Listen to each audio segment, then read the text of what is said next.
Hello there. Hi. Welcome in. Welcome back. Welcome to this, the 16th of May 2026. Hopefully you're doing well today. We are back today to continue our playthrough of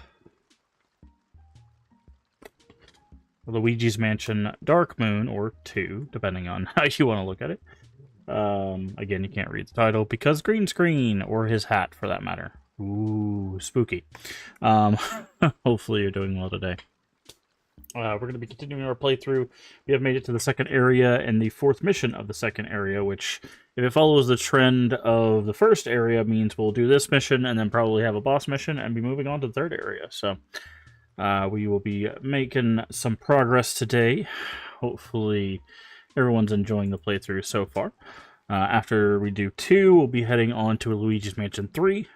Then we'll try to finish up our playthrough of 40 Winks, jump back to our playthrough of Banjo-Tooie, try to finish that one up as well, and then we'll see where we are in the month with the time that we have left. Now, you might be like, it's Saturday, what are you doing streaming?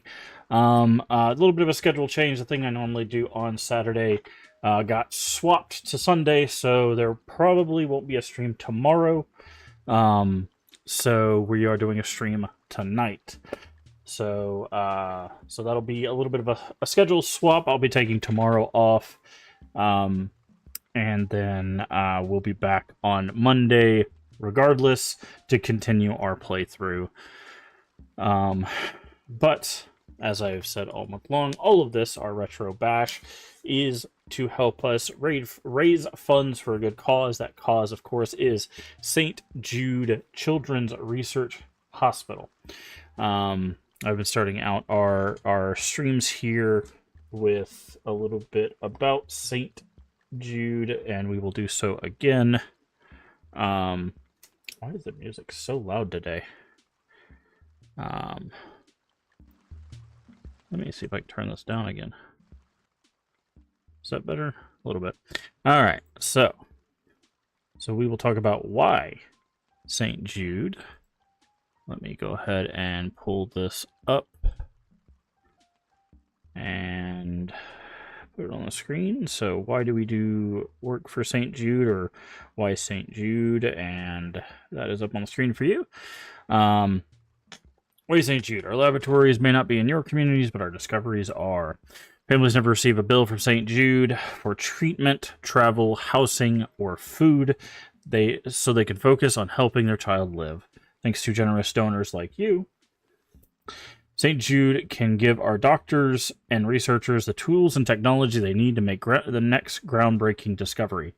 Every child deserves a chance to live their best life and celebrate every moment. When you support St. Jude, you can help make cures possible for kids with cancer. Together, we can save more lives. St. Jude has helped push the overall childhood cancer survival rate in the U.S. from 20% in 1962 to more than 80% today. We won't stop until no child dies from cancer. Unlike the U.S. and many countries, only 1 out of 5 children who develop cancer will survive. That's why we're helping making life-saving treatments available to more children in more places, because where they live shouldn't determine if they live. And again, that last sentence is very important. Obviously, all of it's very important, but that last sentence really, I this year in particular really kind of, I guess, set with me kind of hard this year, because there are a lot of people struggling all over the world, and I've seen, and I'm sure other people have, just people all over the U.S., all over the world that are suffering, and their children are suffering, and that last line there of where they live shouldn't determine if they live, that really hit home for me this year, which is something that I definitely wanted to reiterate through the month. And I found that specific video that we've been showing throughout, which we might show again today, with Malado, May Delendo, Doc May Delendo.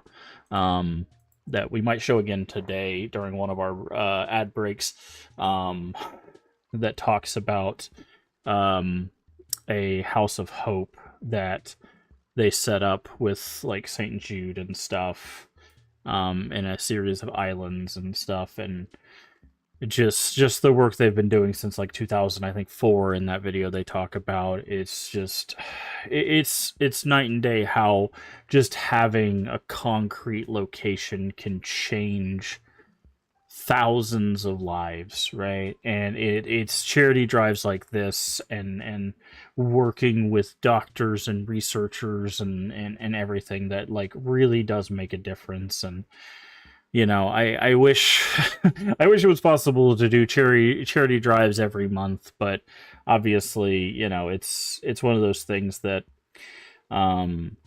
it's not really feasible to do that kind of thing, at least not for me, to do that kind of thing. Maybe if we get to a point where our community is much larger, that we can start doing more consistent charity drives.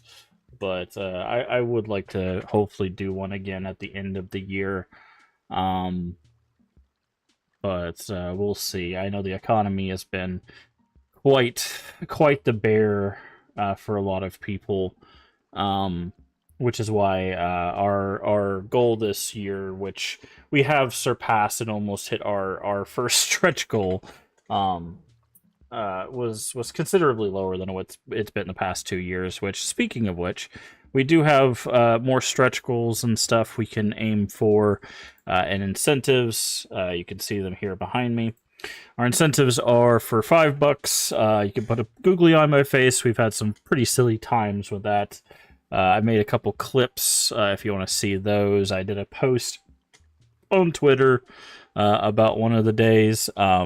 There is a clip of me hitting myself in the face with the Jinjo, which I came very close to blinding myself with the nose of a Jinjo. So if you want to see the Jinjo throw in action, there is a clip on the channel of me doing that.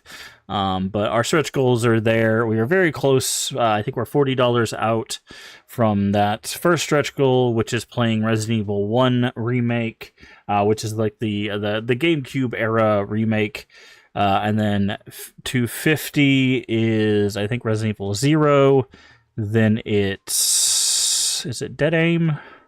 I always want to say Dead Aim. No, it's Survivor. Dead Aim is the other one. It's Survivor. And then if we reach our ultimate stretch goal, which is what we usually strive for every year, or the past couple years, I think, I will do Resident Evil Revelations 1 and 2.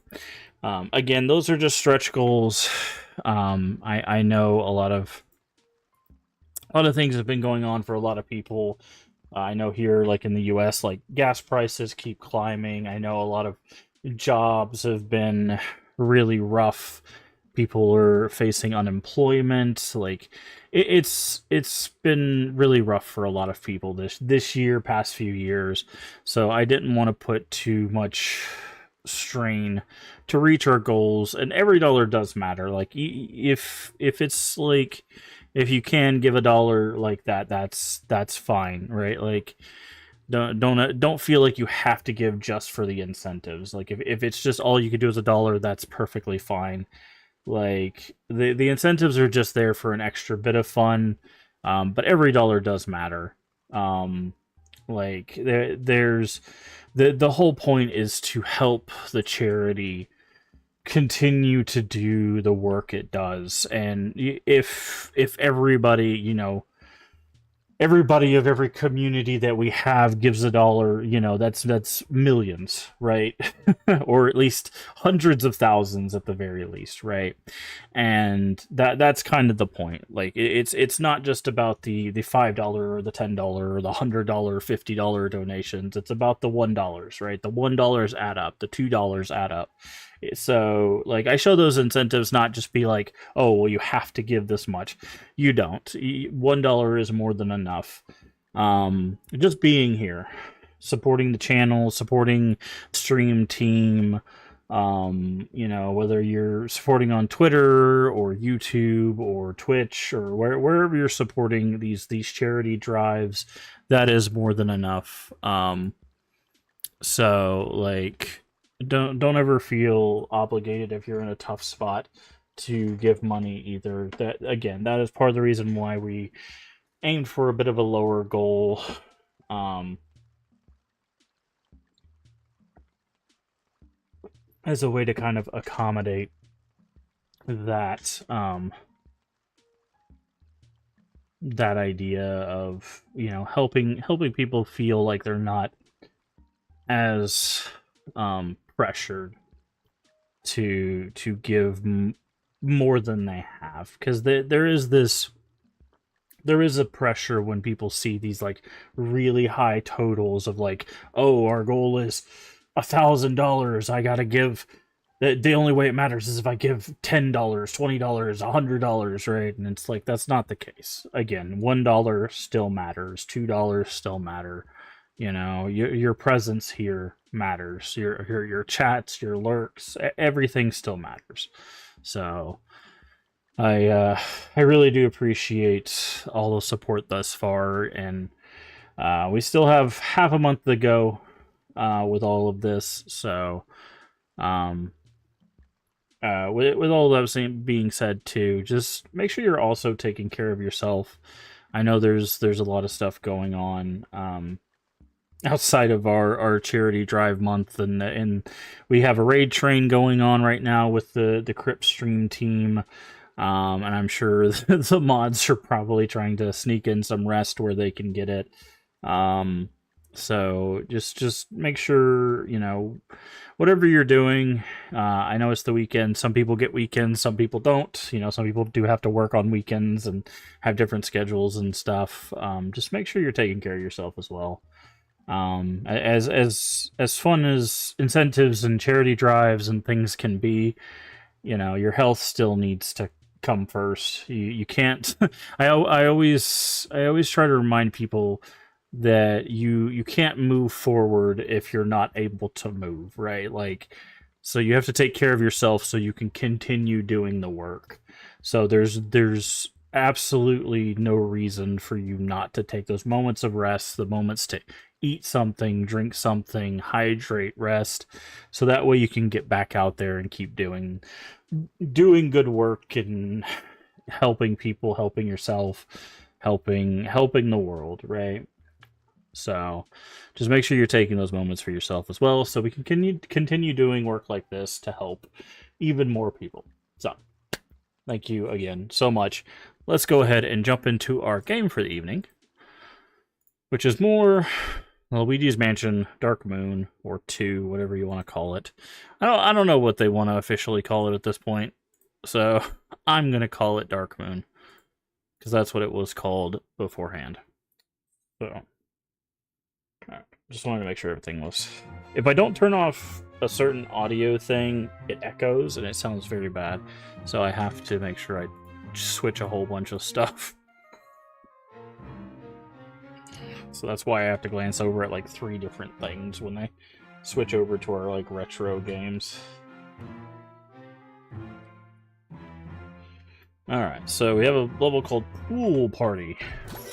We saved Toad, who brought us an image.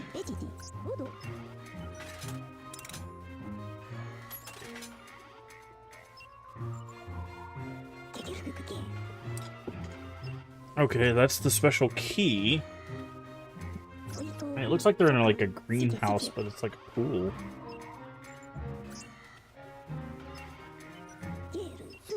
Is that Mario upside down?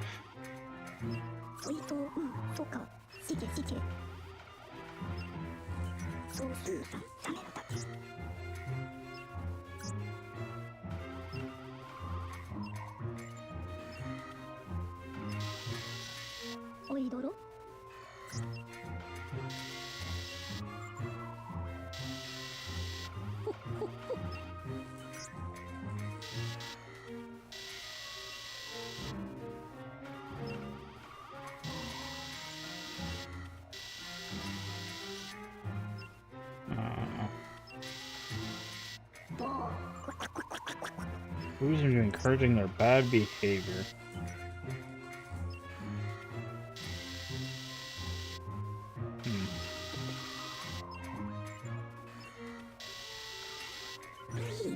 Rooftop pool seems to be a meeting point for the booze. Oh.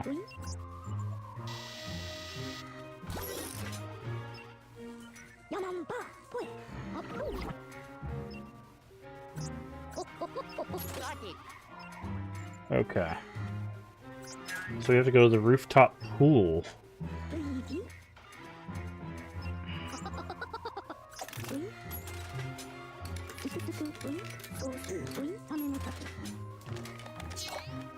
Okay, if I say it's gonna be on the left side, I would guess.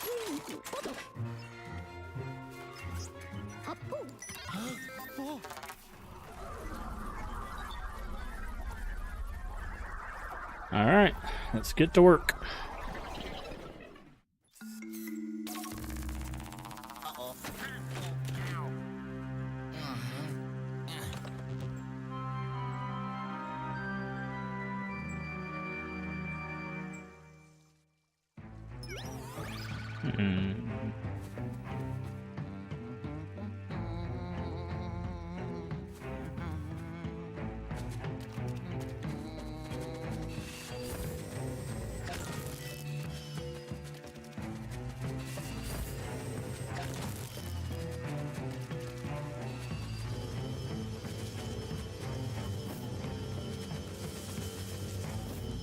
Okay.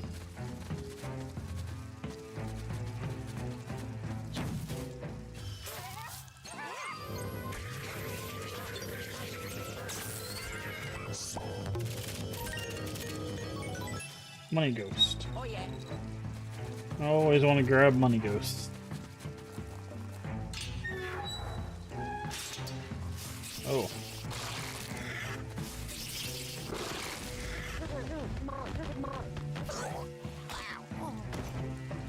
There is... Okay, I can't go that way.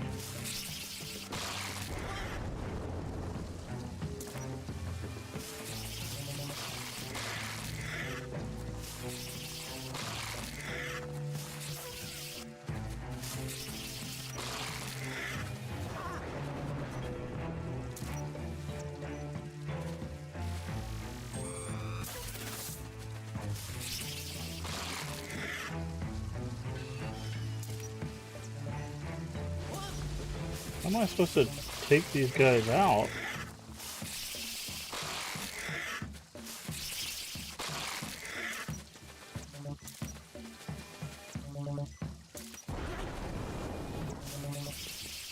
Okay, can I guess I can't? Unless it's above.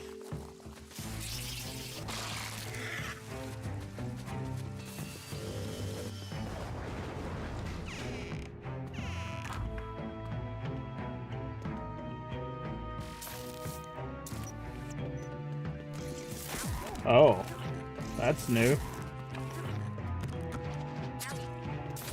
Wow, we're just having a bad time here.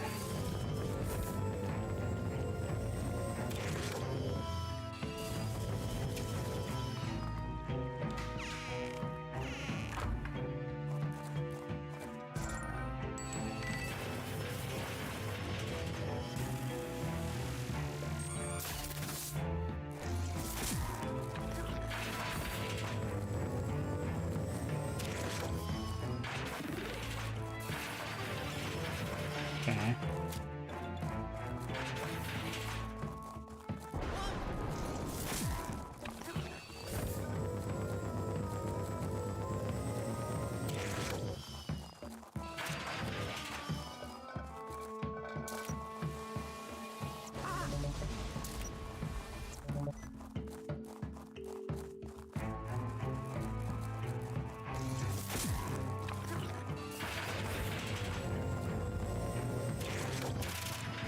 Yeah, there they were gonna split a bunch of money out.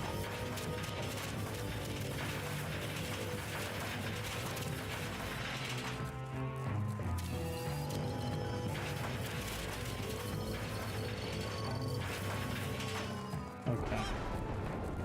Didn't get as much as I would have liked, but good enough, I guess.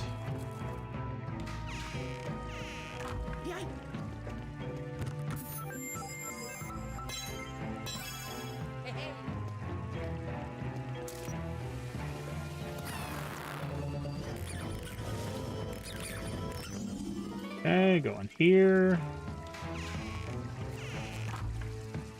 Okay, I gotta do this again. I think this... Is this just for the gem? Don't know what this is for.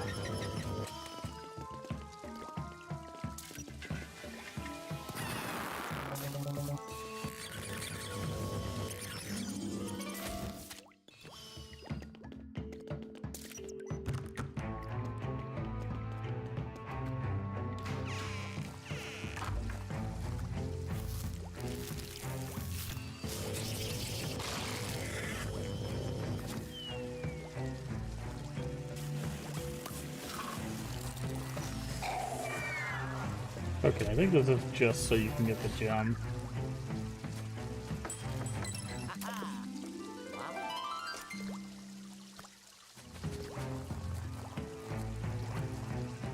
Okay.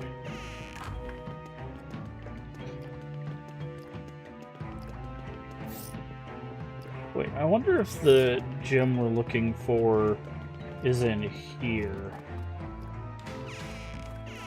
So I didn't look up in here.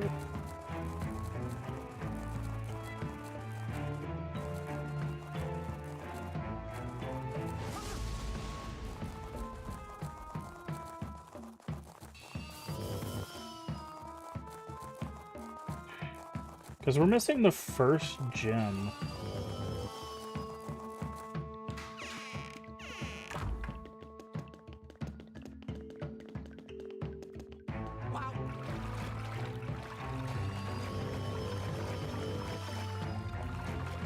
Okay.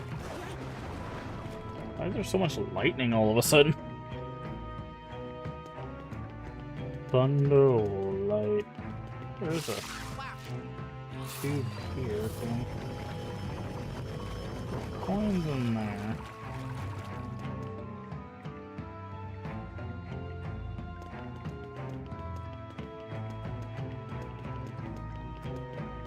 Wait, there's... There it is. It's right there. How do I get there? Oh. There we go. I was like, it has to be somewhere around here.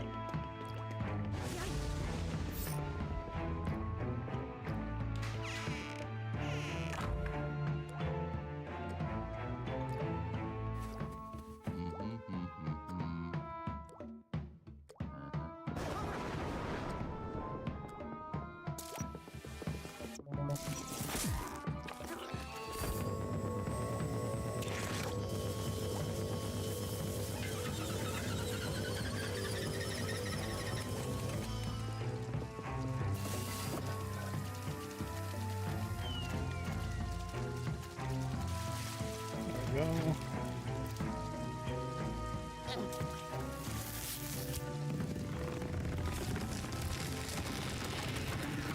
Oh, that's how it wants to us to get up?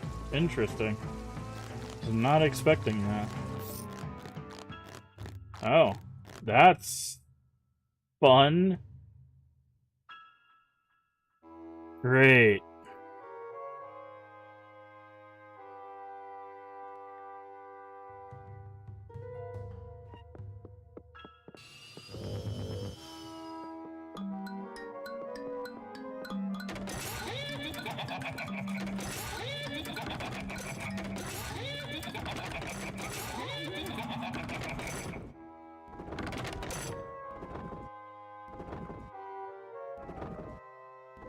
The green one is moving.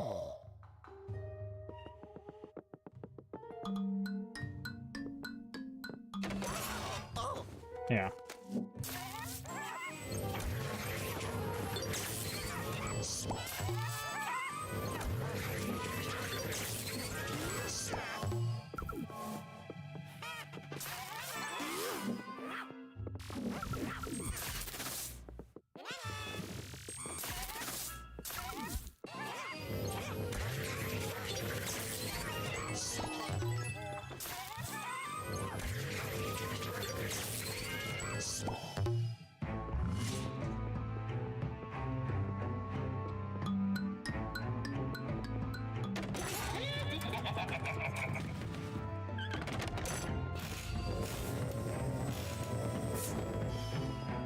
Alright.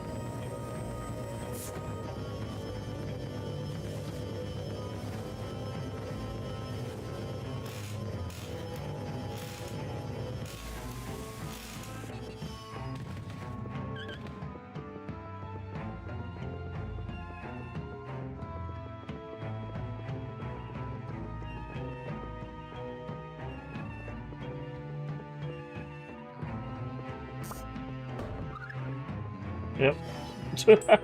I was like, I know how this works. I've played Zelda before. Got another donation? Did I?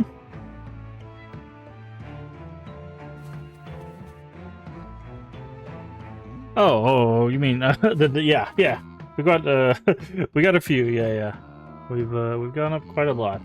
Welcome on, Gravity. How you doing today?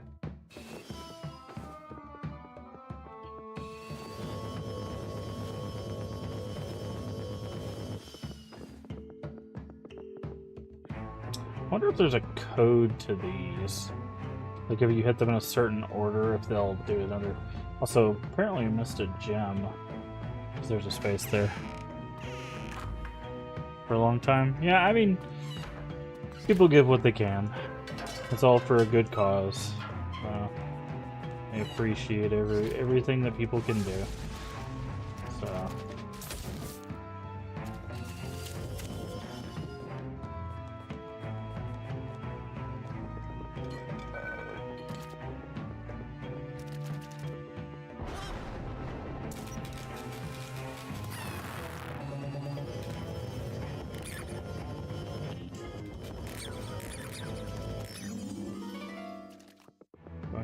This? Oh, it's a boo. Booby trap. Nice.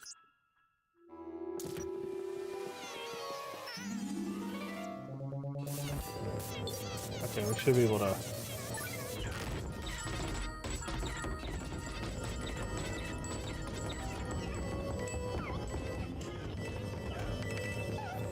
Hey, boop boop boop. Like we have the triple now, so that should be able to work.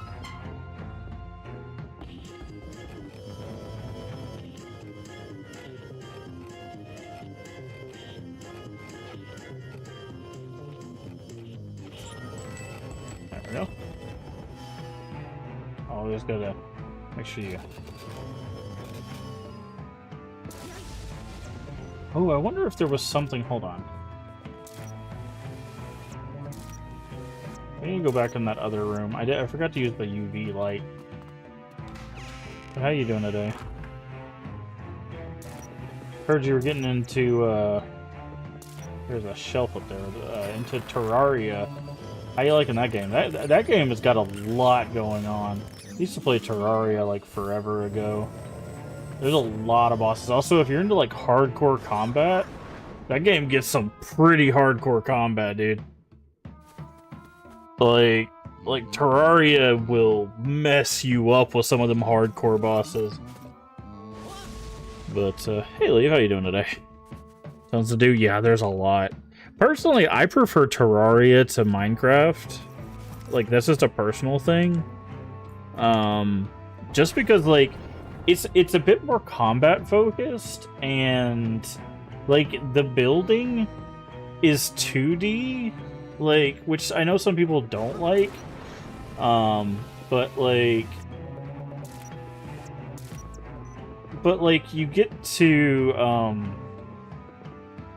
like, you don't have to worry about, like, carving in, like, the third dimension, which allows for, like, better tunneling, in my opinion. I like how the tunneling being in 2 dimensions really, like, feels like an ant farm.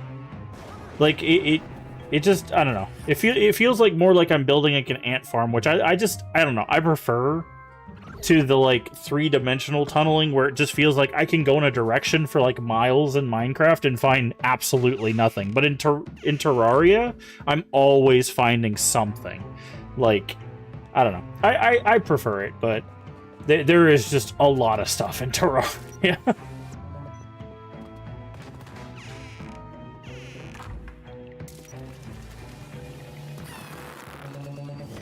Make our own hardcore game. Hey, there's another gem. This is the one that we're missing?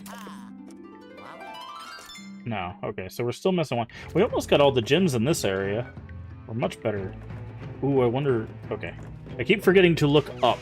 There's one thing about this game that was not as big in the first one.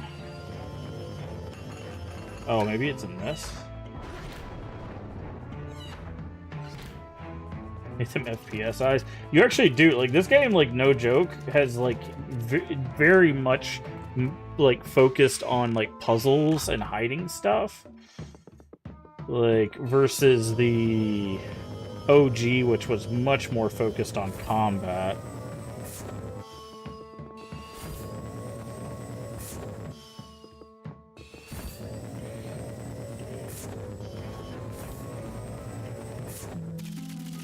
See, like that.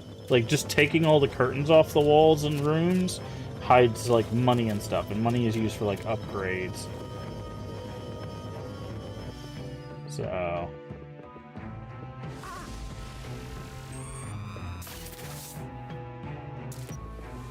So, like, you have to, like, really keep an eye out for stuff.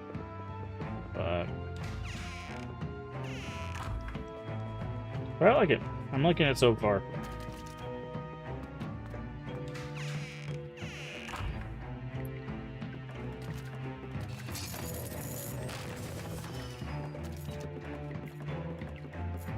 Right now we're heading to the rooftop pool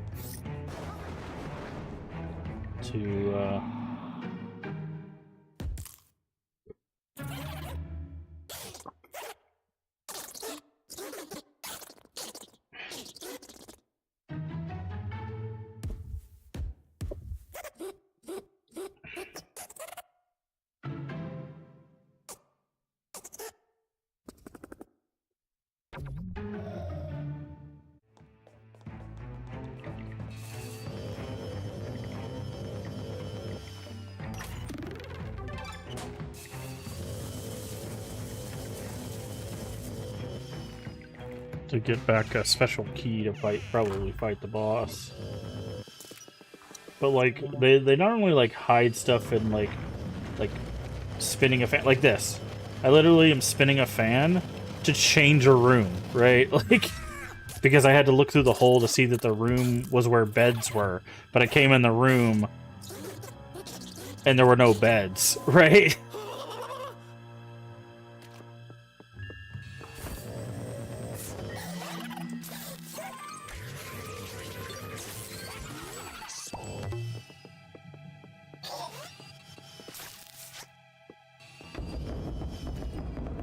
Oh, now they're shuffling the beds. Okay, well, one's right here.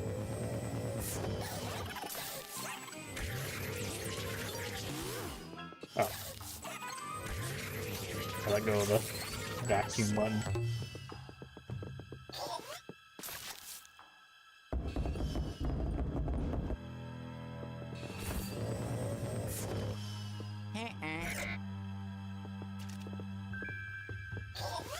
Oh, yeah, okay.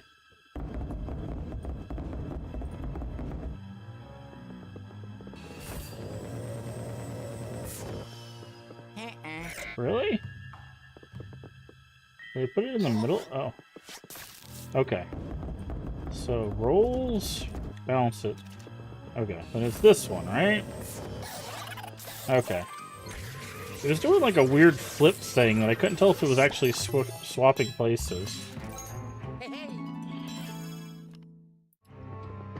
But yeah, they do all sorts of like weird stuff like that.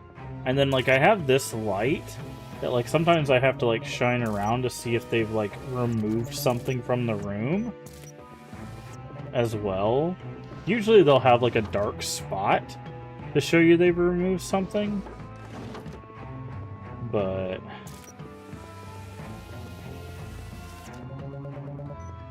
yeah, it's pretty cool. Like I said, it's just they kind of changed the game design of it.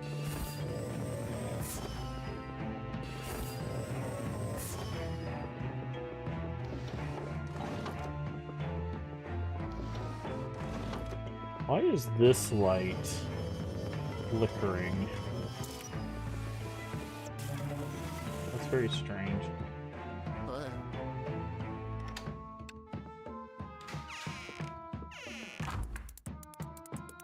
Okay, so now we've officially made it back here. Well, that's rude.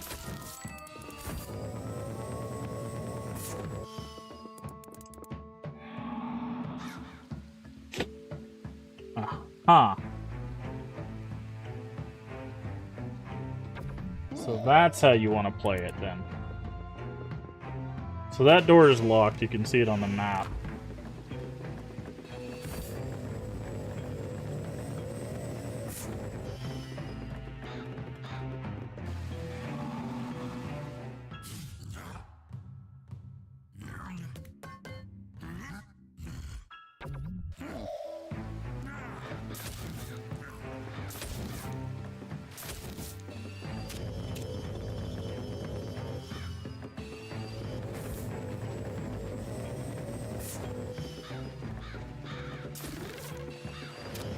That heart went down there. Okay, so this boss is going to be a bird-based boss, it seems.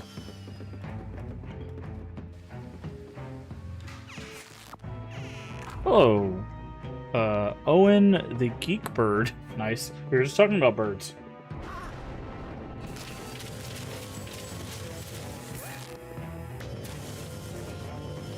How are you doing today? Okay, so we're gonna need one of these.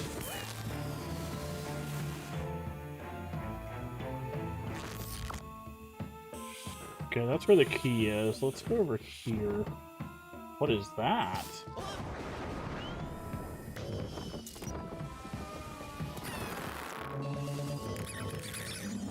I've never seen a golden...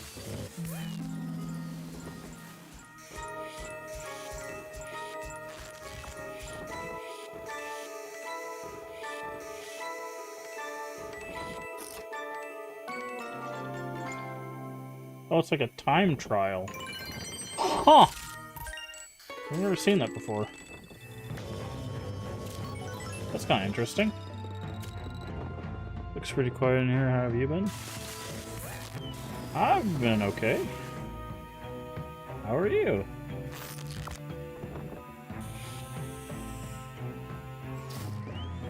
It's quiet in here because there's no ghosts. Oh, other secret. Secret, secrets, all the secrets. Okay. So I think this route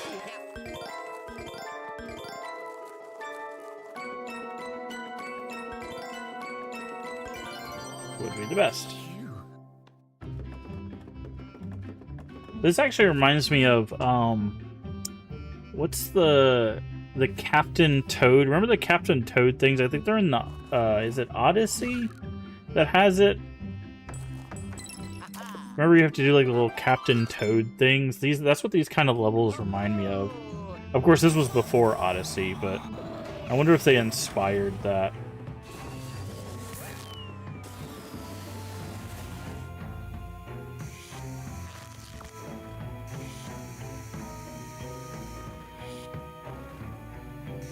Okay. Need to go over here. But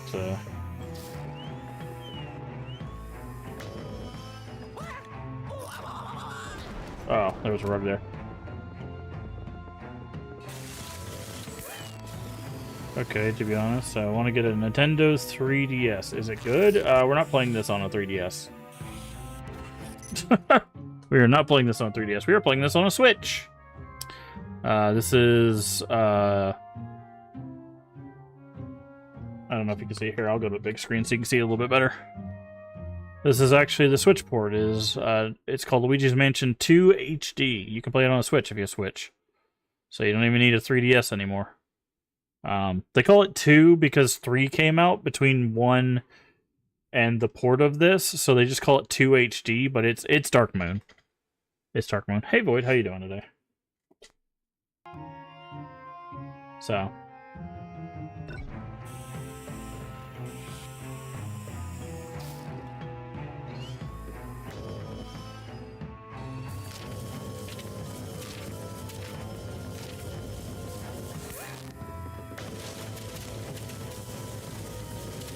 Yeah, I know. I was just asking. I'm not sure if you have. No, the whole reason I'm playing this on the Switch because I don't have one. I never played. This is the first playthrough of this because I never had a 3DS, so I never played this. So I played 1 and 3. We actually, before we played this, I did a one stream playthrough of the first game. We just blasted through that, got all the booze and everything. So.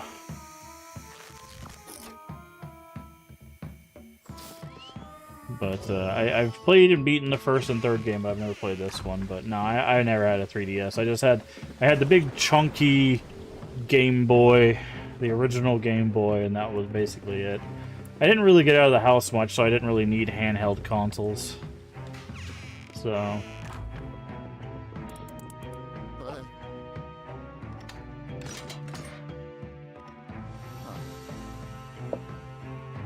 Have a great night, tune in later tomorrow. Alright. Well, have a good night yourself. Also getting us up, I appreciate it. Okay. Taking sunglasses off this. Hey, dude. Come in, sunglasses. Oh. Come here.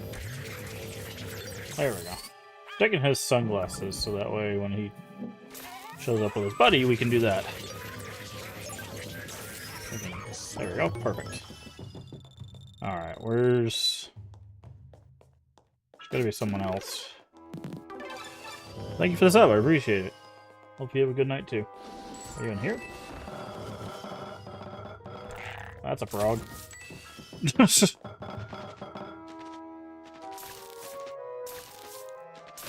That's a bat. Okay, so there's definitely another ghost in here somewhere. What the hell?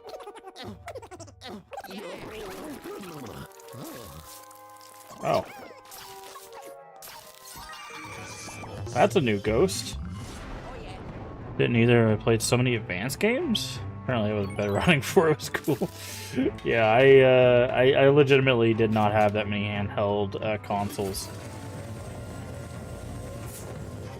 Oh, the toilet paper was hiding the final gem. Okay, so we only missed one gem. That's kind of crazy. I think we're getting better at looking for what we're trying to find in these levels and stuff. Oh,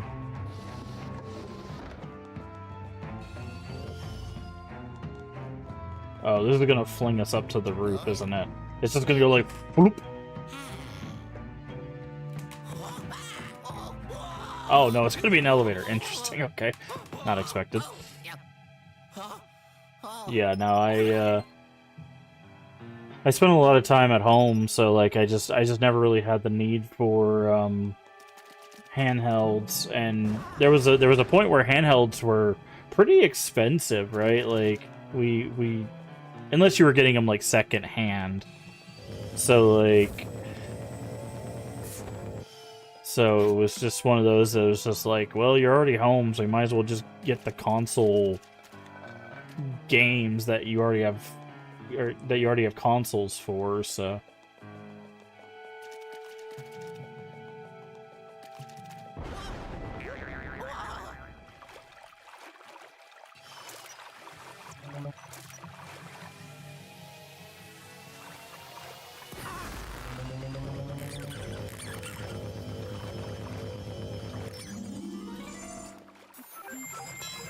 Oh, that was easy.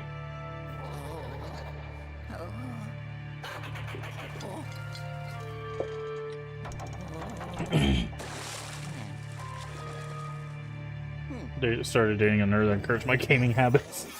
It was interesting, like, when I was younger, like, my, hey, give me that back.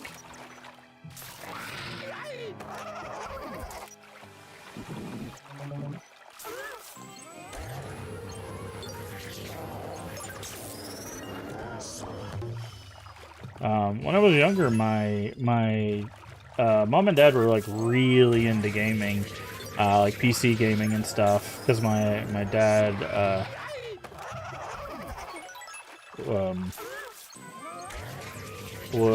got into computer science and stuff, so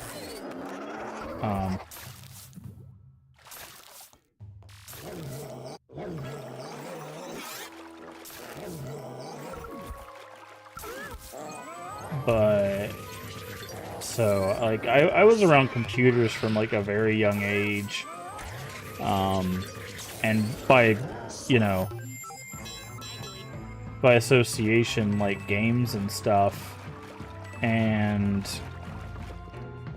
like, yeah, it was basically just like, well, we're already playing like computer games, so we're also, hey, there's our dog friend. I was wondering when the dog was going to come into play. So we keep finding the bones, and we saw the dog at the first level. The dog also shows up at the beginning of the third game.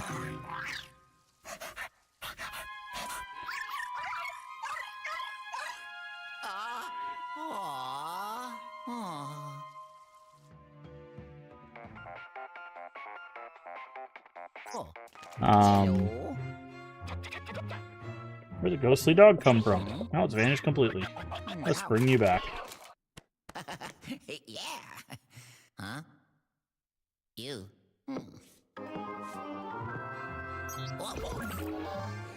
Oh yeah.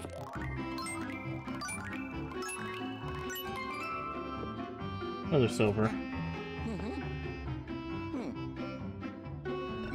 But yeah, so we just, and my dad was always into gaming for the, well, wasn't all, like, he was a gamer for the longest time, and then he focused a lot on work and kind of fell out of it, and then kind of got back into it when I got my mom and dad into, like, World of Warcraft and stuff.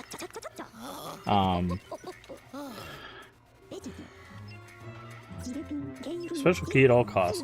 Locate the confounded K9 periscope. The doggone gone is gone. Nice. Wordplay, soft-spoken friend. But they realized that, like, I had a real passion for gaming, so they kind of just let me focus on that when I was younger, because like toys really, like, I had toys, and when I was like young, like that, I still focused a lot on toys, but once I like hit like middle school, I was just so focused on games, and games is something that, like, it was just basically like just sit in front of a game and play it, right? Like, and they were, I think it's also because games were easier to find, because like with toys like a lot of times would sell out. But with games, there were so many different game stores. You could just walk into a game store, pick up, like, oh, I know you have this console, right?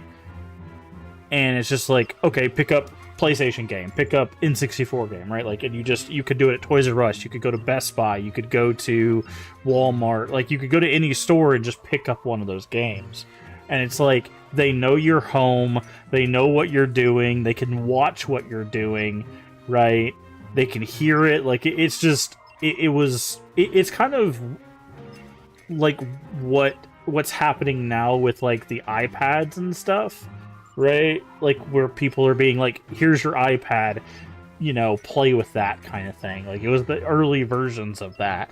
The only difference is ours were on TVs, so, like, we couldn't just easily do all the things that, like, kids are doing now, because on an iPad or you know, a pad or whatever, like, you could get access to the internet, which is all sorts of things. Us, we just had whatever games we had, right? Like, we just had those singular experiences, at least until you get to, like, the PS3 era, where you had access to the internet, and then you get into the whole, like, talking to strangers online, but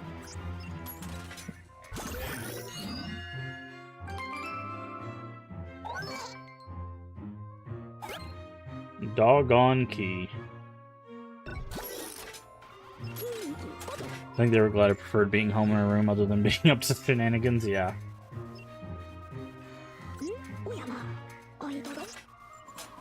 Running from room to room, so can't actually pinpoint him. Left behind a trail of spectral paw prints. And we learned computer skills that transfer to so many things. Problem with iPads that don't transfer.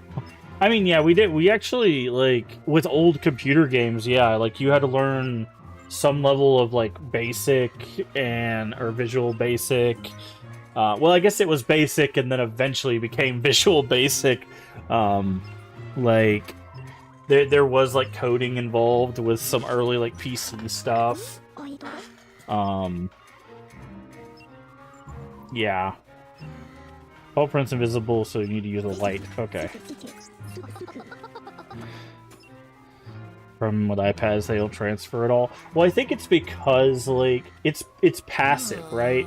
Like, the connections we have now is just feeds, right? It's constant feeds. So it's not like they're interacting with it. It's just the information is getting, like, thrown at them. Whereas, like, we had to go in and type in DOS. We had to type in BASIC. We had to physically do the thing to get the games to work, right? But, like, nowadays, like, you can watch a YouTube video that tells you how to do a thing, so you take in the information, you do the thing, and then you throw it out, right? But for us, in order to get the games to work, we had to consistently do the thing. Like, if you wanted DOS games to run, you had to interact with DOS every single time you needed the game to run, right? You had to learn how MS-DOS worked. You had to learn how BASIC worked in order to get those games to work every single time. Otherwise, you couldn't play your computer games, right?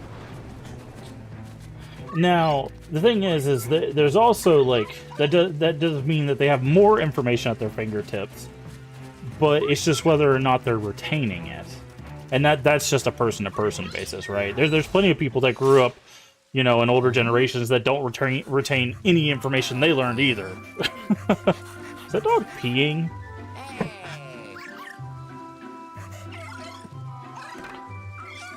Open some different jobs. I mean, the thing is having access to all of that information does allow them to have more, like, it's making it to where learning is more readily available. Like, we didn't have that. Like, we had to... So, it makes learning available to more people, because when we had to learn, we had books, right? Like, that was essentially it.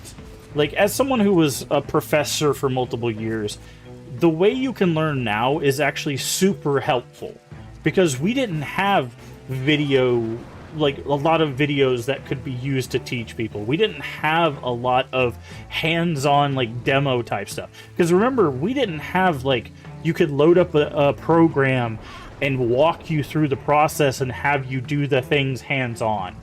A lot of times there wasn't hands-on things, right? They can do a lot of that stuff now, which is why systems now are more beneficial for people to learn things. It's just, you have to utilize those systems. And that's usually where this educational systems fail, right?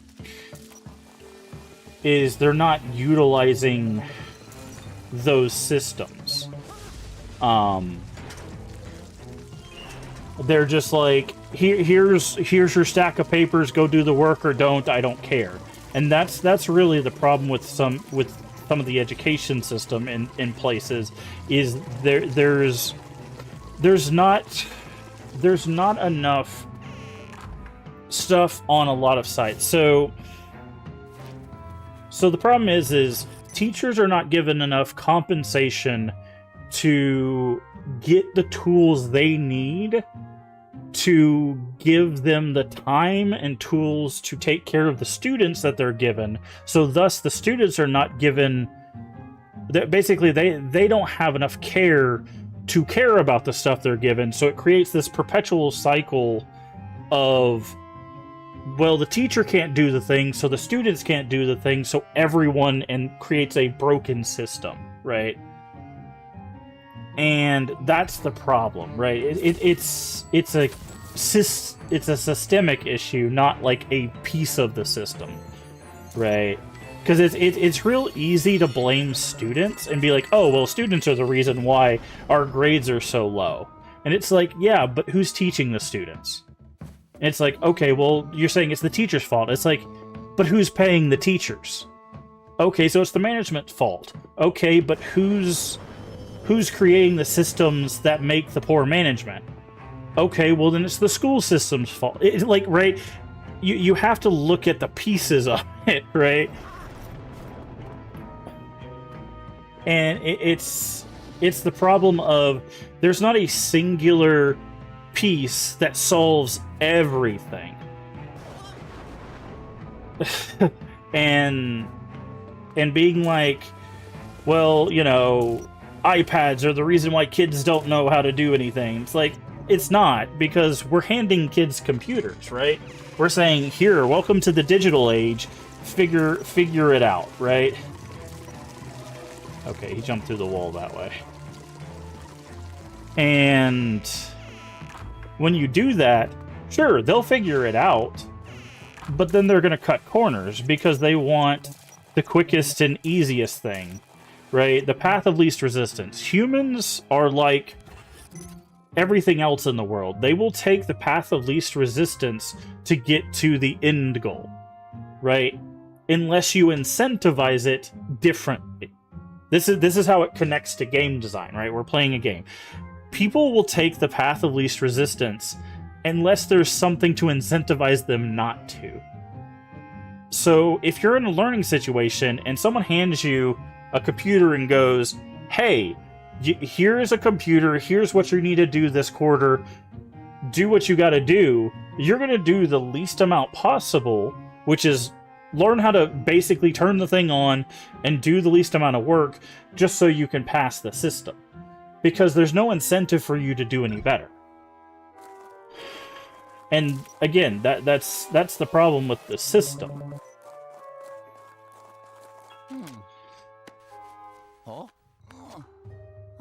And you could be like, well, you want better jobs, right? And it's like, well, why should they get better jobs? They've got multiple people of multiple generations telling them there's no reason to do that. Oh, that's how you get them to come out of the puddle. You know, we keep telling, you know, people that like, oh, well, don't worry about a better job, just take what you can get. You'll be fine. And it's just like, okay, is that actually true? You know? Hello Kitty time. Have a nice night. Later, Void. Okay, where did this dog go? Did the dog go out back?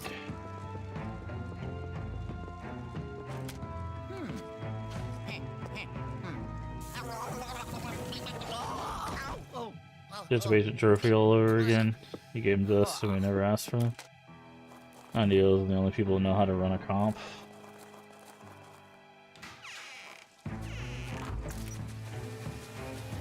Oh, it did go out back.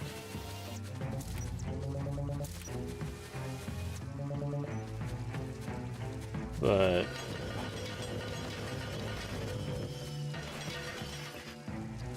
hello? Do we not do the lawnmower anymore?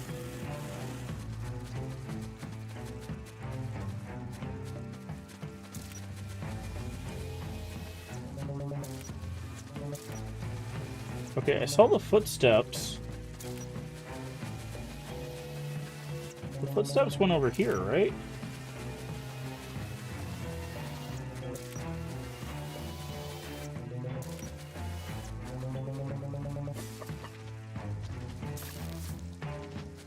But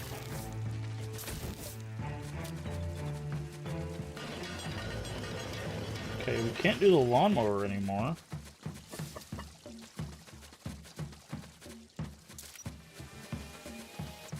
Okay, what am I missing here?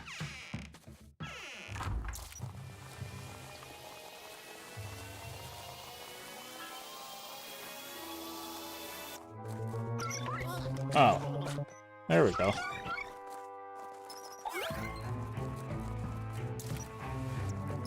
I needed to make the dog actually go out here. Oh, the dog had to pull the chain.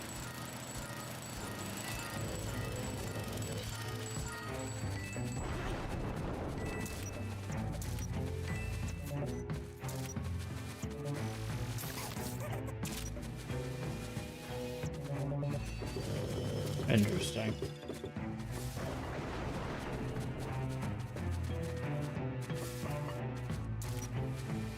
I thought maybe that would be a boo. Okay. Where's the bucket in this area?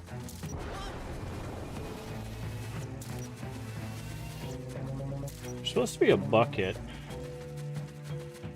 So we can water these plants. We can't take the watering can.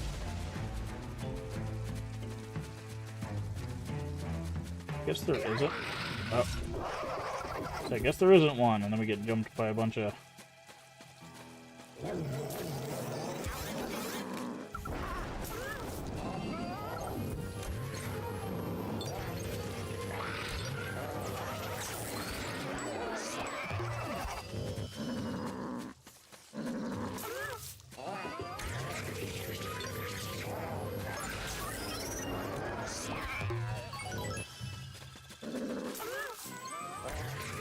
Okay. Believe me, I've definitely had the education discussion on more than one occasion. And when it comes to education and stuff,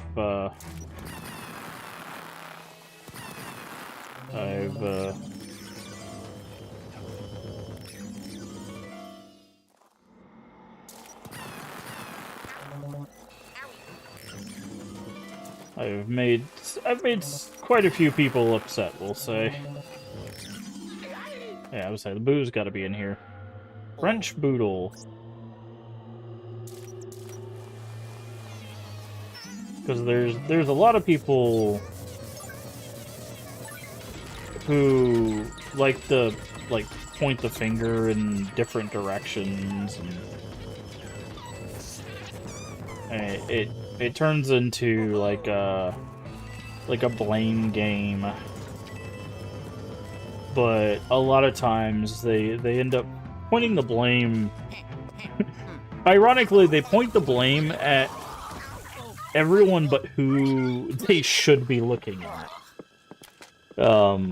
Because the people that are pointing the blame are the people that should actually be working together, not blaming each other. But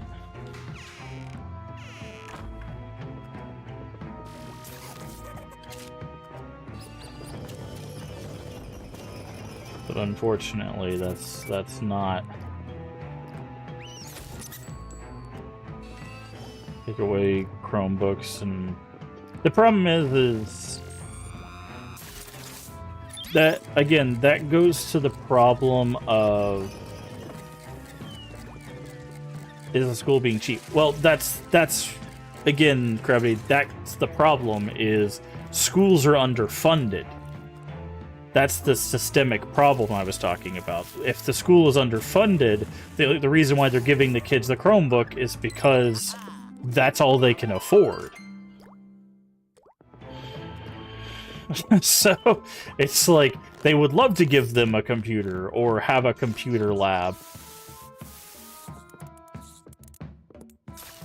But that's all they can afford, so the kids get a Chromebook and some duct tape, and they have to figure it out from there, right? Like when I was in school, like I kid you not, we had a classroom, and this was back when I was in middle school, so this was 2 decades or more ago, maybe 2.5 decades ago. We had a class of, I want to say, almost 30 kids in a history class, right? We had 4 books for a class of 30, and one of them didn't even have covers. It was just the middle bound together portion. There were no covers on the book. We couldn't even take them out of class. So the history teacher, like, legitimately could not give us, like, homework, essentially, because we couldn't take the books out of class. How were we supposed to do homework if we had 4 books for 30 kids? Right? Like, and that was 2.5 decades ago, right? Like, that's the problem. And the problem is that system still exists, but now it's with Chromebooks. It's like, yeah, they should understand how computers work, or, you know, we should be teaching them how computers work and internet safety and basic IT and all of the things they should know. But if the school has 40 students in a class and all they can give them is a bunch of Chromebooks and duct tape, what are they to do, right?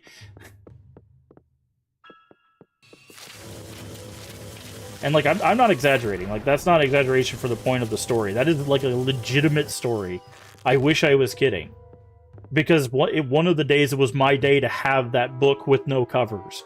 It literally was just, like, the bound middle section of a book. It was supposed to be a hardbound book, but the hardcover was gone. It was just the bound pages of a book. It was awful. Like...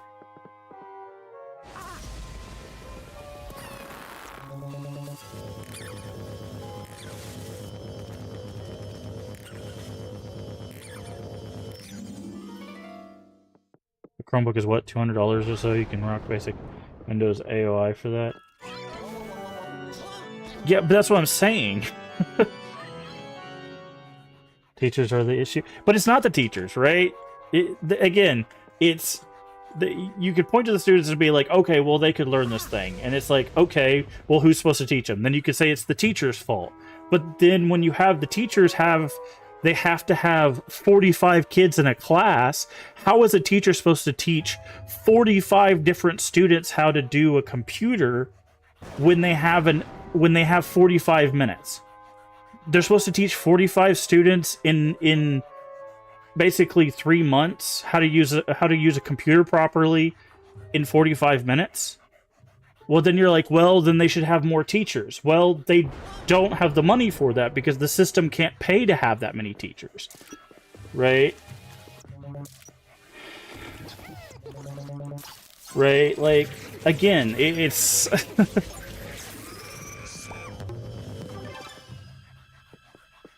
If they start at a young age, they can do it over years, just like how we did. The problem is they have to do other things. They have to teach them reading, writing, arithmetic, history. They have to teach them a whole bunch of other things too. Like, and again, there's so many students. Like, I live in a place where overpopulated schools is a huge issue. Like, they taught us all that back in the day. Yes, but they didn't teach us computing. We learned it on our own. That's the problem. I see the dog back there. How am I supposed to get to the dog? I guess I gotta walk around the piano here.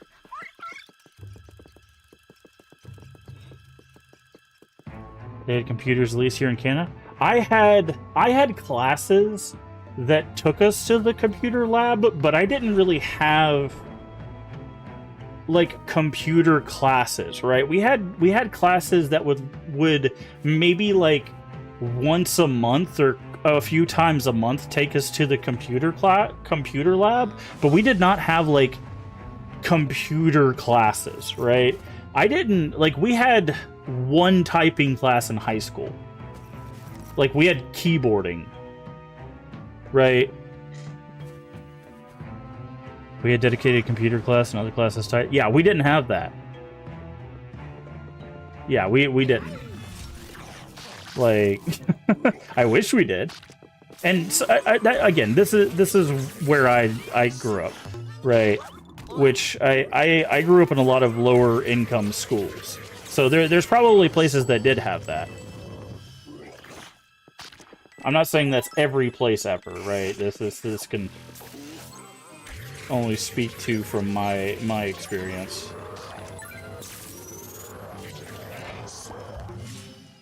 No more computer lab, no more comp classes, all junk Chromebooks. I mean...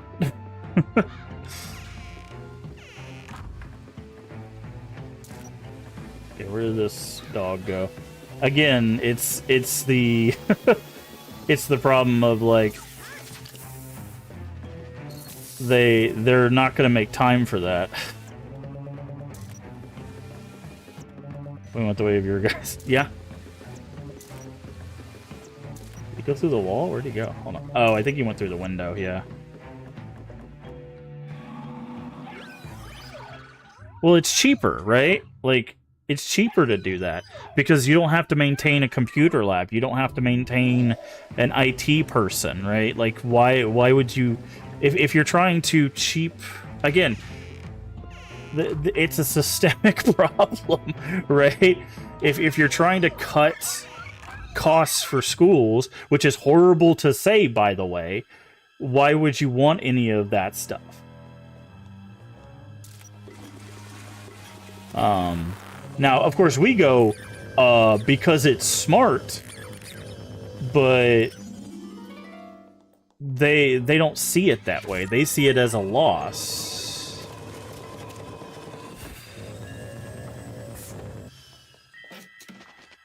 Okay, that's a bat. Ah, that toilet. Oh, this dog is really taking us on a wild ride, huh? But yeah, no, the thing is, by the way, like, I'm agreeing with you. Like, we should have classes that teach stuff like that, right? So people can get the education they need to use the tools that they have. We should be, like, helping them. Like, we still need to teach basic computer security. We need to teach, like basic IT. Like, how do you replace, like, computer parts? Like, oh, your mouse isn't working? How do we do that? Like, what are the internal components of a computer? Like, we still need all of that stuff. I agree. It's just, that's just not how our system is being built anymore. Like...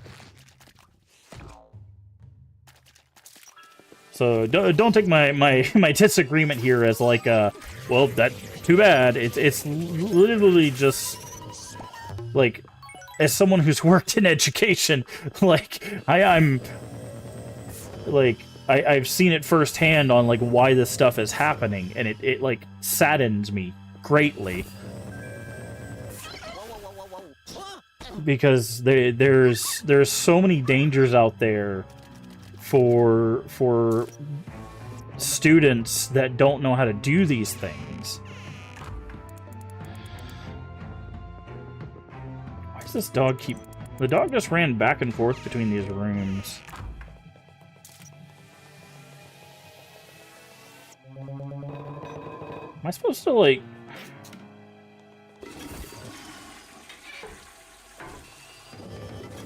This is just where a gym was.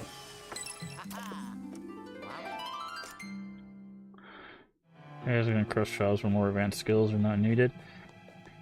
I don't think so.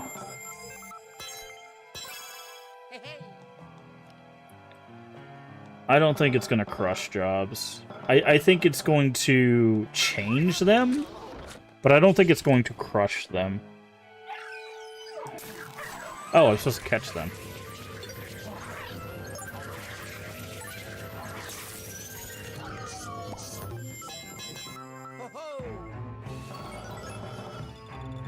Oh, the key is bent. Great.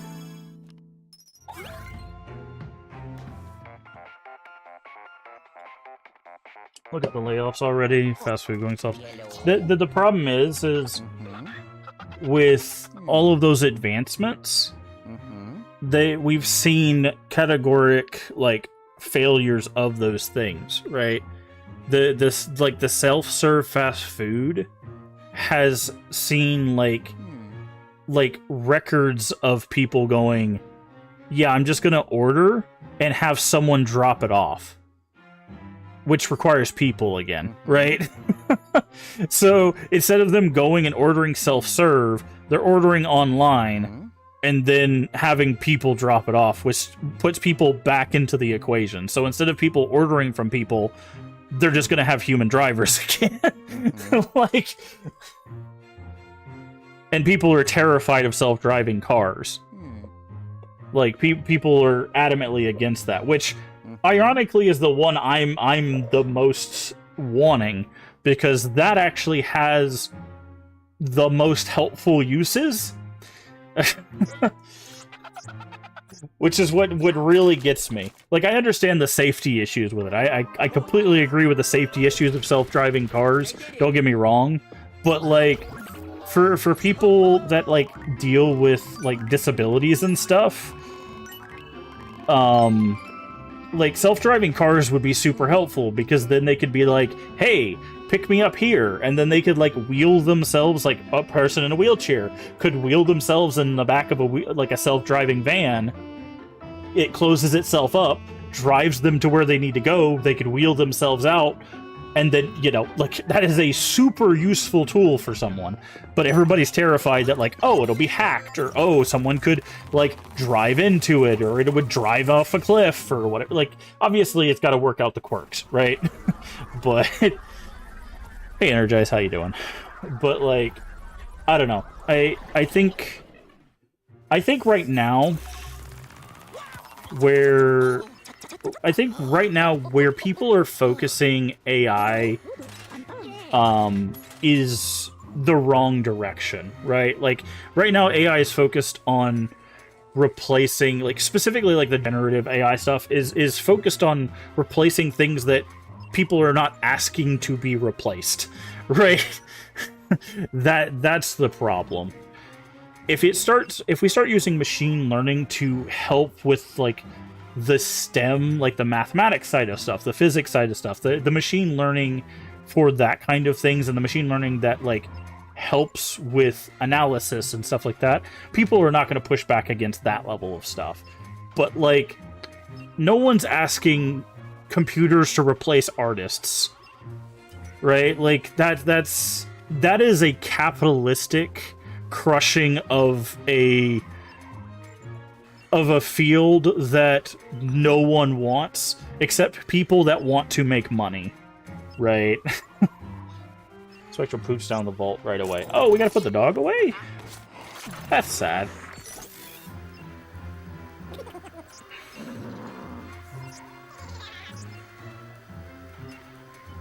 I didn't want to put the dog away.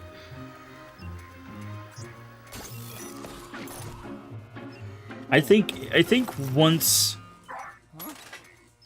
Oh, okay. I was saying I didn't see the dog on the listing.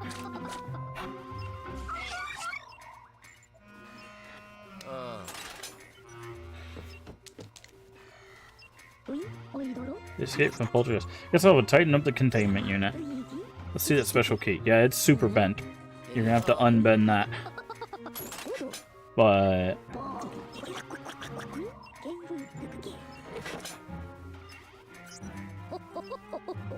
I think once it becomes, like, once it moves its focus to things that it's... Hey, hello, unlucky... Is that supposed to be Slevin? I'm guessing it's supposed to be 7, but you have an extra 7 in there. So, I'm not sure if it's supposed to be Slevin. I guess that could be... Is it Steven? I guess the 7...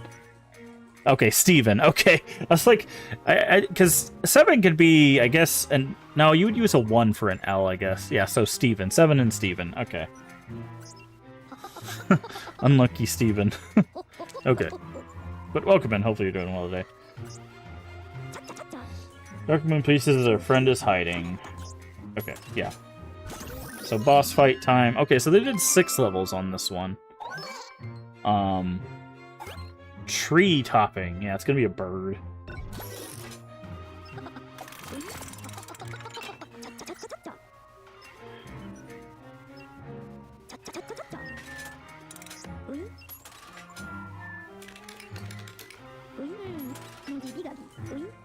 Ready for the boss fight? Yeah.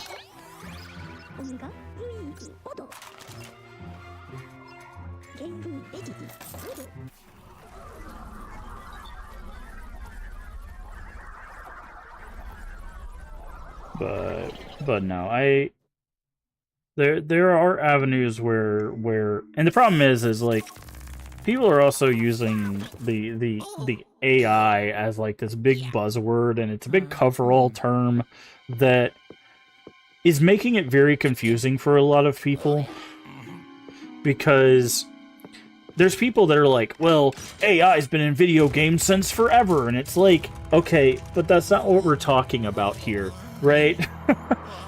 Like, there's a difference between generative AI, which is the which is the AI that we're talking about that, you know, is replacing, and, you know, people are using to fire artists, and the programming intelligence that makes monsters attack you. Those are two drastically different things, right? So that's kind of the problem too. Is there a way to tell which staircase to take? No. Okay. Which is a discussion I've had on multiple occasions. Okay. I need to see if there's a way to tell which staircase to take. Oh, it's the one without lights. Okay.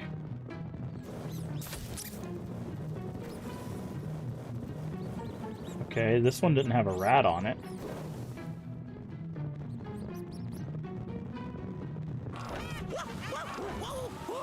Oh, I needed to wait.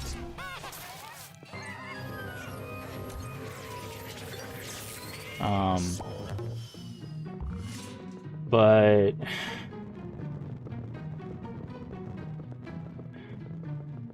okay, middle, right.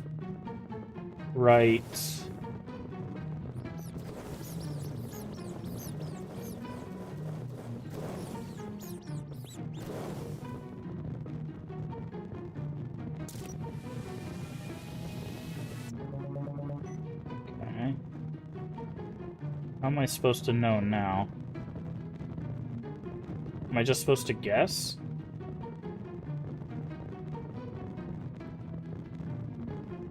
Hello? Any sort of assistance here?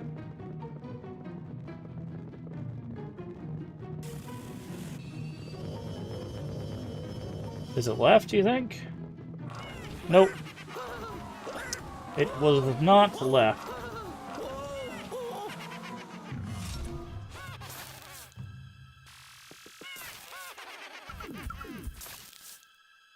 That's fine. I mean, it was as good as a guess at an innie. It's a 1 in 3 chance. But no, okay.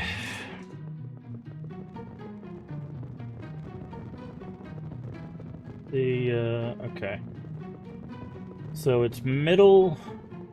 Looks like it's middle like 3 times. Oh. Yeah, it was like middle 3 times. Sorry, I was trying to look ahead and I missed the actual torch. Yeah, it's like middle 3 times and then left.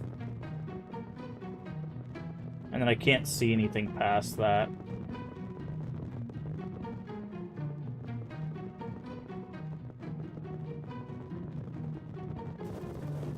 Okay, no, it's 1, 2, 3. I think it's 4, yeah, and then it's left. And then maybe right? Nope. Okay. I think it's middle again, maybe. I can't stop myself, by the way, from this slide. This isn't even the boss, that's just silly. Any progress? We made a lot of progress. That's actually like 5 stairways. Okay.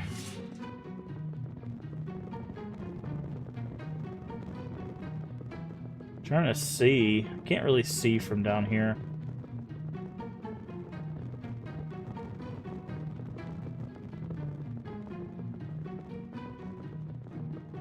Okay, so it is definitely middle. Middle, right, middle, right, middle. Oh, I almost went down, went up the wrong stairs.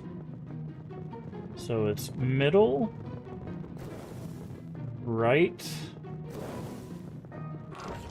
Oh, it wasn't right. Maybe it's middle, right, middle, or middle, right, right.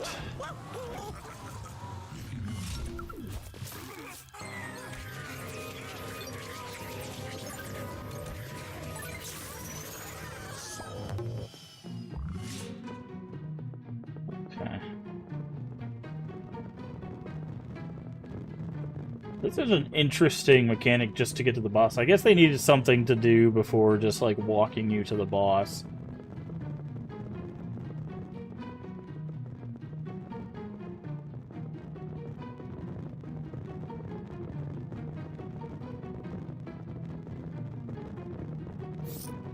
Okay, yeah, it's definitely middle. So it's middle, right,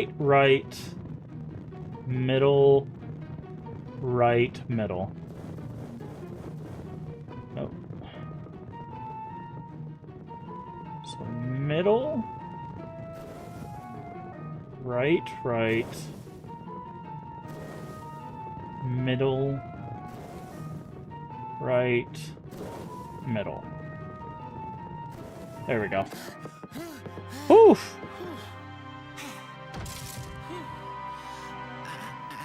Oh.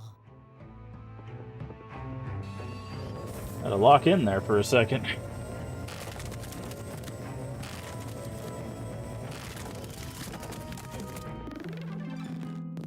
I don't think we really needed the hearts, but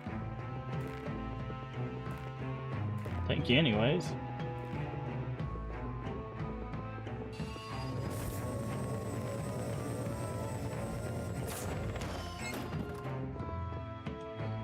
Alright.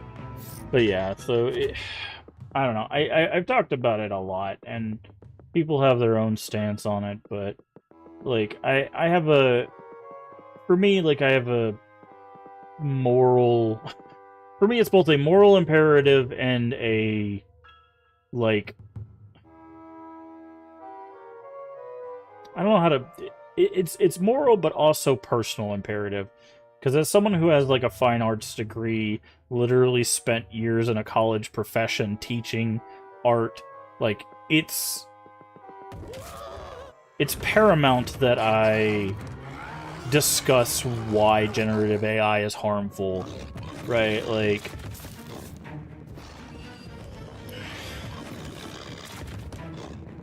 and from a moral standpoint, like, we show how the data centers harm, like, communities, right? Like, it drains waters from the community. Like, oh, here's our...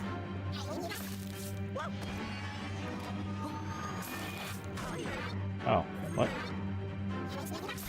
Oh, okay, that's how this guy works.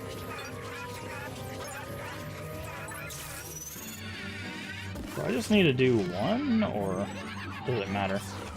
Like... So, like, that's the moral imperative, but also, like, legitimately taking jobs from my peers and my students, and, like, it's supposed to, like, a logistical thing for me, so, like, that's why I rail against it personally so much.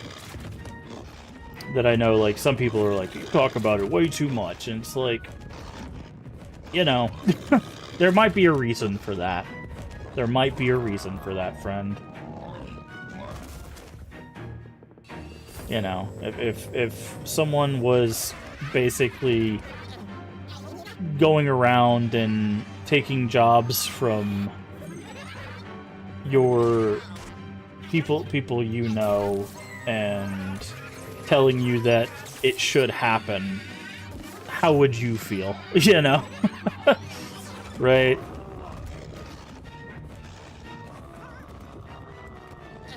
And if you don't believe me, just go on any social media website. Like, there's legitimately people that are going up there saying like, "Oh, this should happen."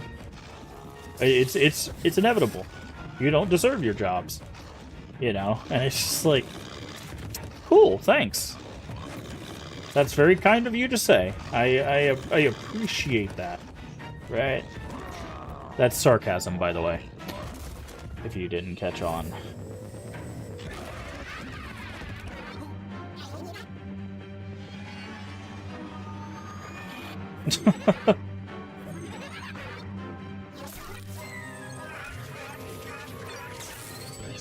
Okay, that boss actually was a lot easier. So that boss was less of a puzzle than the first one was.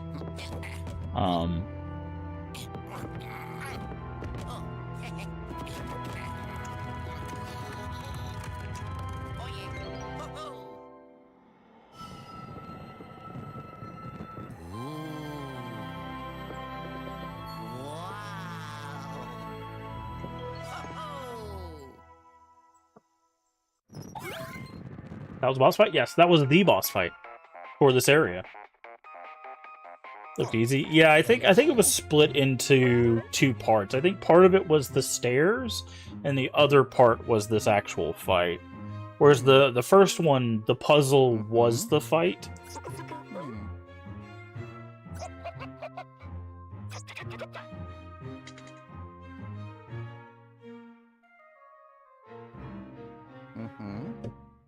So.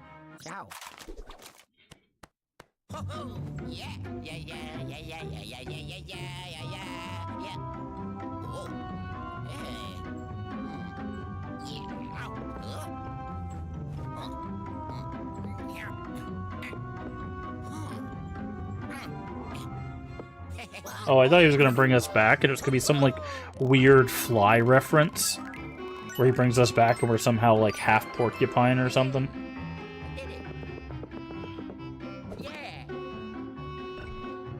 But then I was like, ah, that's probably too horrific for a kid's game.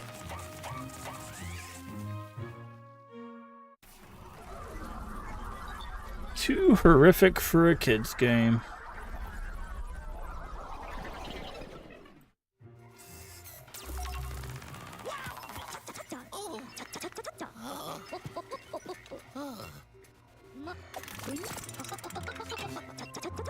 It was like popcorn. It was so thrilling I had to have some.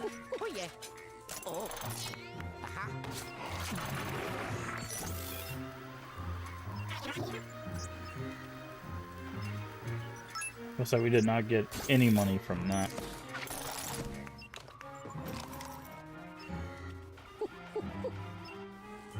Okay. Possessors have the Dark Moon. Yep. Nope, I figured that out. Yes, thanks, friend. Alright, so we'll be unlocking the next area.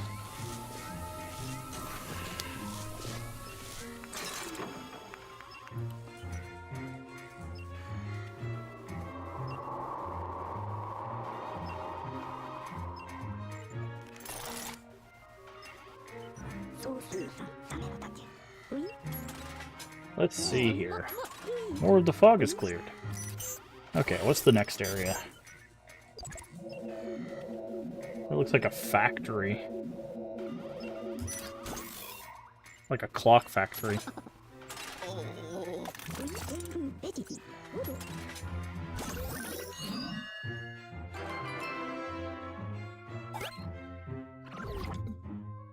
Old Clockworks. Okay, could not be more on the nose. This factory wants to produce the world's finest clocks, time measurement devices. The watch probably comes from here and you don't even know it. A timely entrance.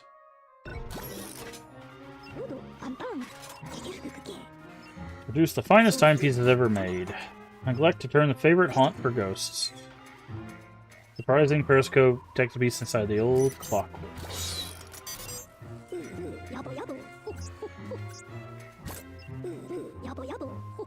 Clock tower. Nice reference.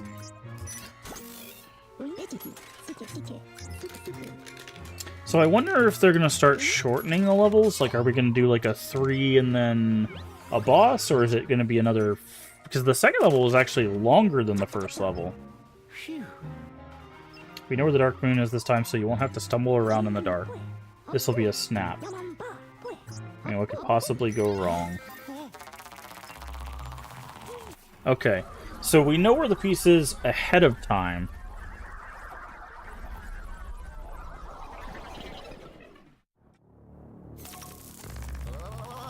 So, are they just going to give us full reign of the level this time?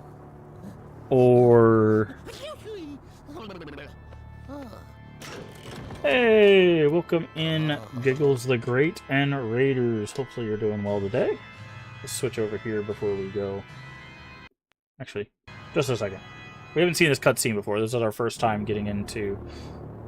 Give us a second. Alright, welcome in, Angry Inch and Raiders. Welcome in. I'm guessing you guys were playing Subnautica 2 together. Welcome in, welcome in. There we go. Sorry, we were seeing that cutscene for the first time. We just got to the third area. But welcome in, everybody. If you don't know who I am, I'm Mask of Games, play a variety of games here on the channel, mostly horror, mostly retro. And tonight we are making our way through Luigi's Mansion 2, or Dark Moon, for the first time. But hopefully you had a good time over there with Giggles the Great and the Angry Inch playing some Subnautica 2. I heard there's a lot of people playing that game. Hopefully it's good. I do appreciate the raid. We are also currently fundraising for St. Jude Children's Research Hospital. So I just wanted to shout that out while we're going through the month and playing our retro games. We're also raising funds for a good cause. But I do appreciate the raid. If you need a raid run for any reason, get you some food, get you some water, or go take a nap. I completely understand. Just throw us a follow, come back when you can. We'd love to have you. Also, if this is your first time here, I do like to ask, what's your favorite retro game? What's your favorite horror game? And if you have one, what's your favorite retro horror game? Feel free to drop that in chat, or feel free to keep lurking with us. I do appreciate it. But feel free to tell us how Subnautica 2 is going. I have not played the Subnautica games. I don't have a fear of like the ocean or anything like that. I don't do a lot of like the survival crafting stuff, but I know a lot of people really like Subnautica, and Subnautica 2 was like on a lot of people's radars. So hopefully you had some fun over there. Welcome in Giggles the Great, welcome in Angry Inch, welcome in Money Thing, and everybody else. Again, hopefully you had a good time. Feel free to tell us how it went. Again, we're going to be continuing our playthrough of Luigi's Mansion Dark Moon, or 2 HD as it's called for the Switch version. We just made it to the third area of the game, so we just got done with a boss fight. But yeah, again, we are raising money all month long for St. Jude Children's Research Hospital. So if you would like to take part in that, we do have some incentives. I'll go ahead and show those off here. We have a couple of incentives. A $5 donation does get you a googly eye stuck to my face, and a $10 donation will allow you to throw a Jinjo at my face. Obviously, all donations, whether they're $1 or more, still matter, but these are just fun incentives. Also, we're working our way through our stretch goals. We have met our milestone of $100, so I'll be playing Banjo-Kazooie Nuts and Bolts at sometime in the future, and we are currently working towards that first playthrough of Resident Evil 1 Remake. So, thank you so much for the raid. Have to go get some food. All right, please do get you some food. Tell us how it is when you come back, if you decide to come back. Either way, but I do appreciate it. We're going to jump back in the game here, so thank you so much. All right.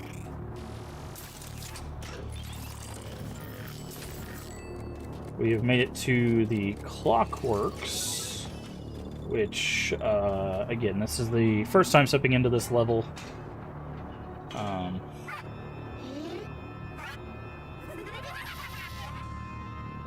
Okay, that piece right there, that's what we were looking for.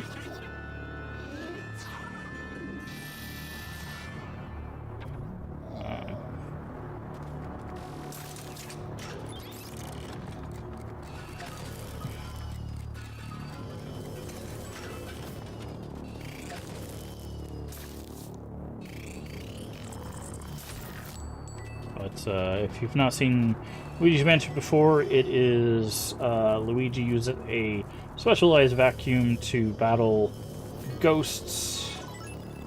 Right now, in this game, the Dark Moon has been destroyed, which keeps ghosts in this valley peaceful.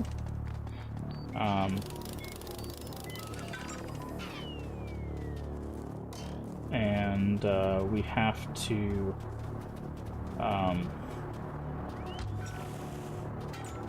reassemble the moon to make them peaceful again. So it looks like it needs to be 3:30.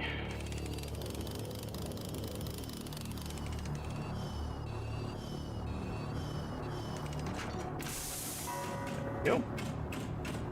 That's what all the clocks were saying. However, it does look like there's something we can throw.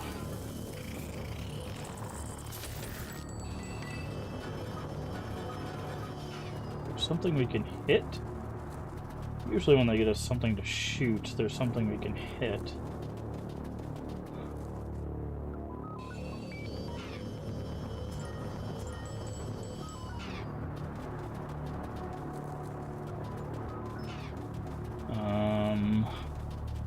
Not seeing anything. Let's look through this window. Sometimes looking through windows can give you hints on what you need to do in the next area. There's a camera in there. Okay, pushing something there. There's a red thing moving there.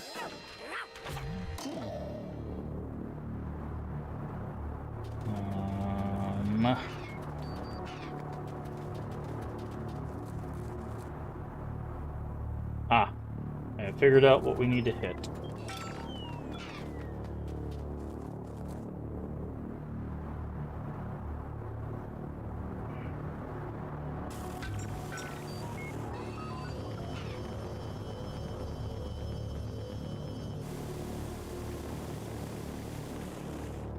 Okay. Maybe not. We just need to reassemble a bridge.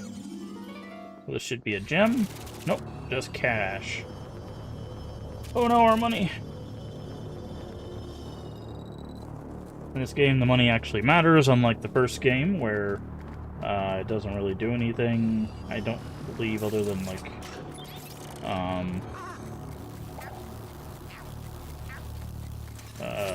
your score, I think. In this game, it actually is used for upgrades, so...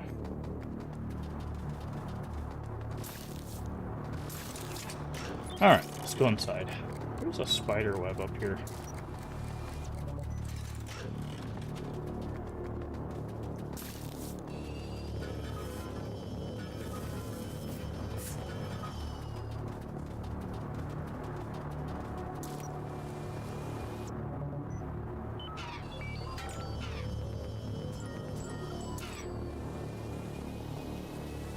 Alright, I think we're good to go. Inside.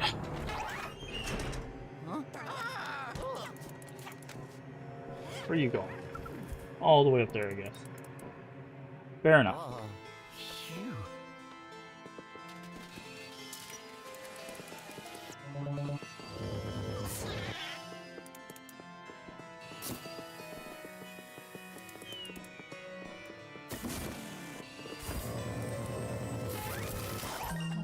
Oh. That's what this is?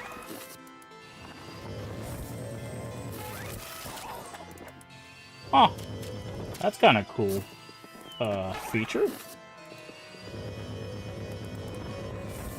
Spin that around. Okay. Red does not seem like a good thing. Like, unspool stuff.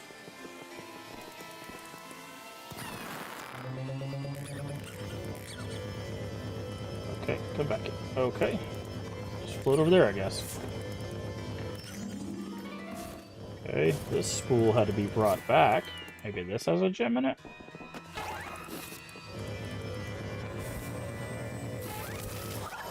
Aha, it does have a gem in it. Is that the first gem?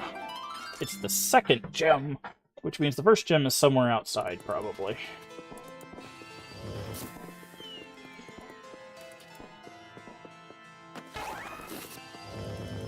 Grab onto this spool. Come on. You can do it. There we go.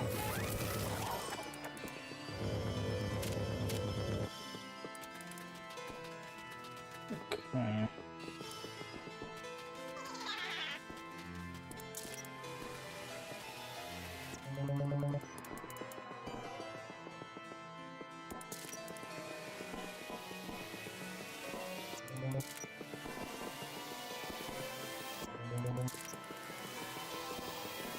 Okay, it's got arrows.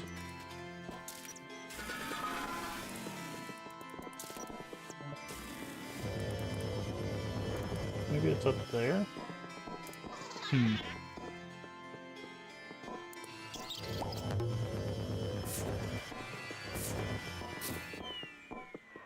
Go put this one in here. Grab that, unspin that. Ah, there's the boo. Computer. Hey, we were just talking about computers earlier.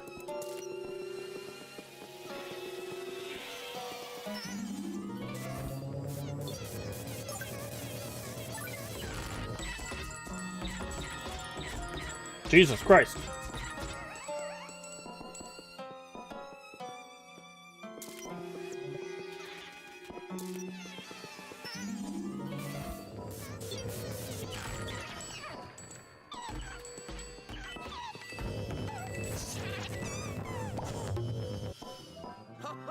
Okay. Who captured?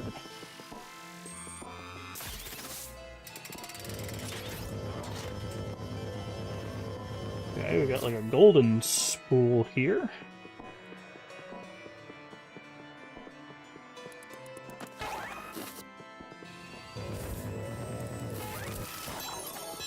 Ah, and that would be our key. You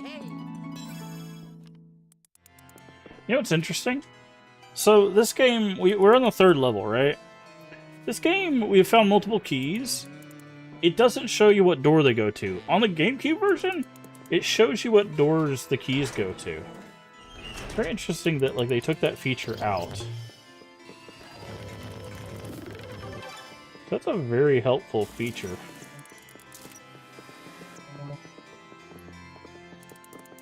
Like, these levels aren't complicated enough to, like, really need that, but, like, it still would have been nice to know that, like... Well, there's our dog bone. Okay, I see the gem all the way over there.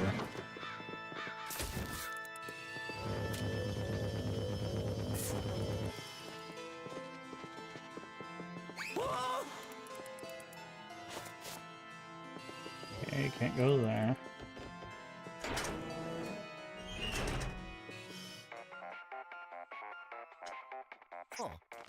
Yellow. The path underground, but it appears to be blocked. I've always wondered what's down there. Anywho, let's get to the top of that clock tower, okay? Okay, fine, you guys. Jeez. Can't I look around? Rude.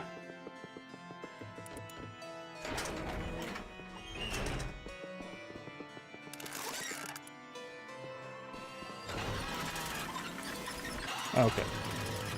This goes up.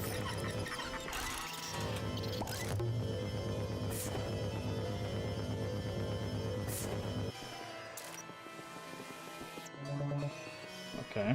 Well, that doesn't do anything.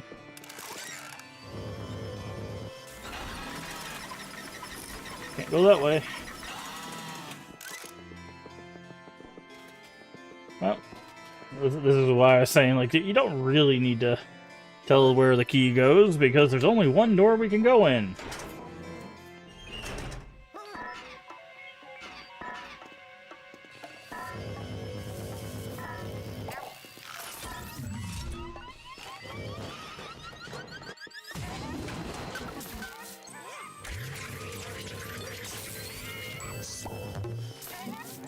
Yeah, nice try, buddy.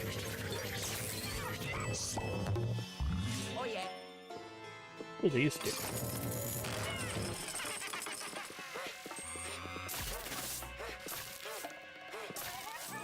Yeah. Almost got away.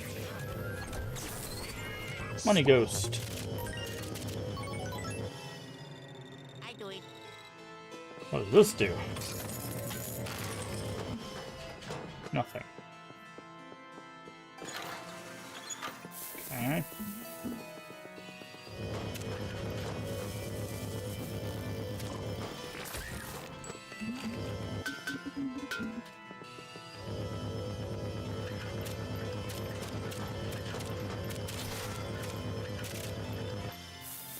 Okay, I see a fake wall right here with money behind it.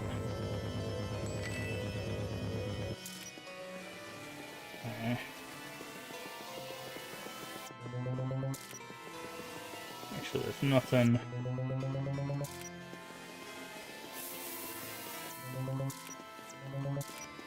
Okay, we can grab this coat here. It's got $1 in it.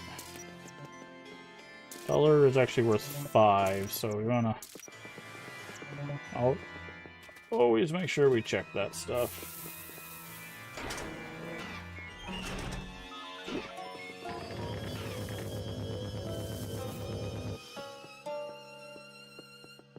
Okay, we're definitely gonna have to hit something with one of these.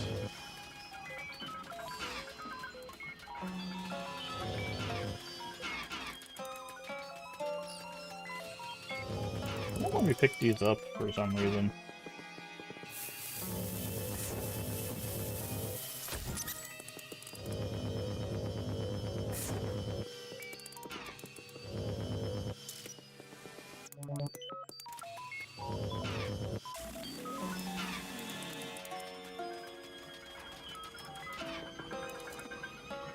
Okay.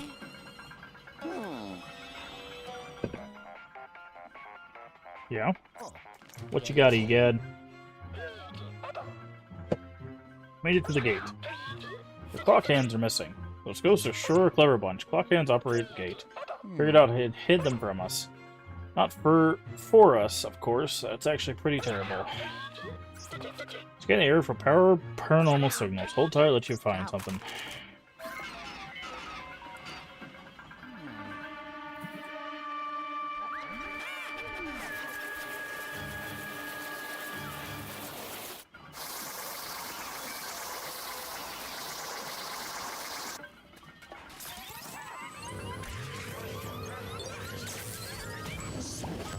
Oh, these are like bombs. Okay.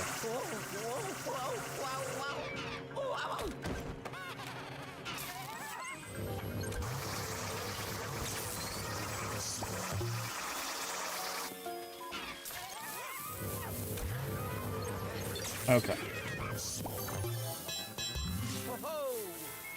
And they gave us a key. I thought maybe we could grab one of these and blow up this wall here, but...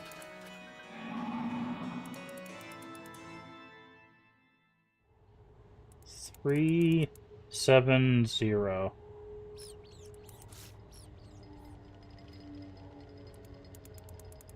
Uh-huh.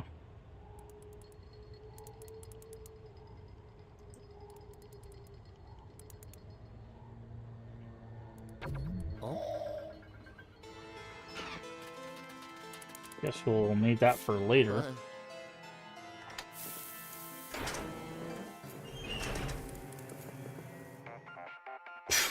Okay. Yellow. Found a clock thief. Strong signal underground. Recognize them. According to my compass, there should be a special compass that should help you get down there. Somewhere in the drafting office. Okay.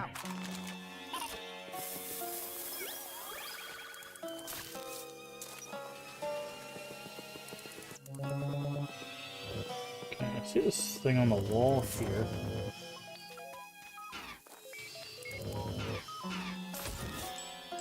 Okay.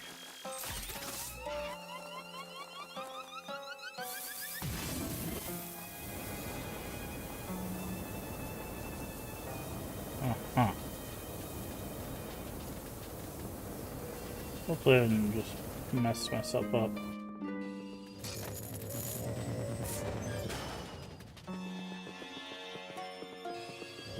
Okay, we can't go any further that way because this door is blocked by bricks.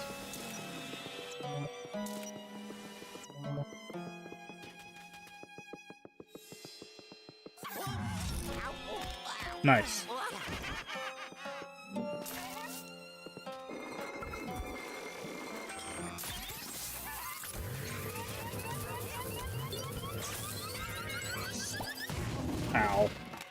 Rude.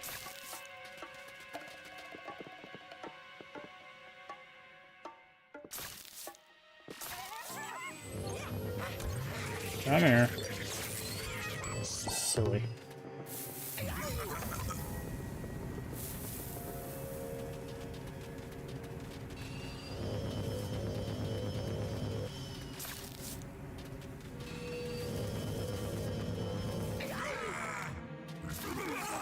Yeah, you thought that was gonna work?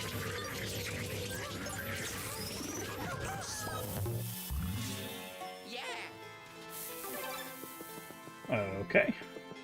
We need to go up here now?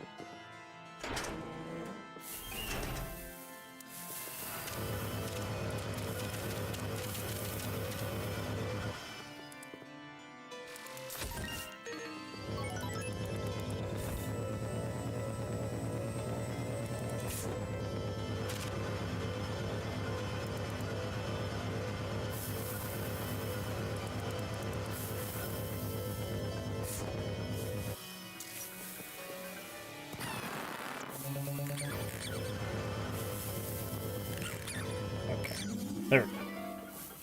Wait, do we have to assemble like a whole bridge? We do. They're really going with this hidden mechanic for this area.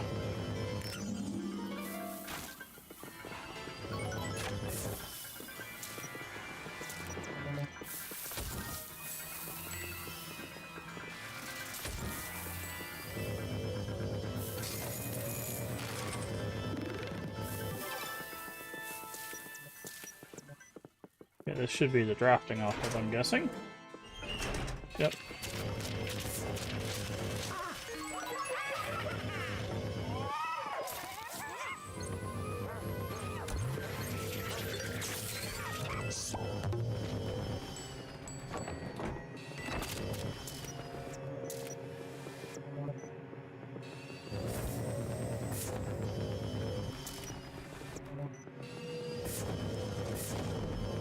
Uh-huh.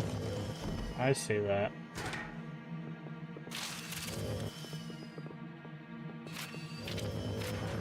Get rid of all the papers in here.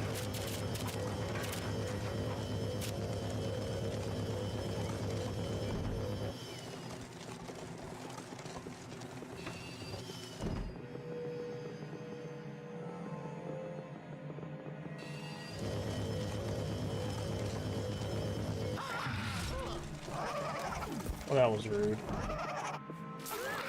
Oh, there's 3 of you.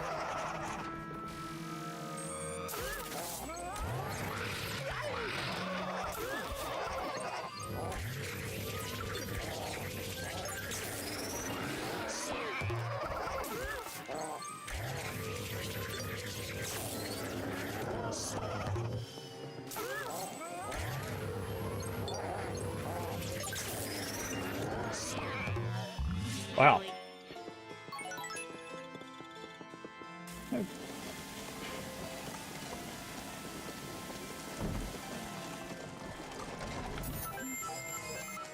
Okay, there's the compass.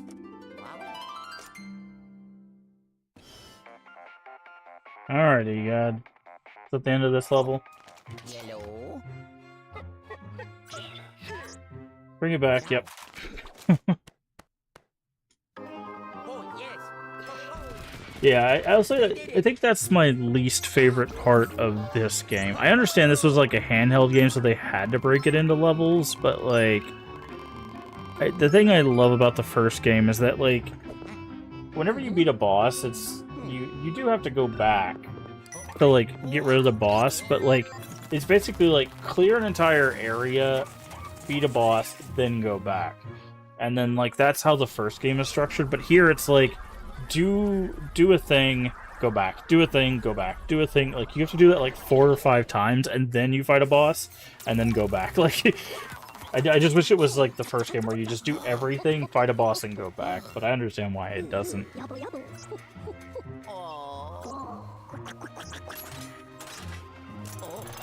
But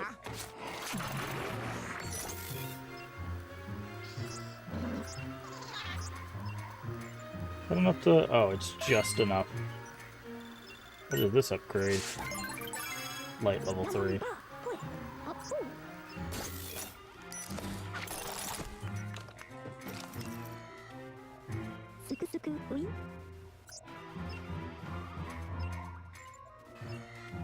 you go. Sorry about that, I punched my microphone.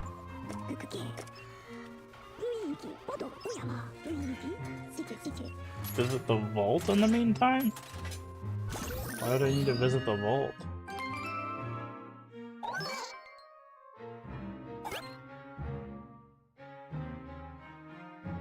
No? I'm just gonna go to the next mission.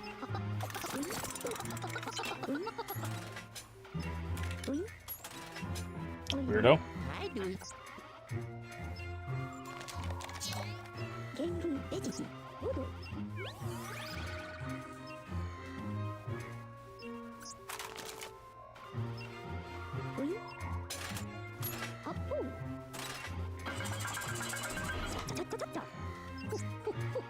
Okay. Huh? Okay. The compass opens the special path.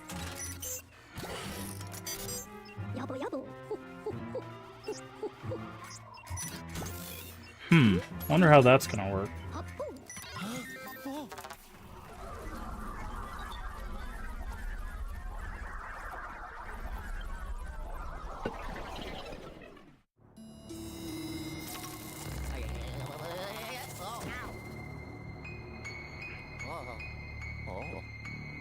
So somewhere out here is gonna be the gem.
Already checked this. This wasn't a gem, it was just like loot.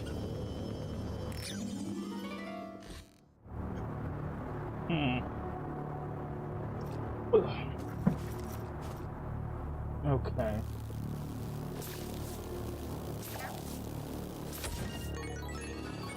I mean, that was useful loot though.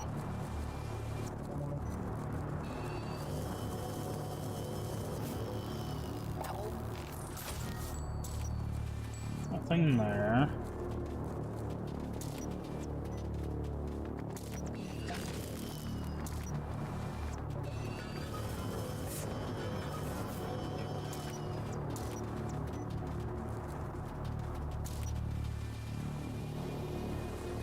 Oh, we can.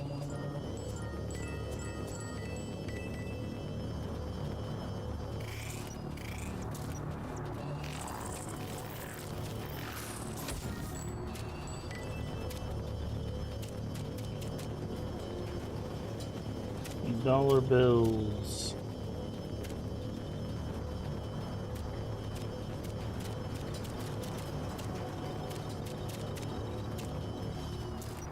So there's definitely a box over here.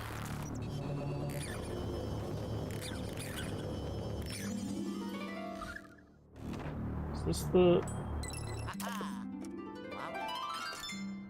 Okay, we couldn't go over here before, so how is that supposed to be the first one? Okay, so I think they're in place by area, not by ability to get.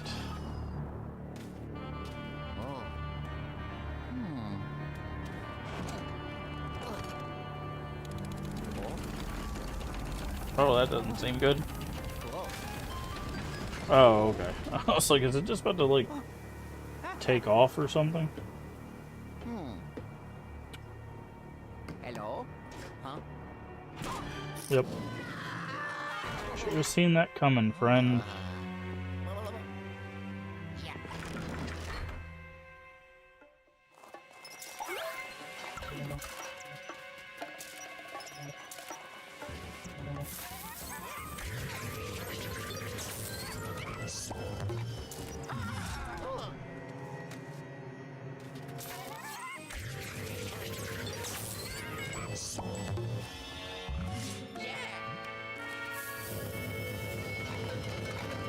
Okay, see the gem.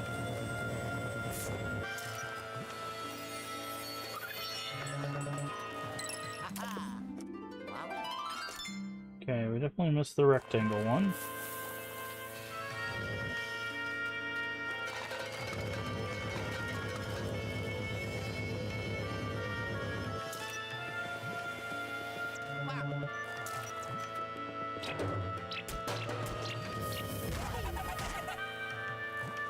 Okay, I was trying to see if I could... Okay, this is the bomb. I thought it was just gonna be like something we had to use.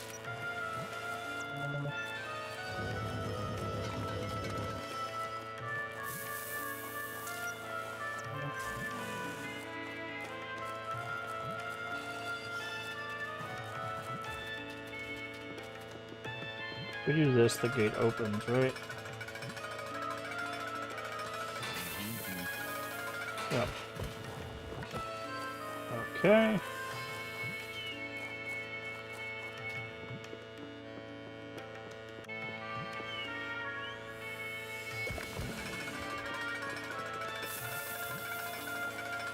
Alright. Easy enough.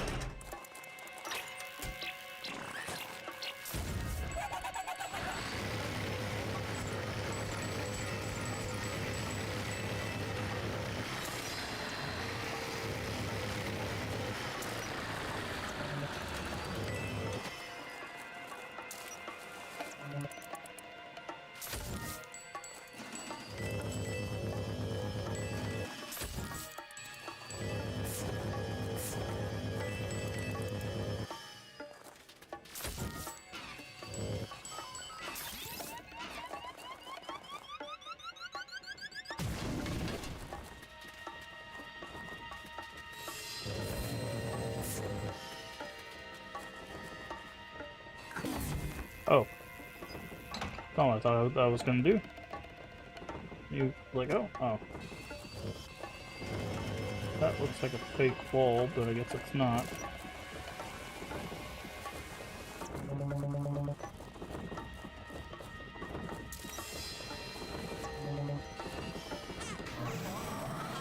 Oh, it's a secret area. Huh? How? Oh.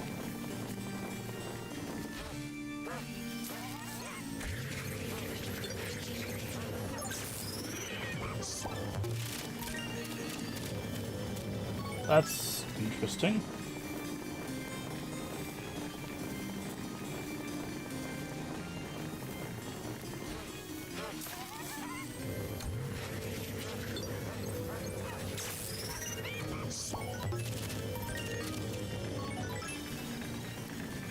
Oh, that's crazy. So I have to, like...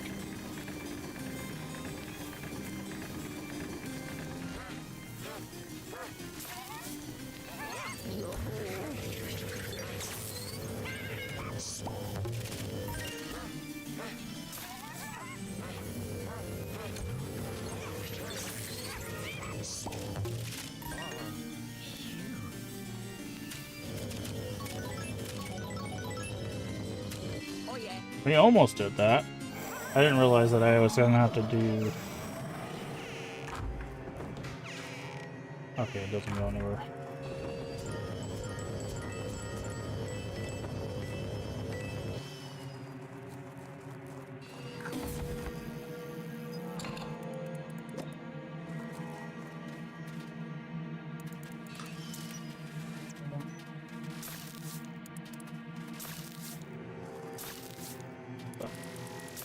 Oh, sneaky.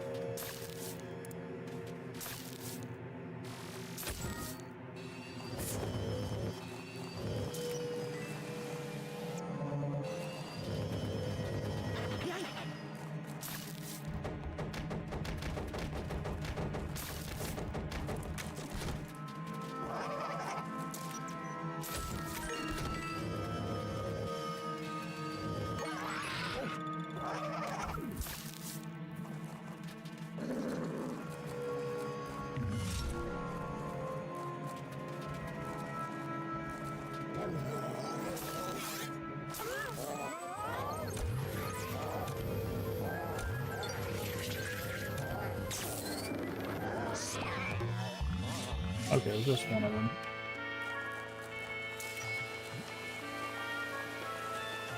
Okay.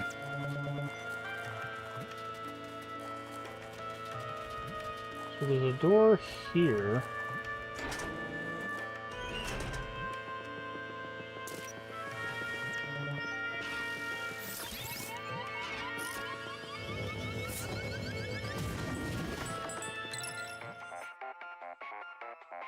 Oh, yellow. Okay.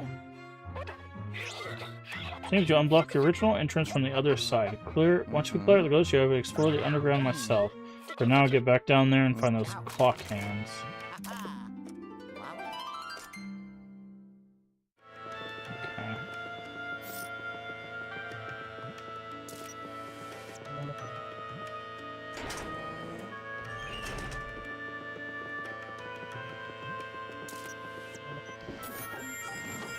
Oh, the bone's here again.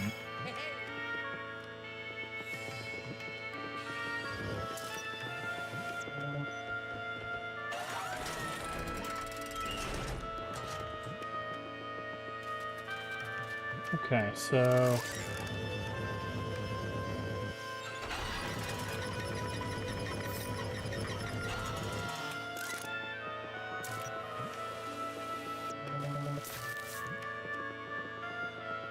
Still can't do anything there.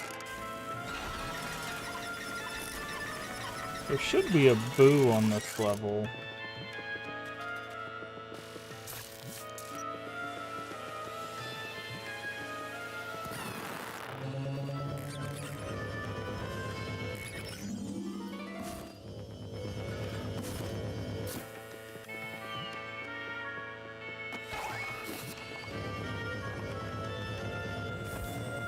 Try that. Okay, that's... Yeah, I keep forgetting that's a gem. Wow.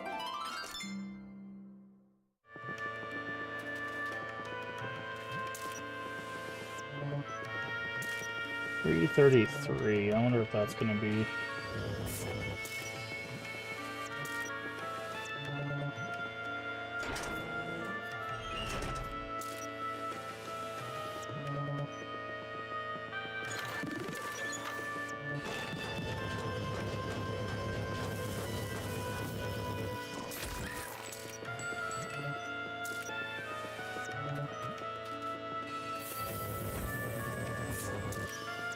Okay, nothing there.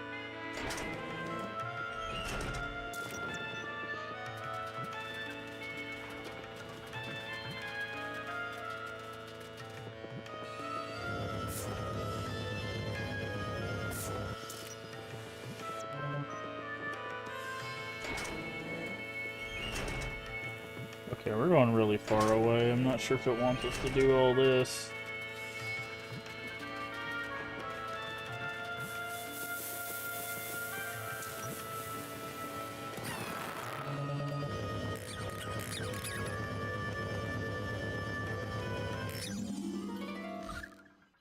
Oh. Well, we found this gem at the very least.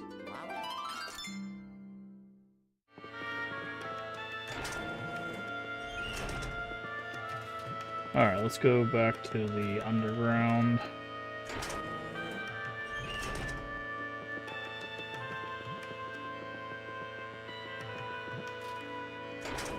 Alrighty.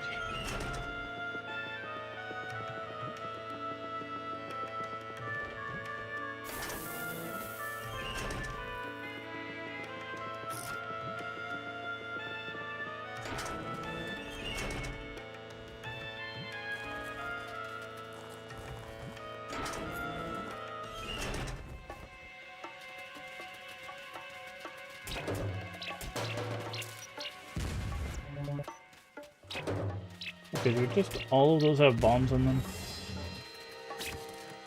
Okay, all of these things have bombs in them.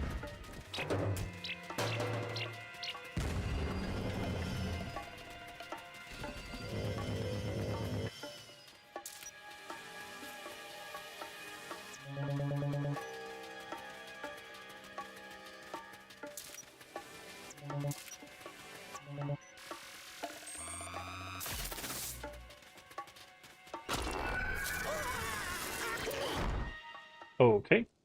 Ooh.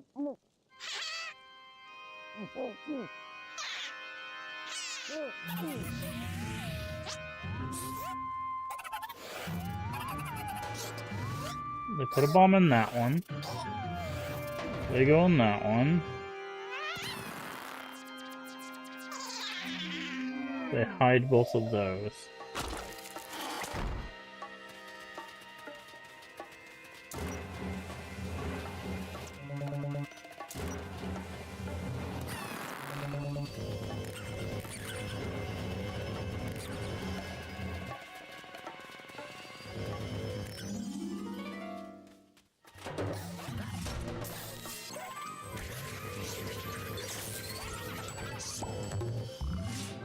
Yeah.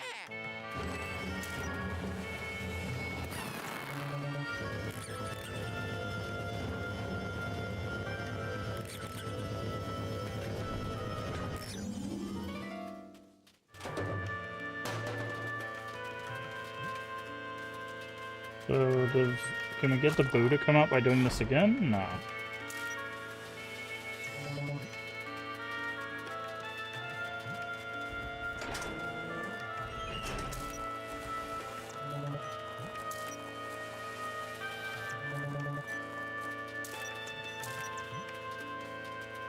Hmm.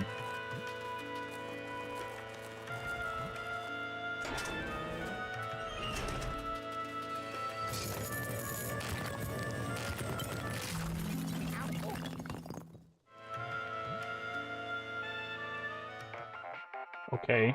I was like, Egad? Oh. Yellow. No, I cannot.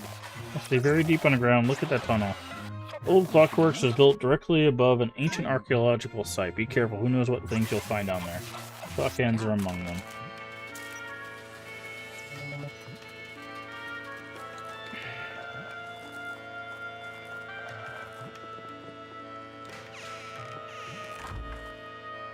Hit slide. That doesn't sound inviting.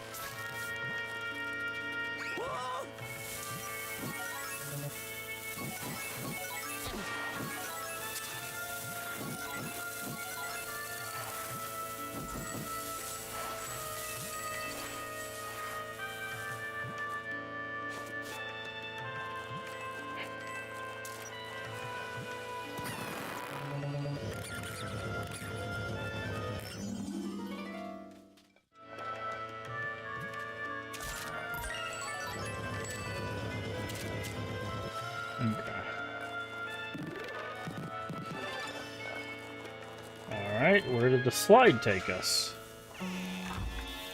Quarry. Uh-huh.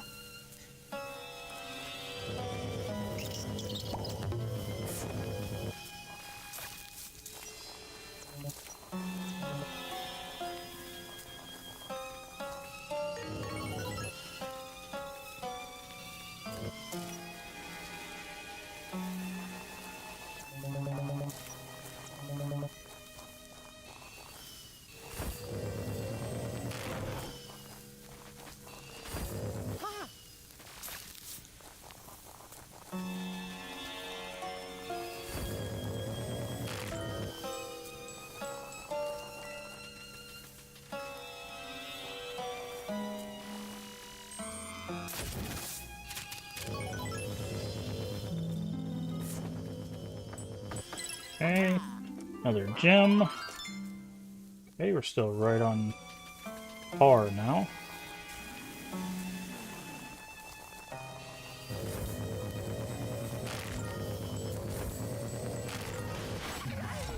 Well, that was rude.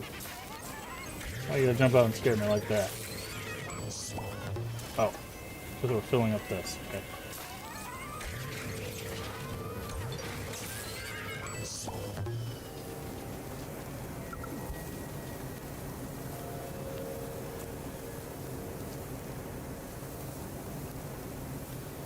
Alright, we're supposed to be. Oh, God, are we supposed to be here?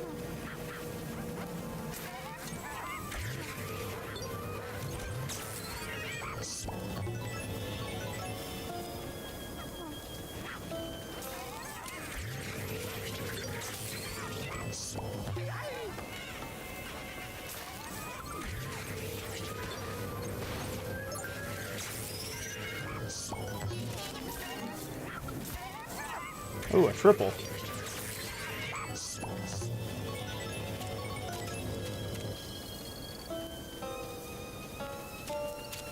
We're gonna fight a big monster.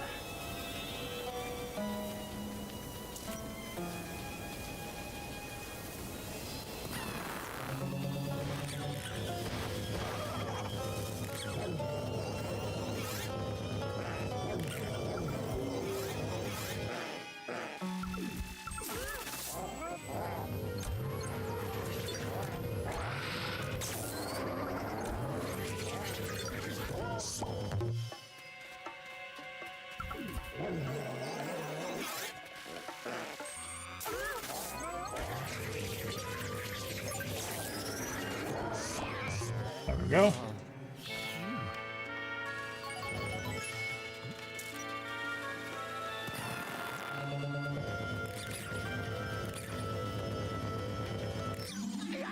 Oh, there's the boot.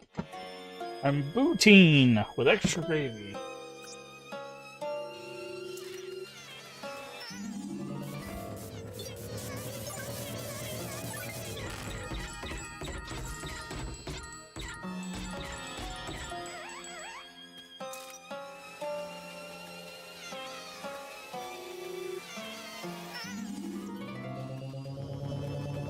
Where'd you go?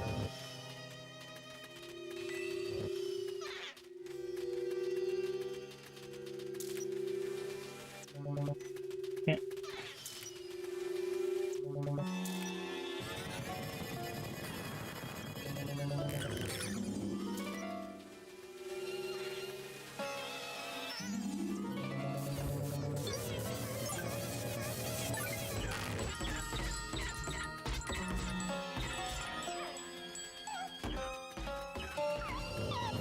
There we go. Oh yeah.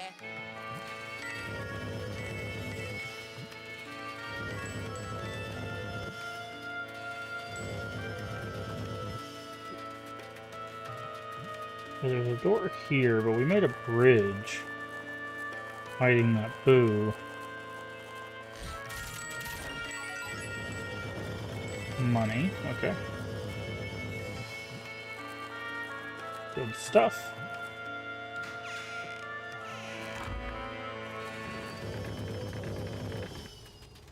Okay, so we're gonna need some sort of fire. Ah. Got it.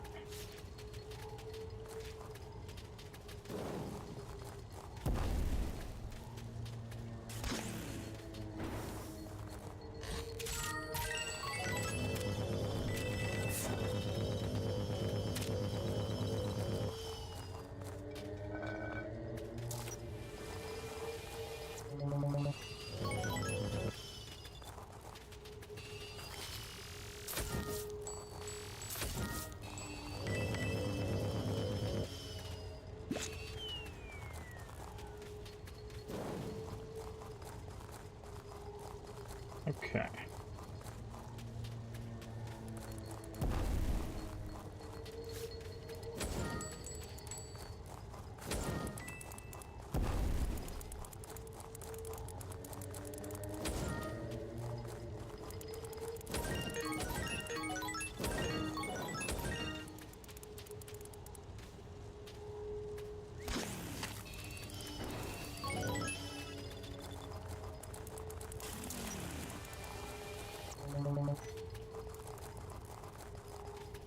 Okay, we gotta get the thing back.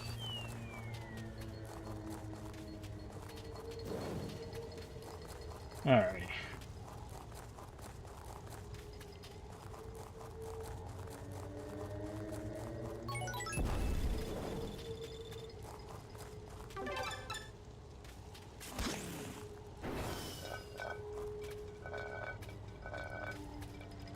You touch the other one, please?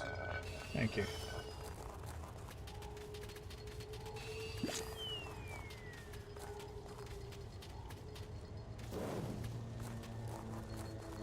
Okay.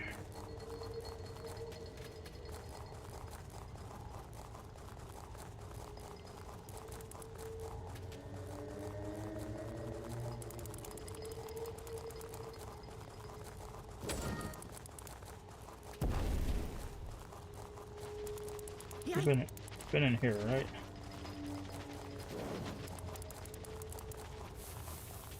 Wait, did we go in there? Yeah, we have the torch.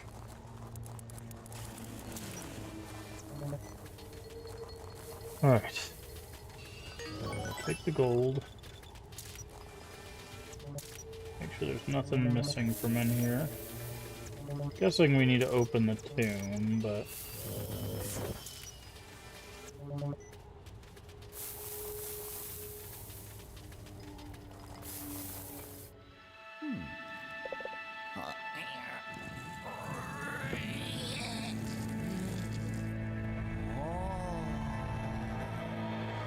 There's a clock hand. Oh, it's another one of these guys. But they're blue this time.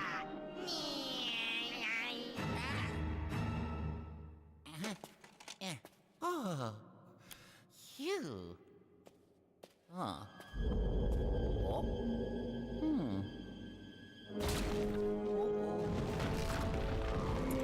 Are we gonna have to unravel this guy?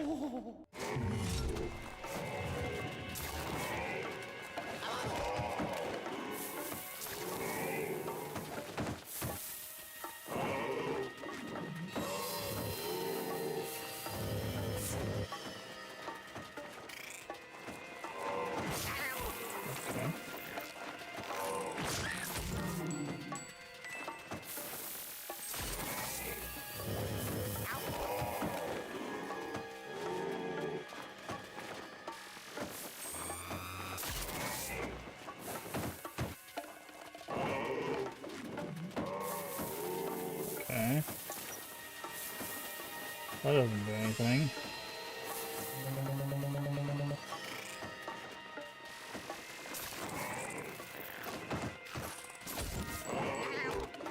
Okay, so flashing does that.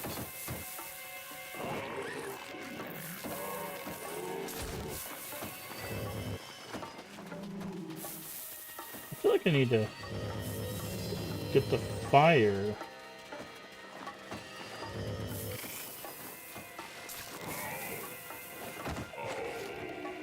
Oh, I need to get to run into something.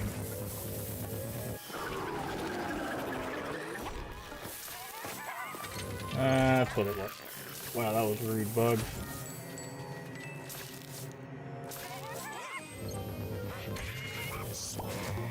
Okay. I thought I was gonna have to set this on fire. Ow.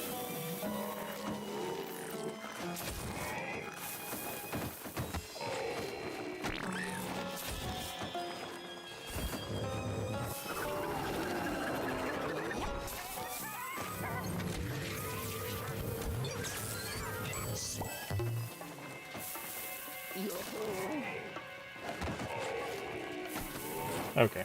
This is a lot easier than I thought it was gonna be.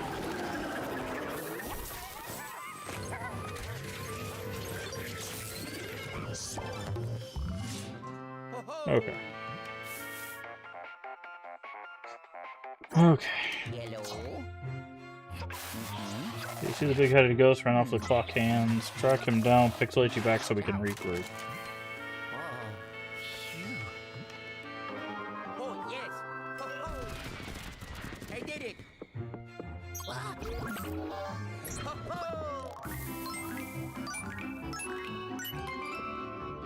Okay.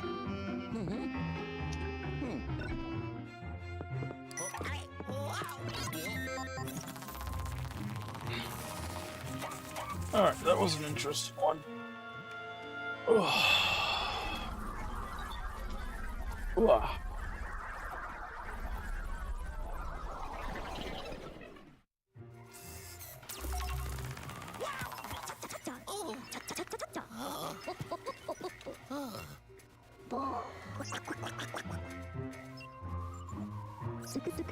yeah.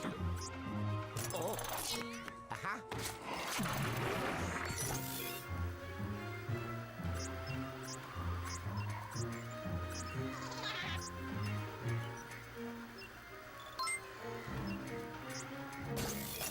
What happens at 20,000? Wonder if we get like a boo detector or something.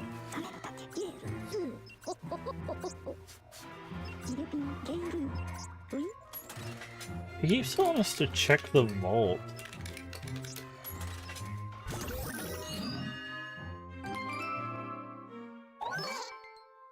Or does he want us to check the vault?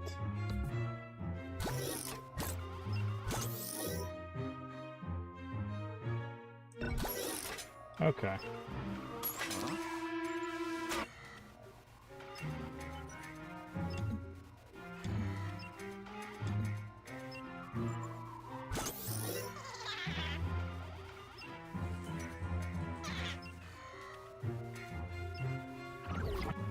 Okay. So there's one more upgrade and it's at 20,000, according to this. Welcome back, Energized. Missing one in Haunted Towers, or as long as we keep doing what we're doing on Clockworks, we might actually get all of those.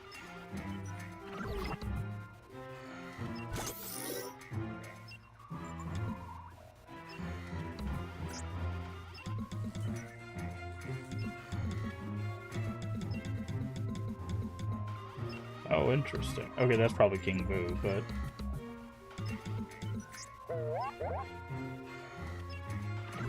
They've been alright. They've been alright.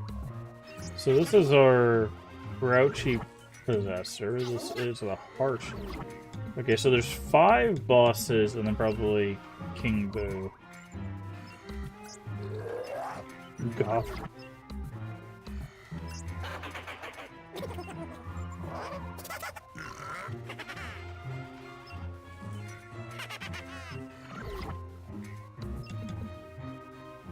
Okay. He kept telling us to come down here, and I'm not sure why.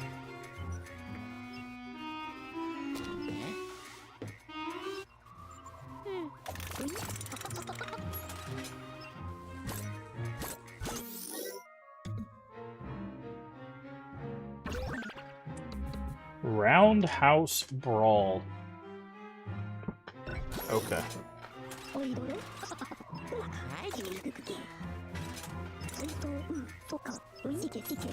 Okay.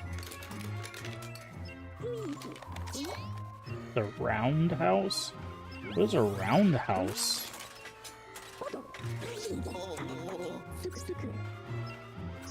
Guess he has a lot of time on his hands.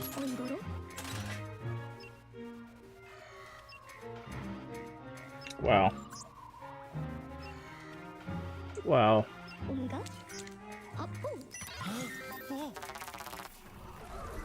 Lord have mercy.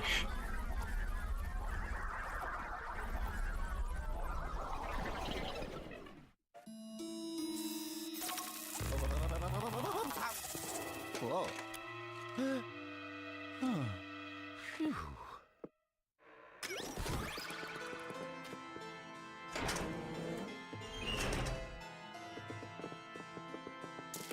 What is one Fantasia the other?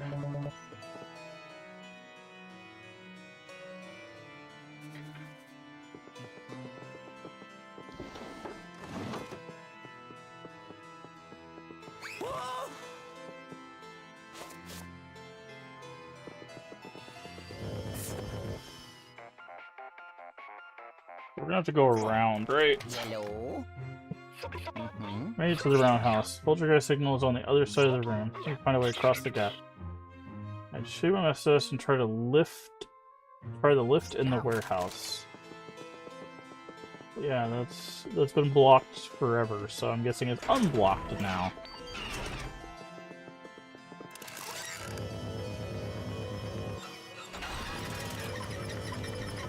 Oh. It's not unblocked, but now it has a bomb that we can set off.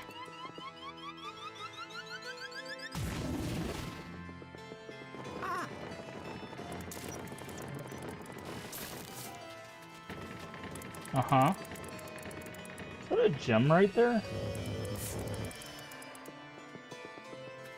It's not a gem, but there's something. Okay, there's stuff that we'll need to spin up.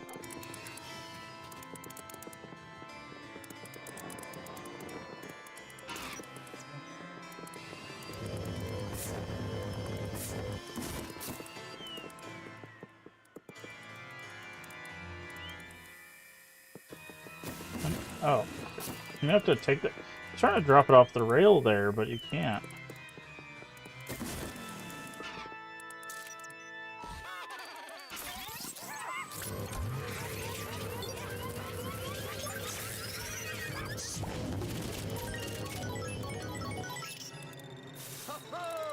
Fruit spider.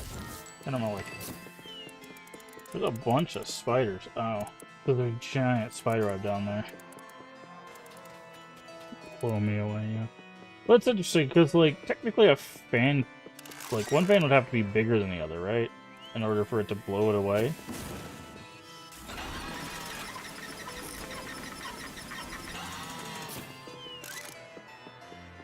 Wouldn't the fan be saying that to something that, it could actually move?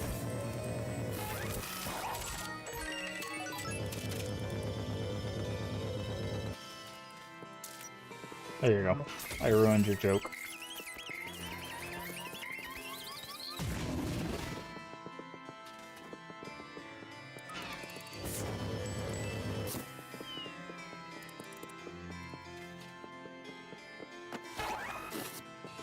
Mask, ruiner of jokes.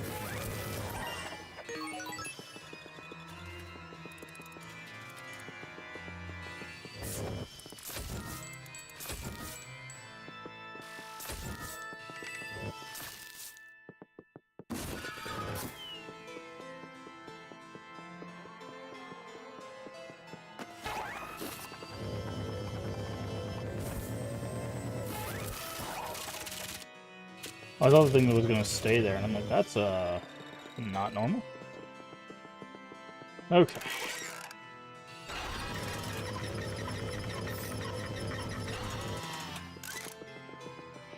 Alright. So now let's go in here. Clockmaker's chamber.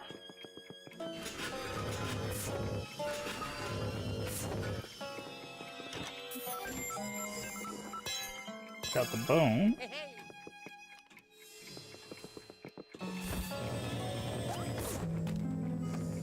There's a fan. Okay. So I need to move that until the alarm goes off. Which is 9 o'clock.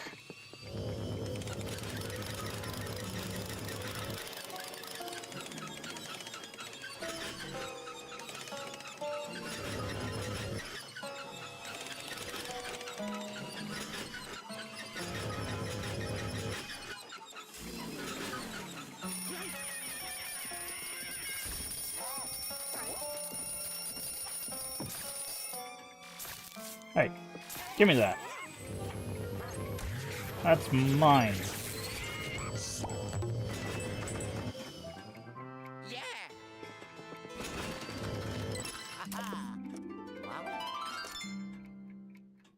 You can't have it.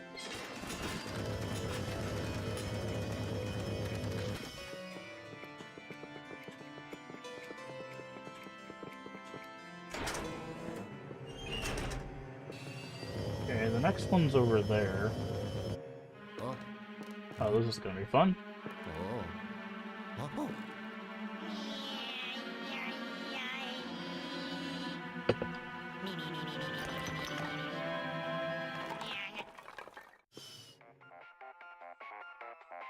Oh.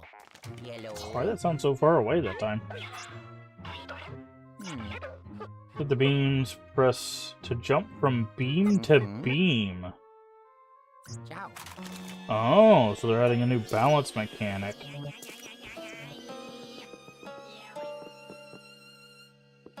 Oh.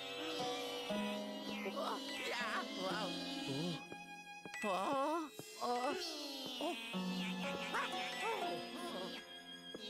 Oh.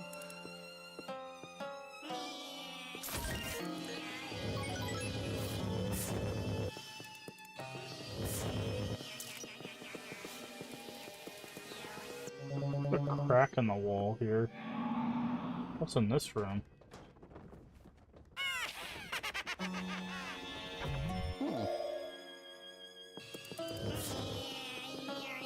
Heard someone laugh. finishing room? Okay.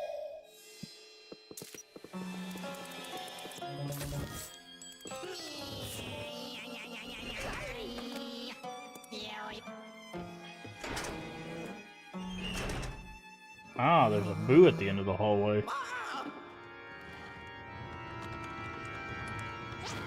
With a key.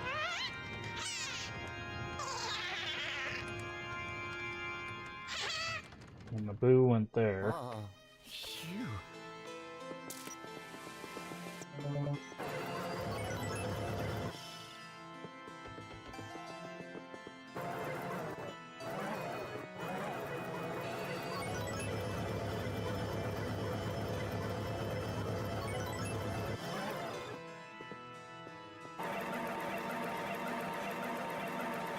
Okay.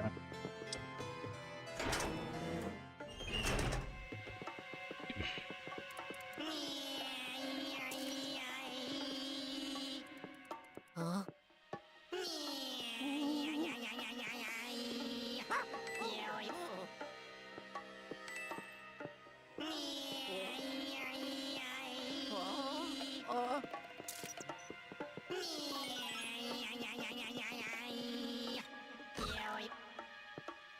Okay, there's the next gem. We know one's in that wall, so the next one is like right there.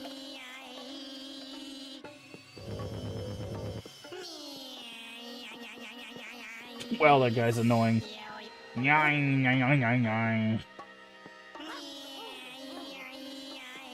Jesus. Getting me out of this room.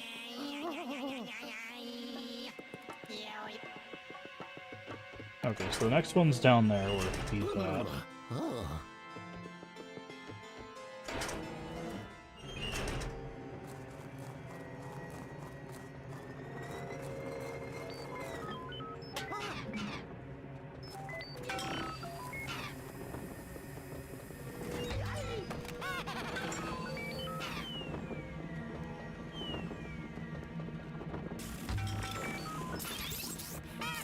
Is that thing gonna follow me?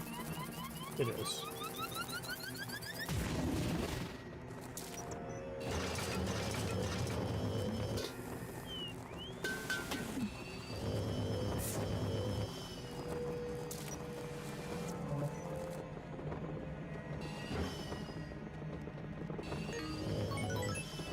Okay.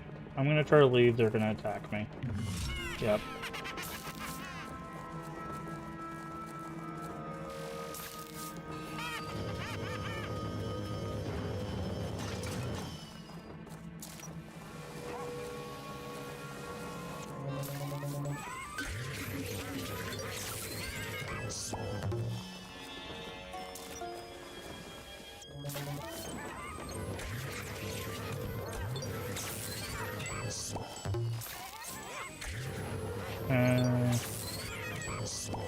Just the three of them? Yes. This is obviously a fake. So it's up?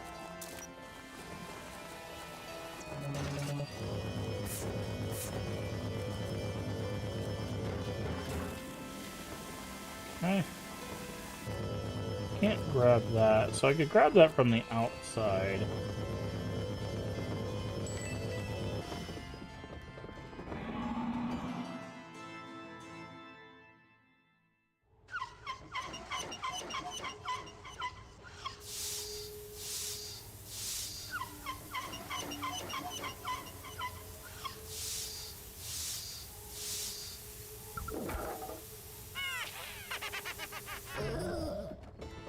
Okay, they kind of smoked up that room.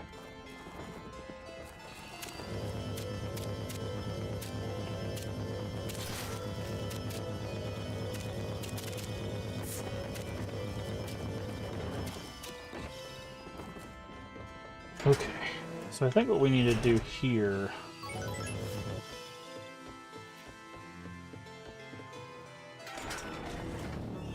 is that. Container yard, grab this flower.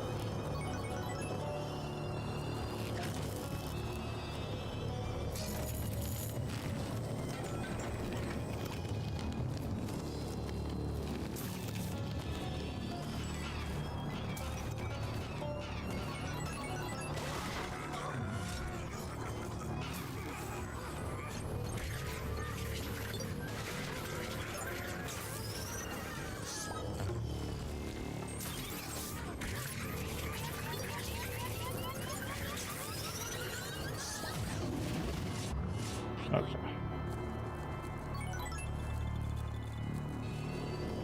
Oh, that bar went away.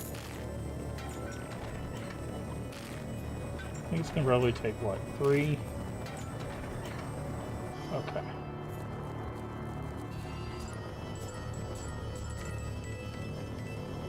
Okay. So now we can go over here.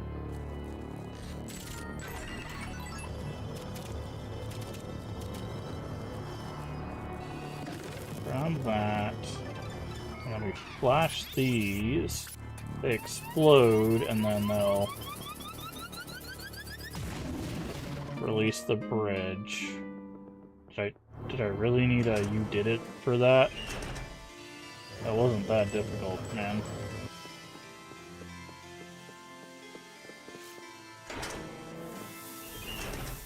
Okay, and then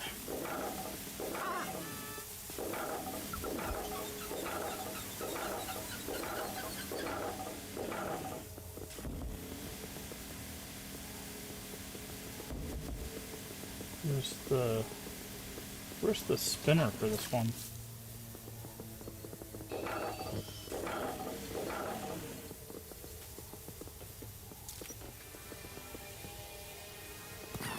Ah. I was like, where's the spinner? It's not there. That's because it's literally not there.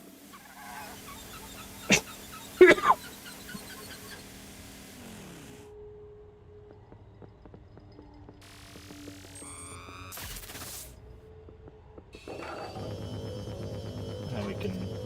That's actually a really cool mechanic. I like that. So we had to defog the area, or like stop the fog from coming in the area, and we actually had to drain the fog out of the room with our vacuum.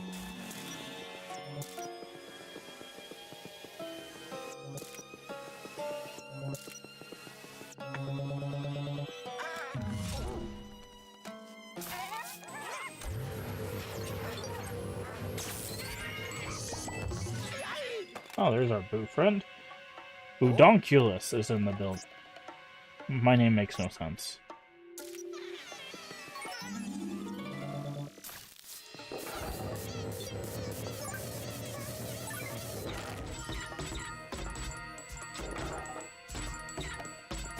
You are correct, your name does make no sense.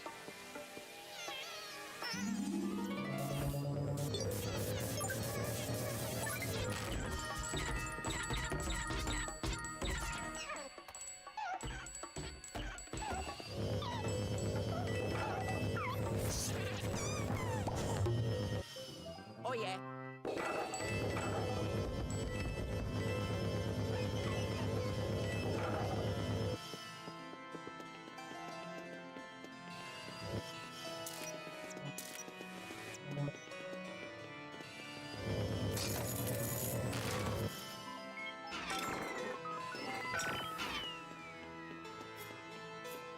Okay.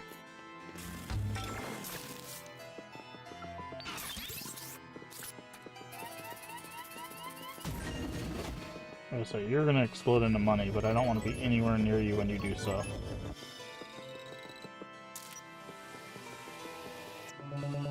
I don't know what those arrows point to, but I feel like they're gonna point to something useful later.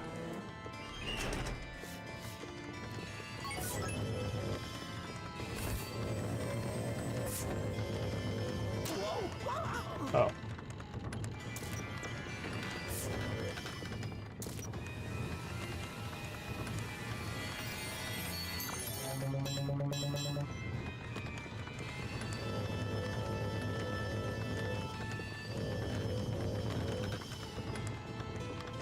I was like, how am I supposed to get over there? I go over the wheels.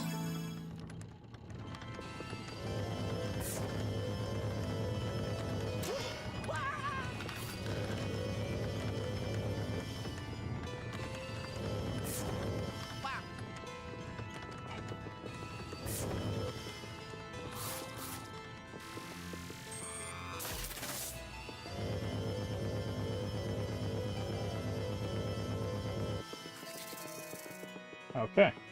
So I'm guessing now we have the key for this door? We do.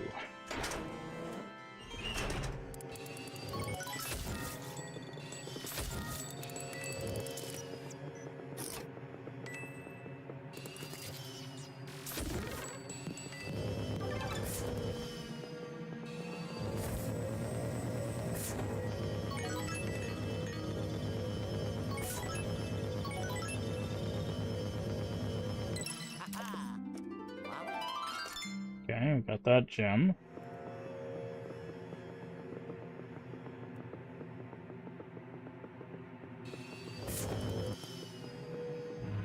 And now we can fight this guy.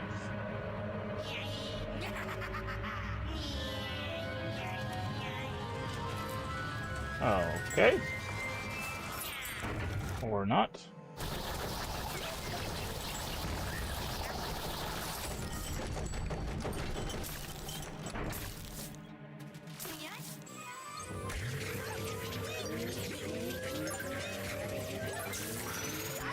Hey, you brought a friend. That's not fair.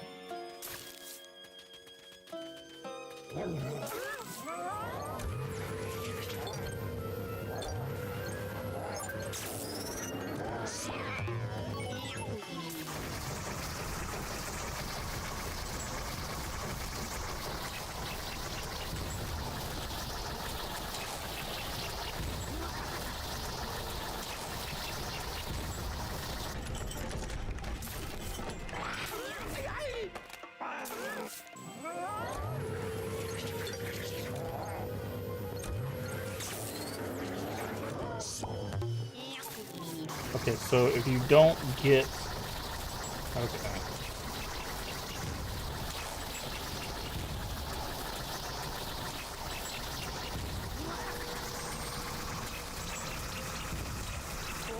Okay. I didn't realize it was going to throw like 5 bombs.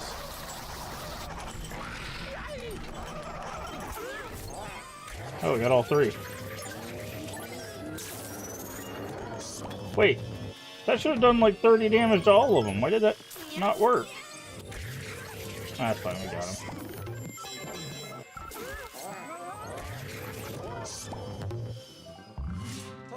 Nice. Okay. Still worked out in the end, but we hear this thing. Alright, so that's one of the clock hands. We still need another one, though. I'm guessing it's going to be on the other side of the... Yellow. Oh, you had it, didn't you? Cover the clock hands and captured... Get back here. Hold on. Okay. Oh, yes. Ho-ho. I did it. Ho-ho.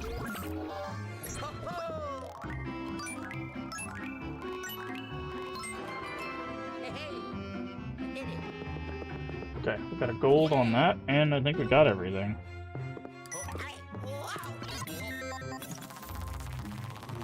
Okay. I think we're starting to really get the hang of this. I say that, and then when next level will just completely destroy us. But, you know, it is what it is, I guess.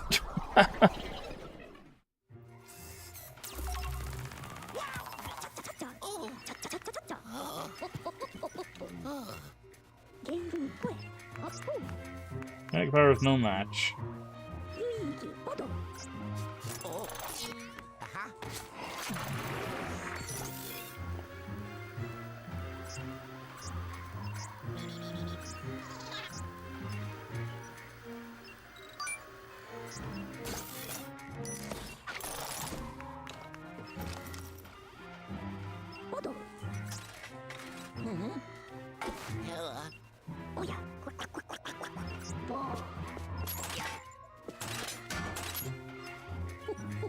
One hand is better than no hands. Where the other hand be? I'll come with the plan and find the mass signal. Alright.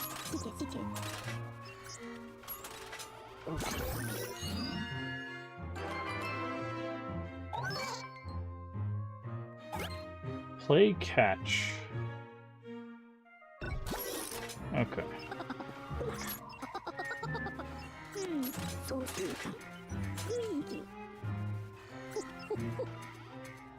Clockwork's Court. Okay.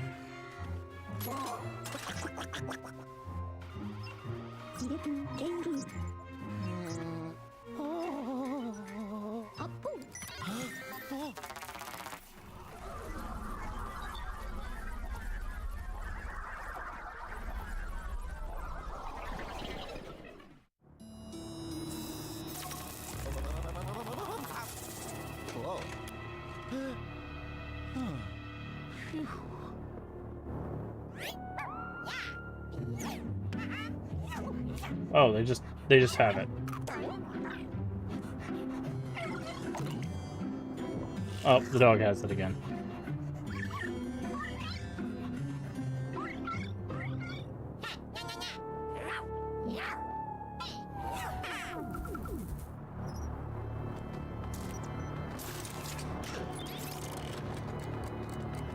Okie dokie.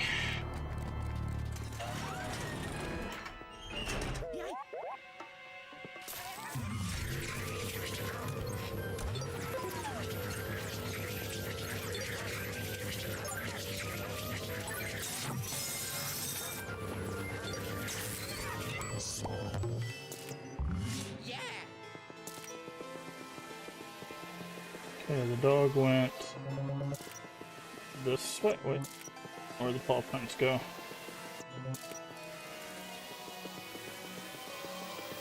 This way, okay.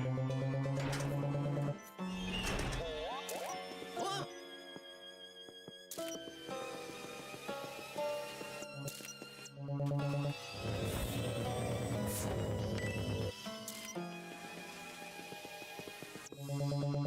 Looks like he went in the machine.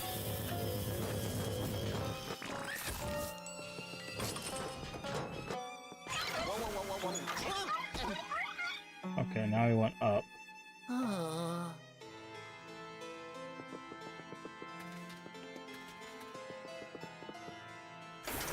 Which means that we have to go all the way around.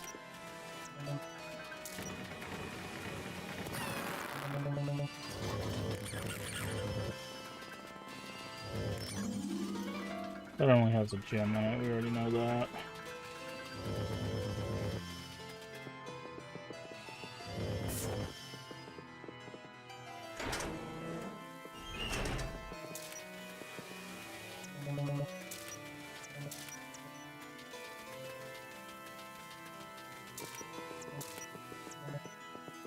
We haven't gone that way yet, so I'm guessing there's something going to be that way.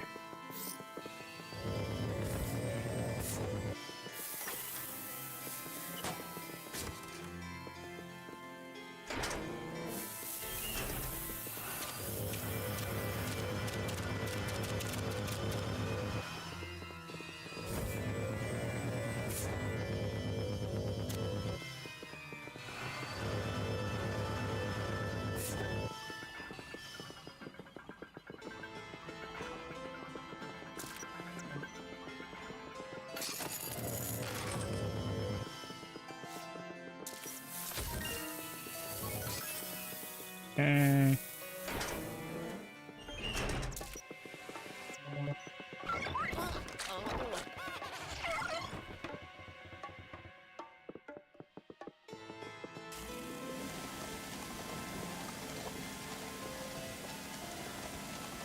Spin that.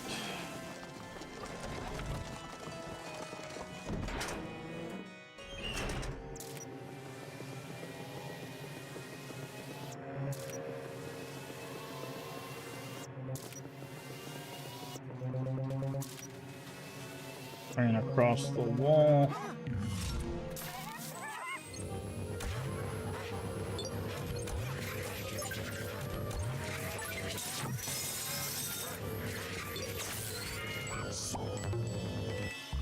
Oh yeah. Okay, went in here.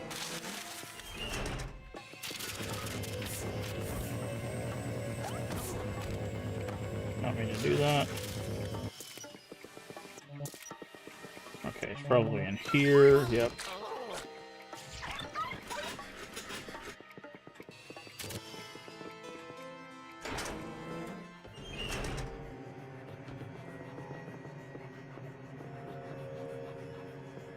Ooh. Yeah. Wow. Ooh. Oh. Ah. Oh. Oh. Huh? Okay. Are you gonna be at the end of this hall?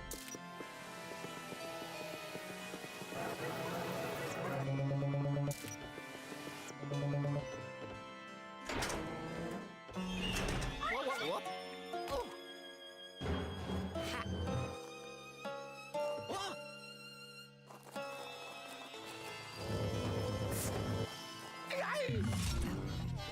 Oh, you brought friends. Oh, I did not realize you could hit them that far.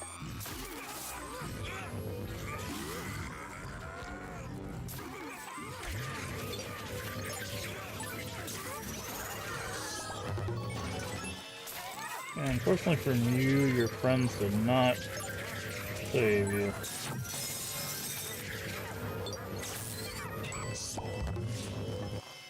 Ho-ho! Okay, so that should be all the ghosts that we're following. Oh. I need to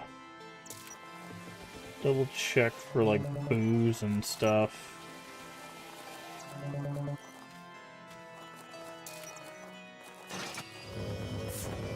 There should be a boo on this level.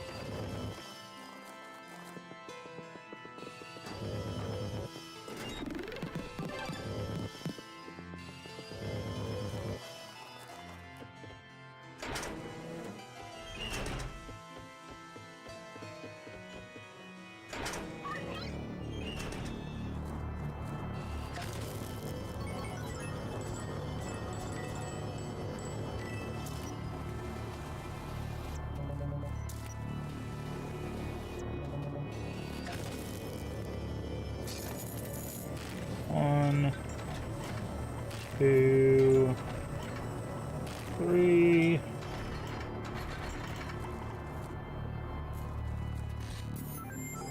There's the bone.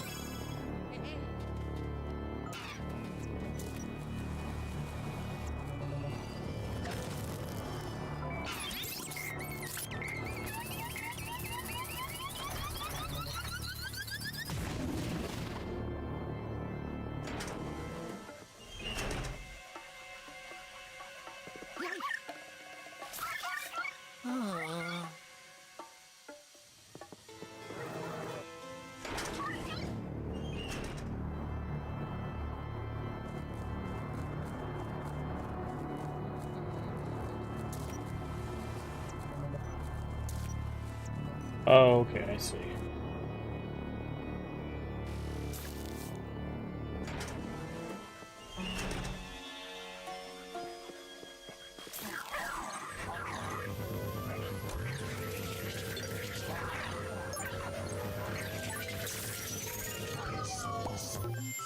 Oh yeah.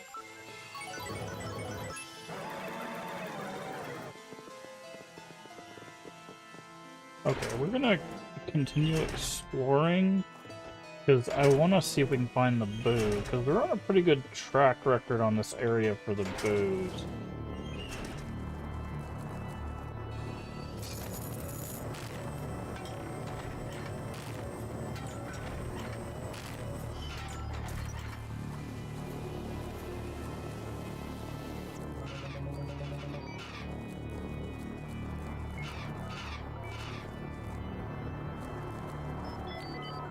Oh, that's what that sound is. Okay.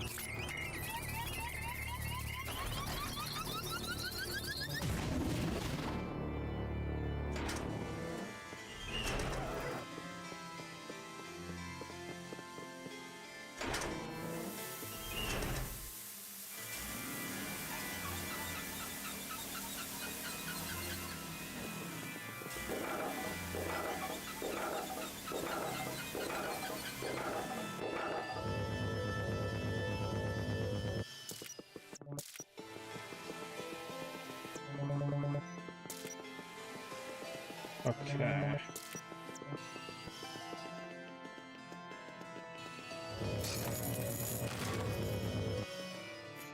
No boo there.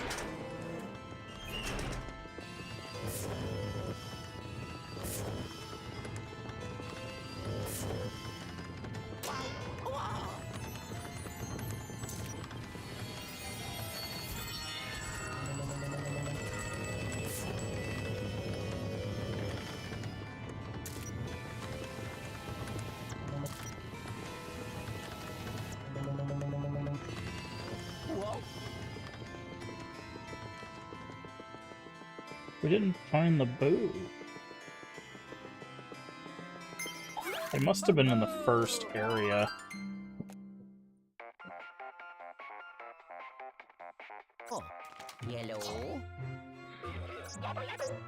Ow. Oh, yes. Ho, ho. I did it. Ho, ho.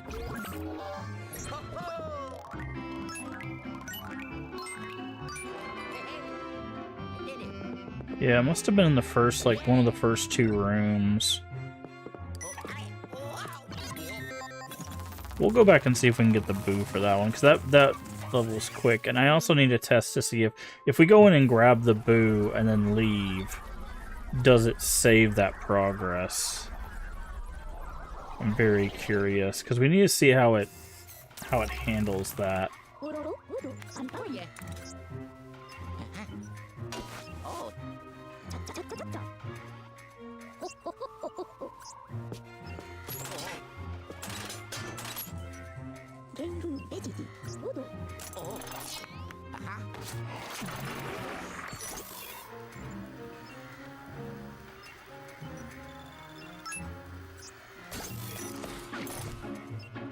Oh.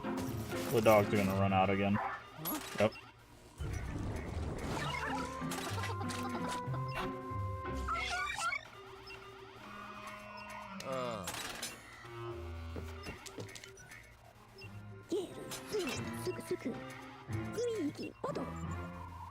The rotor? Oh, interesting.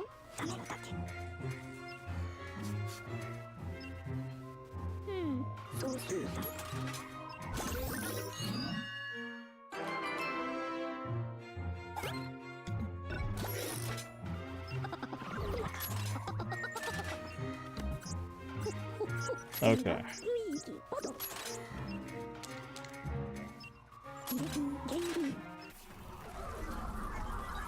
I want to see if we can find this boo.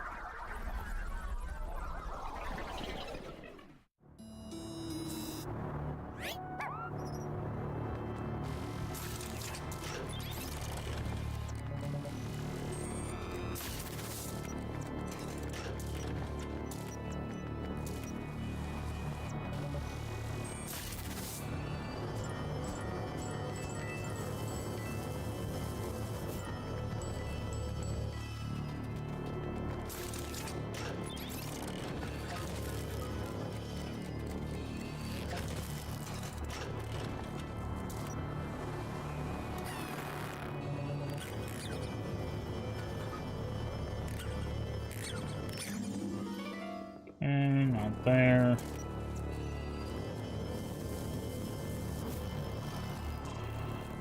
Not there.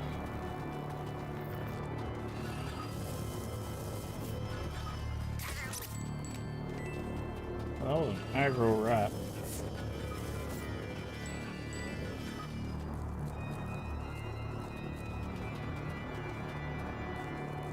Oh, interesting. You can go back down that area, I guess.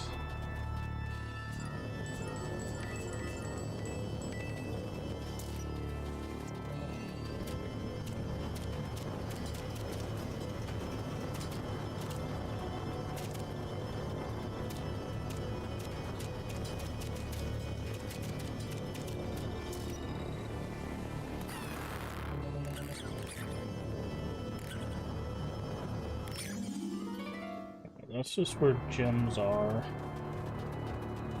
Pretty sure. Yeah. We don't get anything from those, I don't think. Thought we got money from them, but...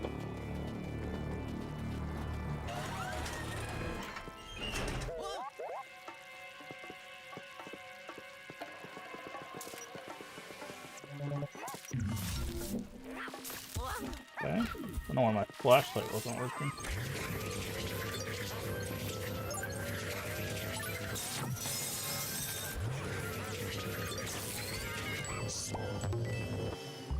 I do it. Maybe it's up here.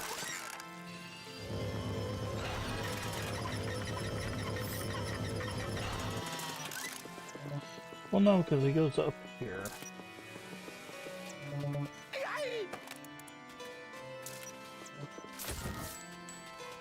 Oh, that was interesting.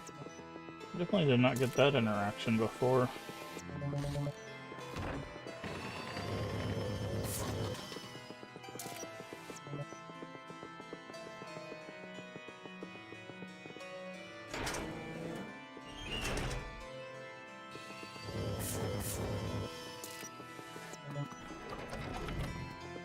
Hmm.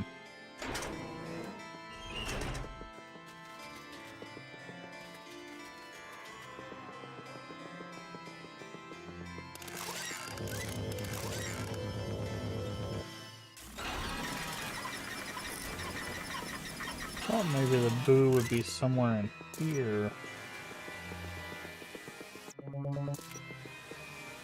That's just a gem.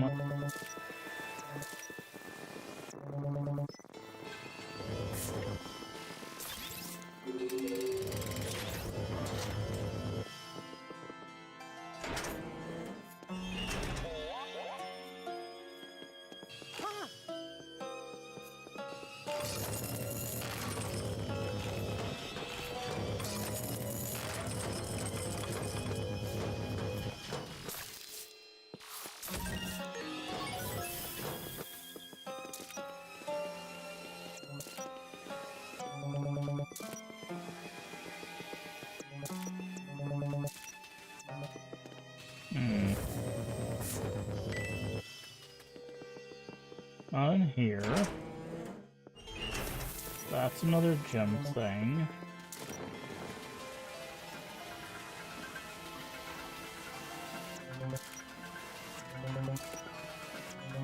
Where's this boo at?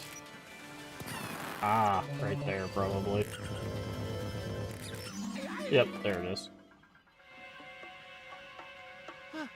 Call me Gumbu. My name is Jumbulaya. Nice.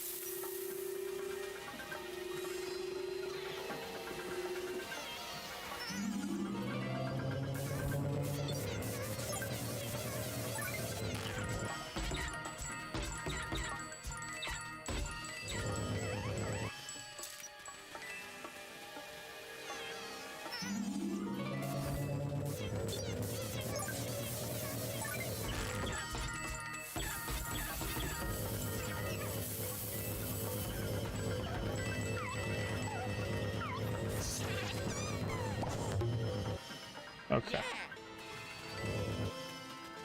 So now if I quit the bunker, does that, it says it saves, does that keep the money and the boo that we got up to that point?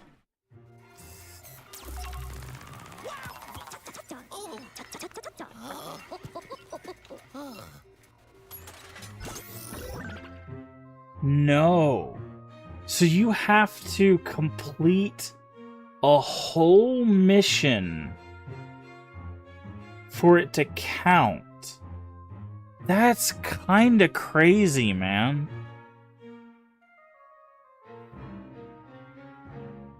That's kinda crazy.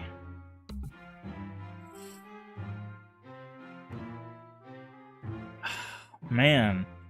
That really sucks. Like, that mission's not super long. Like, we could do it again, because now we know where the boo is. We could just, like, rush, grab the boo, and then follow the thing. But, like, man, that really sucks that you can't just do that.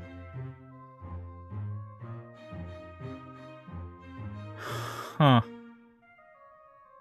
Alright, I guess let's... I mean, it was worth testing. It was worth testing. Now we know where the boo is, so we don't have to search. We'll just go from fight to fight. We won't worry about any money or anything like that. We can skip all these cutscenes.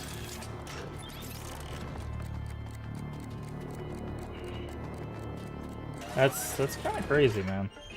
Because like, I get this was like a 3DS game, but like, imagine like because it's a handheld console, right? So you would have to be like, hold on, I gotta finish this mission before I could do anything else. Like, on a handheld console? That's kind of outrageous. Like, if this was like on a console, like, I could understand that, because like, you're, you know, kind of locked in, but like...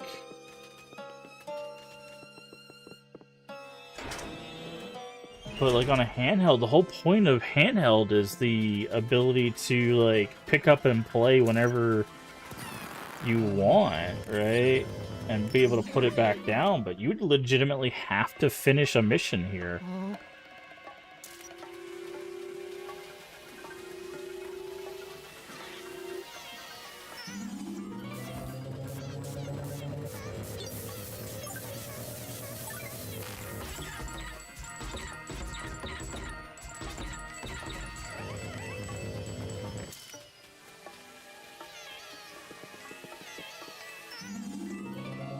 Which is it's asking a lot.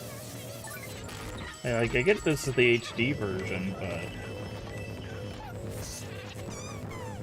but man, okay. Like I said, we will just make a run for what we know is the end of the mission. This will also help us test if it's based on time and stuff.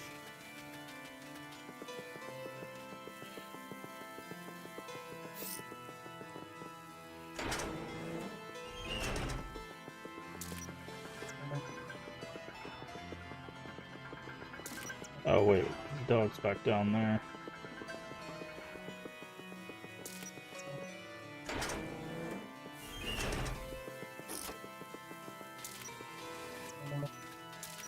I think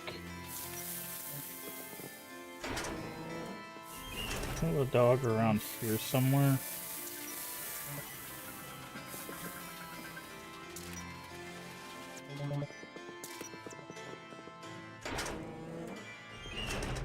Yeah, it's on the drill.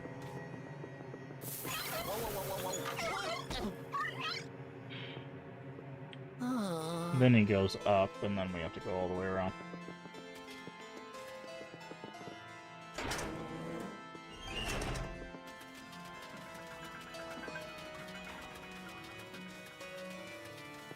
Hello, Wicked XL, how are you doing today? What's up? Not much, just redoing this mission because we missed the boo. And apparently you can't just grab the boo and then leave the mission. You have to do the whole mission over again. So we are making our way through. Are you? How's the game? Really want to get into Luigi's Mansion? It's good. This is actually a port, a Switch port of the Dark Moon game. So this is Luigi's Mansion. They call it Luigi's Mansion 2, but it was called Dark Moon on the 3DS or the DS. I can't remember. It might have just been the DS, but yeah, we're playing the Switch game. So, which I have a green screen, so you can't really read it, but it says 2 HD. They ported the first one to the. I don't know. I don't know. We played the first one on GameCube. We're actually working our way through the whole series, so kind of tripped with the green screen. Yeah, we played the first one on OG hardware. Beat that one, and now we are working our way through the second one. This is the first playthrough. I've actually not played this one because I did not have a DS, so. But, and I have played and beaten the third one, but just not on stream. So after we get done with this one, we're gonna play the third one. Yeah, we're gonna play part 3, yeah.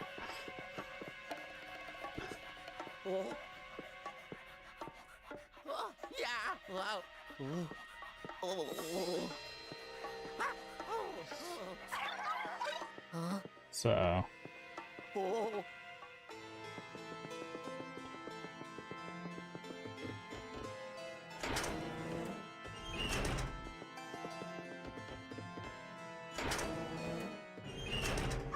But yeah, it's pretty good. It's pretty fun. This one is much more puzzly, I would say, than the first one. The first one is very very combat heavy, which I think I kind of prefer to this play style. Mainly because, like, the way this one's broken into missions, makes it a little bit... Like, this one was a handheld game, so the way it's kind of broke apart makes it feel like it's a little bit more tedious, but it's still fun. Or Mario's Missing on the SNES was a unofficial prequel. I mean, they don't really have anything in common, other than, like, Mario is, You find out in the first game Mario's been captured, but it's not, like, you don't even find that out, like, until, like, a third of the way into the first game, so... Like, the premise of the first game is actually that Luigi, thinks he won a mansion. And then he goes there and finds out that it's haunted.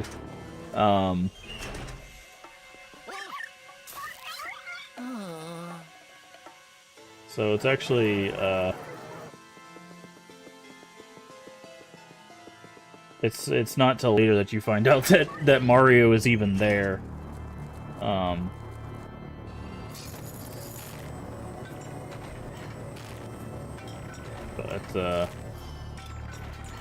But yeah, I don't know. I like the games. I think they're very solid games. I really enjoy 1 and 3. As the first playthrough of this, like I said, this one's much more puzzly. So if you like puzzle, kind of like puzzle adventure games. Why is this not working?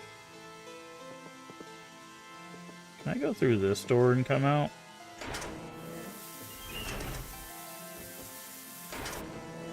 No.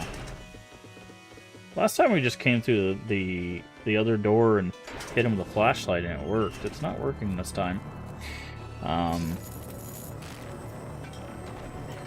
But in this one, EGAD, which is the guy who works with Luigi, he tends to stop you a lot more. He interrupts the gameplay quite often.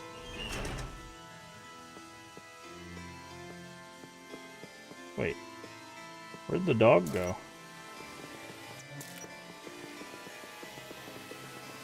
Oh, he went over here.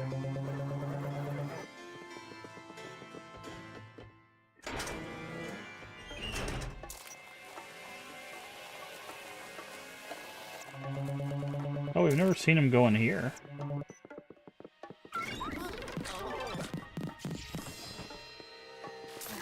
Oh, interesting. So if you fail it enough times, they make it easier. That's actually a pretty good feature. Alright.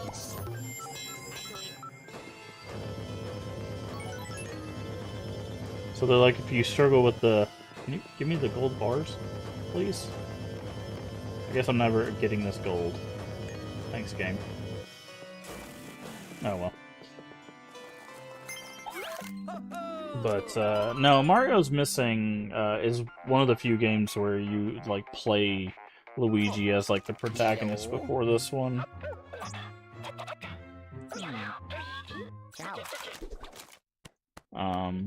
There's not a lot of earlier games where, like, Luigi is the protagonist. Hey, Demon, how you doing today? Okay, yeah, it looks like it is... Yeah, it looks like it is time-based. Oh no, treasure does play a part in it. Because the ghost captured is the same, the health lost is the same, but the treasure is lower, our clear time goes up, so the treasure does play a part in your ranking. Interesting.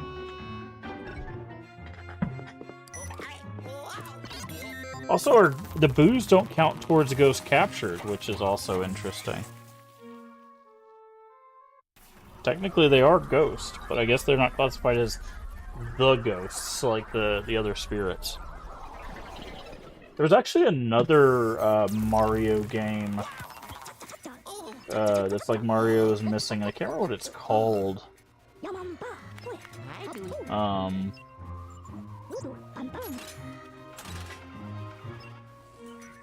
It's like, I don't know. I can't think of it off the top of my head. But, it's like something time machine? Hold on. Let me try to find it.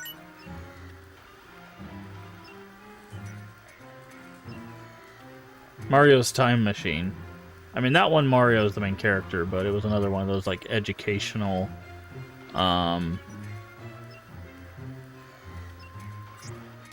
kind of things.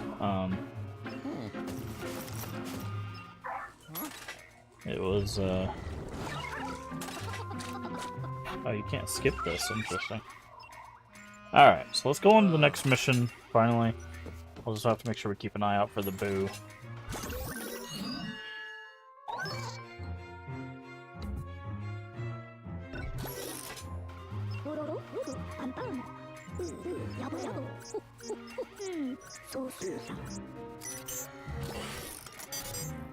Okay.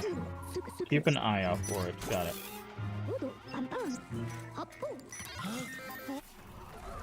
But yeah, you can, I think you can play, if you have, like, the Switch, like, expansion pass, I think you can play all of Luigi's Mansions on the Switch. I'm not sure. Let me double check, but I'm pretty sure.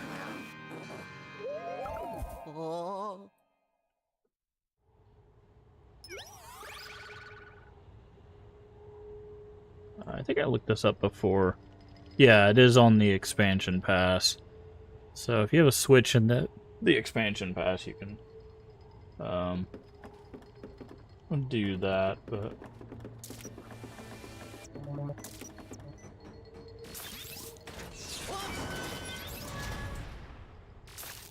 okay. Nice. Bomb? No? No. I only had one of those that didn't have a bomb in it.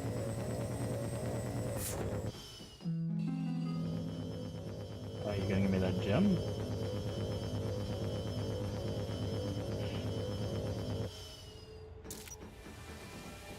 Okay, I see the gem there.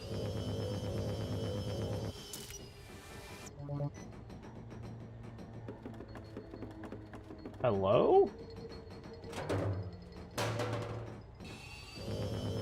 I can't get either one of those.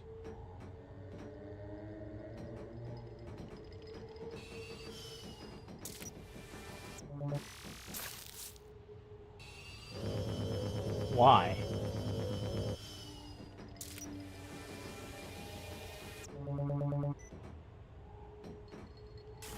Oh, I probably need to... There's probably a toad.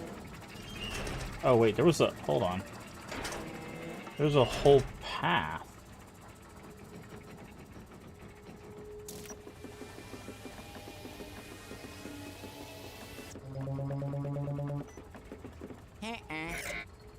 Ah, there's like a whole... So when we walk through the door... You could see there was a whole, like, path over there. Okay. So I know where that gem is now.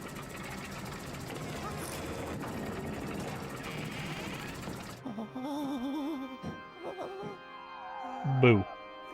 Yep.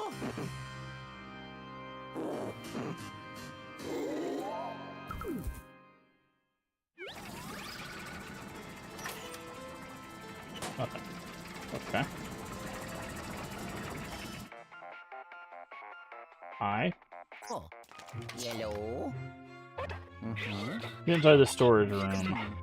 I think of this earlier. Hired Toad Assistant to look after the old clockworks. Maybe me help you. Give me a second to look at him. Apparently he went to the synchronization... Malfunction synchronization. Can't believe I ever got him. Working for me must be really terrible. You said it, not me, buddy.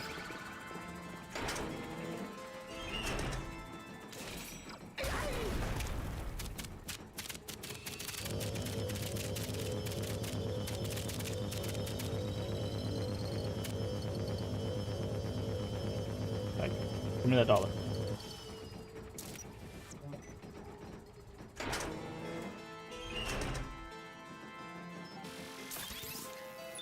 Okay.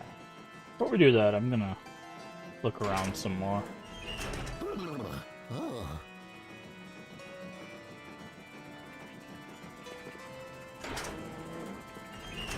hold on, hold on. I saw that. There was coinage.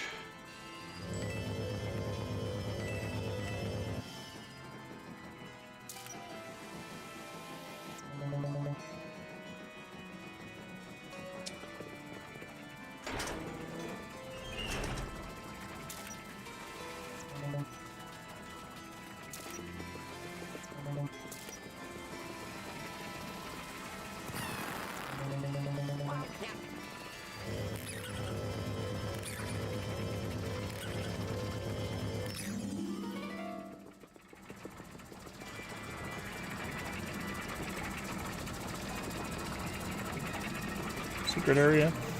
Yep. Okay.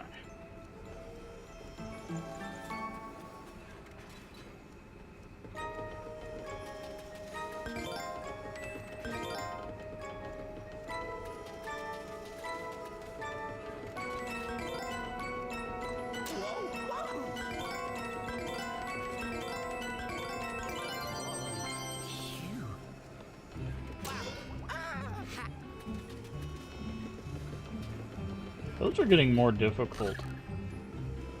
Oh, they put a gem in this one? That's interesting.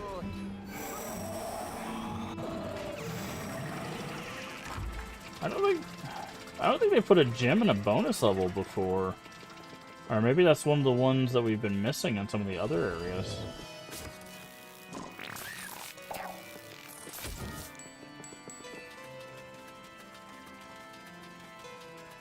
So that's why I wanted to go back and check real quick.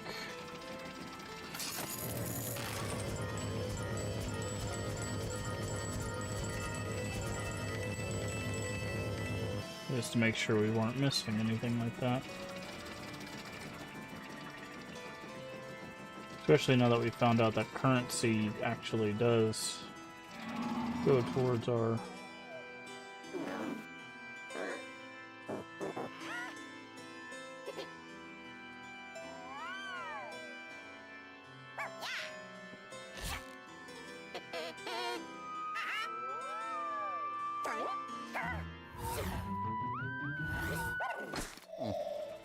Rude.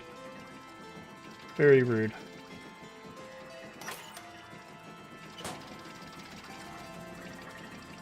Okay.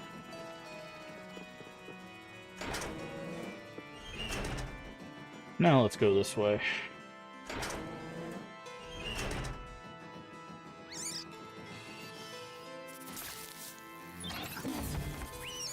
Eee.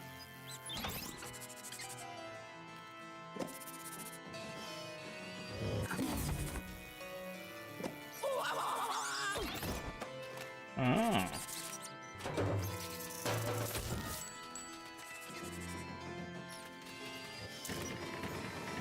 Uh-huh. This is where the boo is. Get over here, you glowing orb. No, this is where another gem is.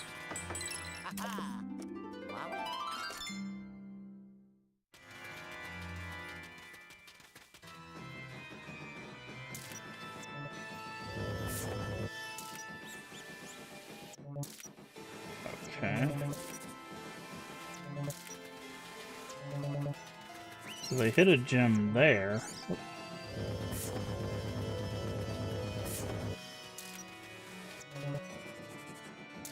Where's the boo gonna be?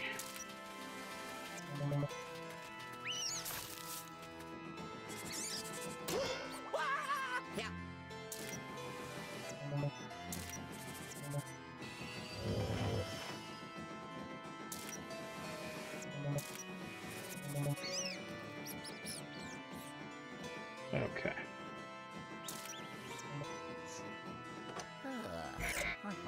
Can't go that way. Okay, well there's a door missing here.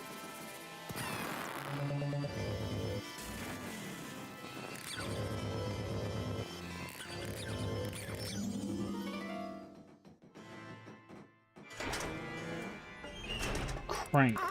Okay.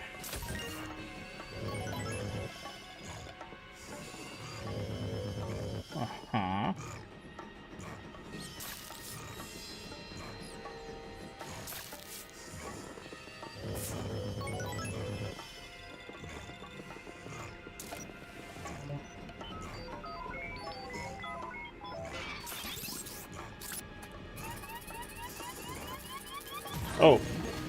I didn't realize I could go up the stairs.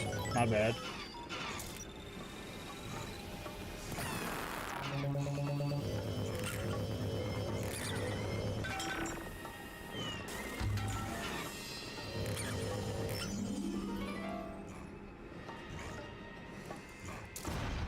Oh yeah. Okay.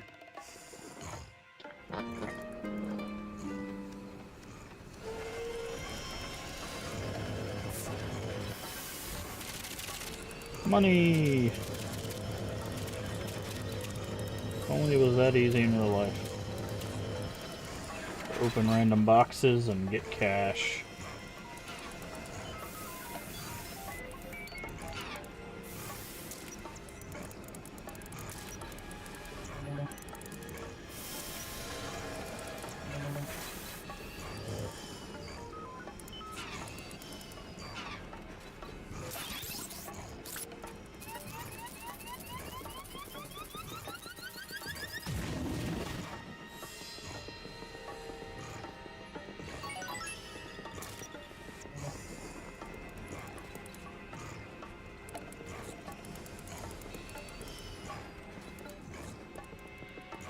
Okay, so is there a way for us to reverse the direction of the wheels?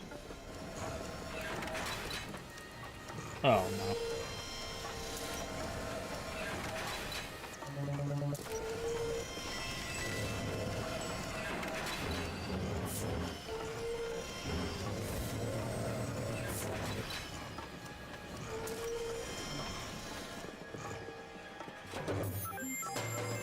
Okay, there's the bone. Hey, hey.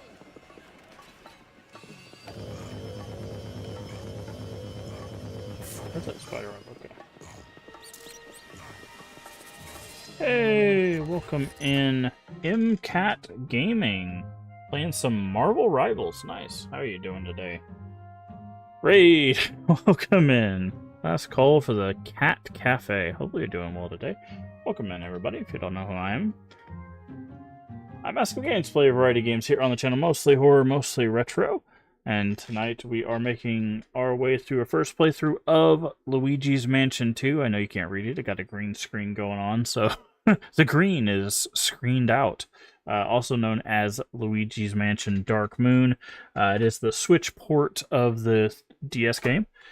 Found you because my friend Jada. Oh, nice. Yes, I remember. I know Jada. I know Jada from the crypt. Yes, that's awesome. I'm glad you found us. Also love Luigi's Mansion. Yeah, this is my first playthrough of this one, but I do really enjoy Luigi's Mansion. We did the playthrough of the first game and actually just blasted through the first game in one stream. But we're going to be doing the third game after this one, which I've played before, but off stream. So, how's it going? Pretty good. We are in the third area, and I think we're coming up to the end of it. So, pretty good, pretty good. How was Marvel Rivals? But welcome in, MCAT Gaming. Welcome in, Kira Volfield. Hopefully you had a good time. Also, thanks so much for the raid. If you need rain run for any reason, get you some food, get you some water, or go take a nap. I completely understand. Just throw us a follow, come back when you can. We'd love to have you. Also, if it's your first time here, I do like to ask of our raiders, what's your favorite retro game? What's your favorite horror game? Or if you have one, what's your favorite retro horror game? Feel free to drop that in chat. Or feel free to keep lurking with us. I do appreciate it. I'm going to play a little and switch to DVD. Okay. Nice. Do you, do you do Survivor or do you do Killer in DVD? I did Parasite Eve. Nice. I have thoughts about Parasite Eve. I have thoughts about that game, but I get it. 3 a.m. so it's bedtime. Hope you have a great stream. Yes. Definitely get some sleep. Thank you for stopping by. I really do appreciate it there, Kira. Play Luigi's Mansion back on the 3DS arcade version. Nice. Mostly play Survivor, but I'm playing Killer. All right. Nice. But again, thank you so much for the raid. Also, you can see it up there in the top left of your screen. We are currently in the middle of our St. Jude charity month for St. Jude Children's Research Hospital. So we have a pinned chat there. If you would like to donate to the campaign, would appreciate it. But Of course, there's no obligation, so... Thank you again for the raid. We're gonna get back into this. There's something right here. Yeah.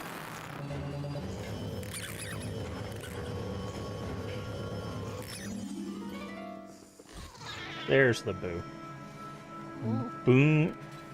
Boony Raboot? I don't get that joke.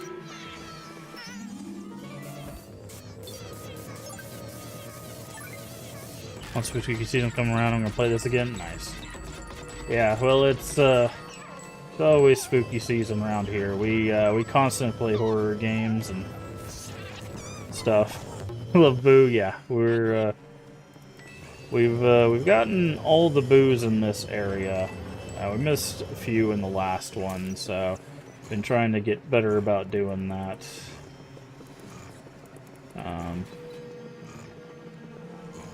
Here. Okay, so we need to go through there. But yeah, I played a lot of killer when I did DBD. Mained Xenomorph, but I did not play a lot of DBD, so.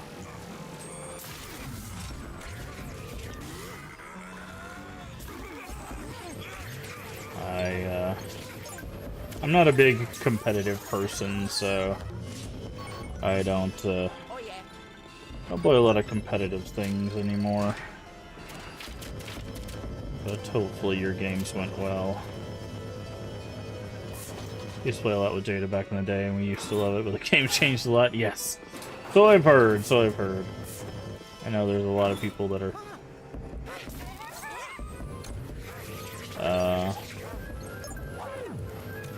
oh, interesting. You can hit B to, like, do this weird spinning thing. I've never done that before. People have been trying out new things with a different... Still a bit hooked on it, but no pun intended. Hey, sometimes you gotta intend those puns. Or always intend your puns. You know, have some fun with it. Like I said, I kind of fell out of doing competitive stuff. I'm more of like a cooperative. I'm trying to get into more cooperative games mostly, and but I mainly solo stream. I've been trying to do more collabs this year.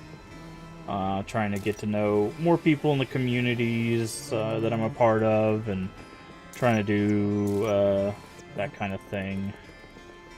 But unfortunately, there's just a lot more competitive games than there are cooperative games. But we're trying our best. Thank you for the follow. Also, we do anonymous follows here. If you'd like to personally thank you, just say, hey, I followed in chat. I'll thank you personally. Otherwise, feel free to keep lurking. We do anonymous follows, by the way, because it keeps the bots away, and it also allows people to lurk without getting shouted out, which I know is a big plus for some people. So I do get that question every now and then.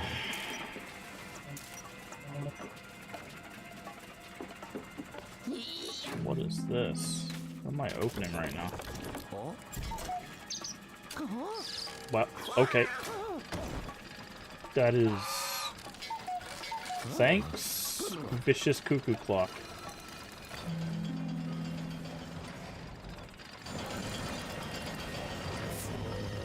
Okay.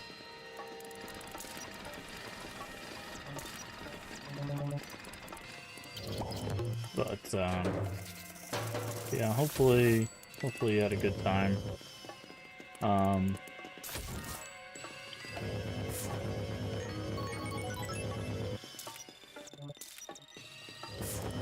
I know sometimes with, another thing with competitive games is sometimes you can get on, losing streaks, and that can feel, rather,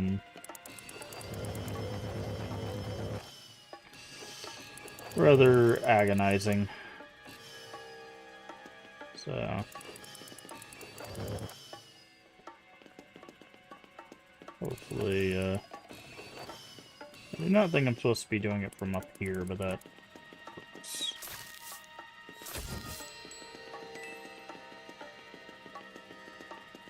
Is there anything in here? I already checked that. Okay. What about here? Nothing. Can I go in here? No. Alright, let's go free the toad. Oh, this is a yellow toad. It can be frustrating. I think my new mentality is just play and fool around in the game but before I get upset. Good mentality to have. Luigi, the Luigi? Honor to finally meet you. Huge fan. Professor sent you to rescue me? Sure has forgotten about me. Looking for a way to access the storage room? Sure. Let's take a look. First, there's something you should know about me. I have an irrational fear of clocks. We're in a clock factory with a toad that's afraid of clocks. Great. You want to play more diverse? What are you interested in? Because believe me, I can give you a lot of recommendations. Boy howdy, can I give you recommendations. We play a pretty diverse grouping of games. I mean, most of it's horror. Don't get me wrong, but I play some pretty obscure games. This place give me the creeps. Come on.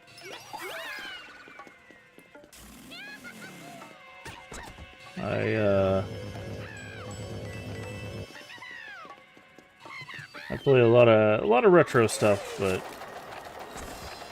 there's also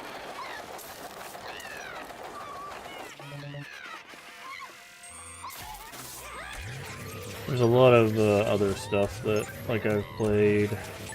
So what are you most interested in?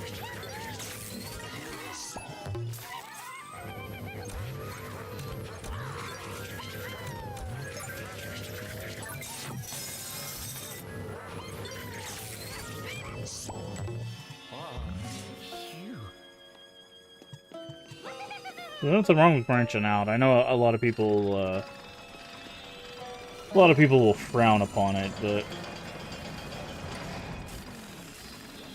I have a large backlog, mostly RPGs. I've been getting simulator games like Bookshop and Retrobit. Nice.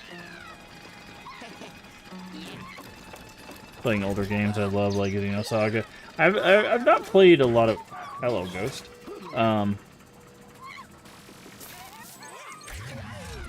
Oh, that's rude.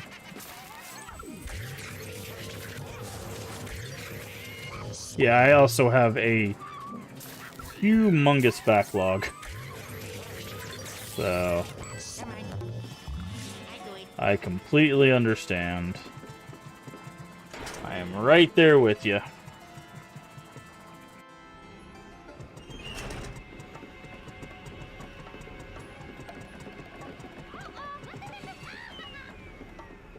Okay, can I fire you?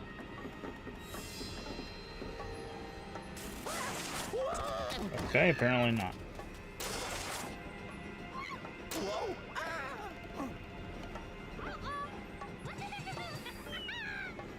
Trying to do this. Yeah, there we go. Really? Rude. Oh, you have a...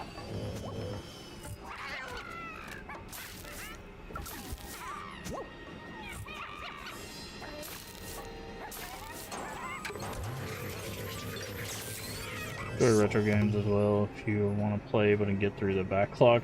Yeah, but thankfully most of my backlog is retro games, so that's what I'm working through. But what's your favorite games? Boy howdy, what a loaded question. Like it's really a tough question because like I kind of have to break it down into pieces. Because, like, I have some games that I, like, really enjoy that are, like, parts of series, right? So, like, I really enjoy, like, the Silent Hill series, right? And my favorite of the Silent Hill series is 3. but like I also like really enjoy the Fatal Frame series, and my favorite Fatal Frame is also the third one in the series, weirdly enough. But like in that same vein, like I really like the game Kodelka, but like for completely different reasons. I don't know if you've heard of that game. That is if you like RPGs, actually, that might be one. Never heard of that one? Give me just a second, I'll show you what I'm talking about.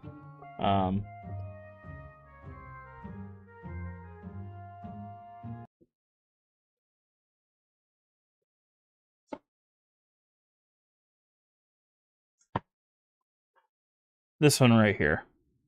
It's kind of hard to see. But Kodelka. Koudelka.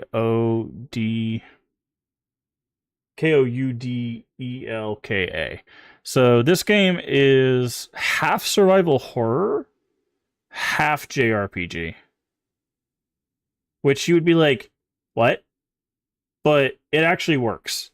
I'm not a big fan of JRPGs, but it's amazing. This is actually, you know that cover? Yeah, it's a pretty rare PS1 game, but this is actually one of my favorite PS1 games. I really enjoy this game.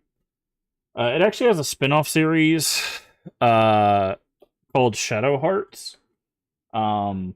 That is also kind of a horror themed, at least the first Shadow Hearts. It becomes less horror themed as the series go on, but the first Shadow Hearts is a direct sequel to this.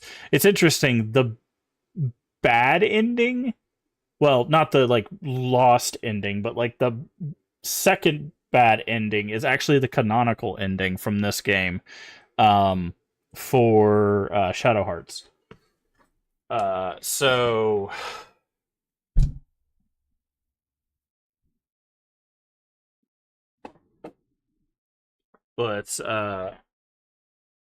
like, so that's actually one of my favorite PS1 horror games. But like for a drastically different reason than like Silent Hill, like why I like the Silent Hill games, and because it's just a unique experience, right?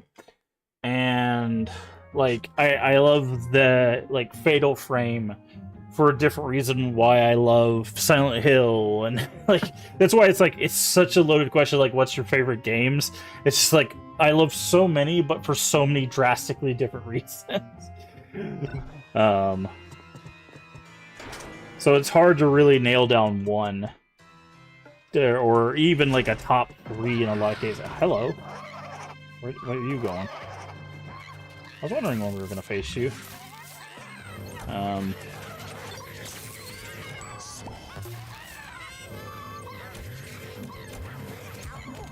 Rude. Oh, that's what that does. I just found out that if we hit the B, it's kind of like a dodge. I'm required as a massive shield to spread the gospel. If you're critically acclaimed, yes, I've heard of Final Fantasy XIV. I have played Final Fantasy XIV. I got almost all the way through Heaven's Ward, and I hated it, and I stopped playing.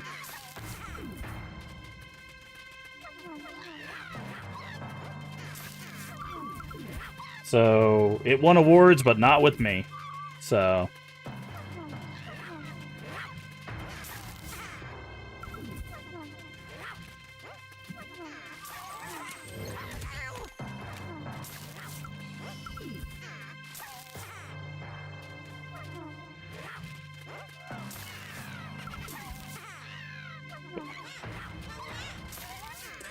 Okay, I need this guy to drop his shovel. But no, I have friends and stuff who really enjoy Final Fantasy. And I, like, for what Final Fantasy is, I still, like, tell people, like, if you want a really solid MMO, Final Fantasy XIV is the one to go for. I think it's, like, from a game design standpoint, still better than, like, what World of Warcraft tries to sell. even though I put 15 years into World of Warcraft.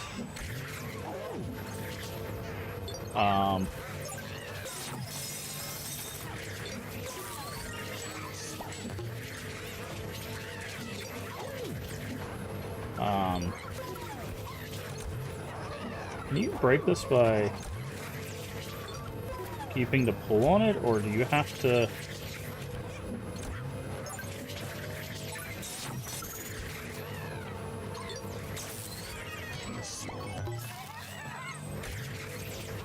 Well, I never got around to doing WoW. I think I played once. Yeah, no, I put a lot of time into WoW. Stayed with him quite some time and ended up taking a break. Yeah, no, I put a lot of time into WoW, but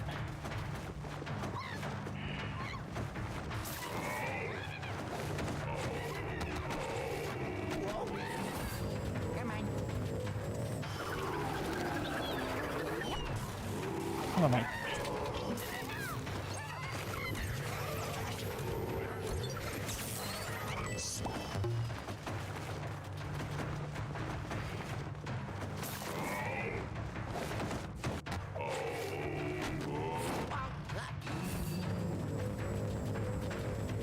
Come on.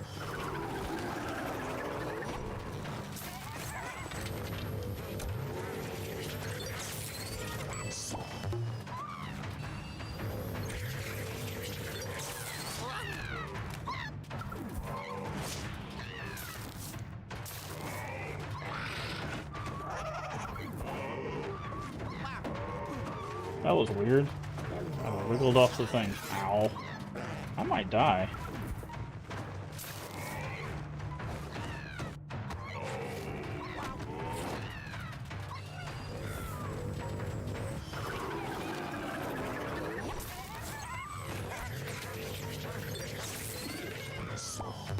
Okay, they decided to give me an HP.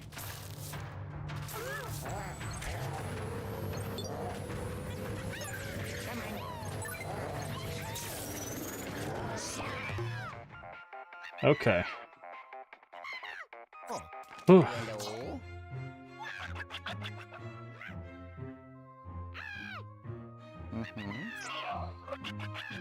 Looked different than the other ghosts. It did look different than the other ghosts. Ciao. Oh. Phew.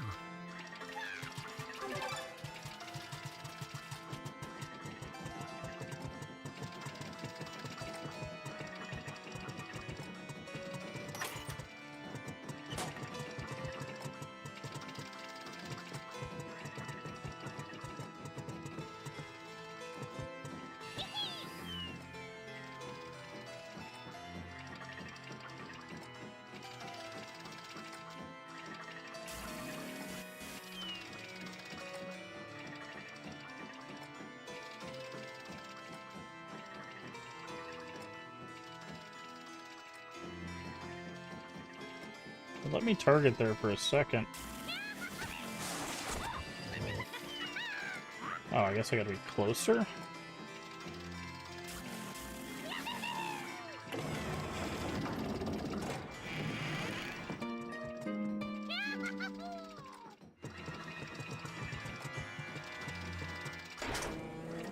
Welcome back. We fought a bunch of ghosts. That's all you really missed.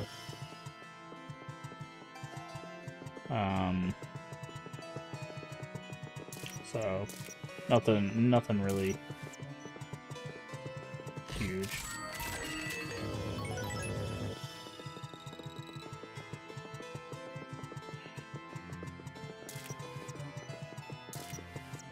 Okay, we could shoot Toad to get that, but I want to go back and get the...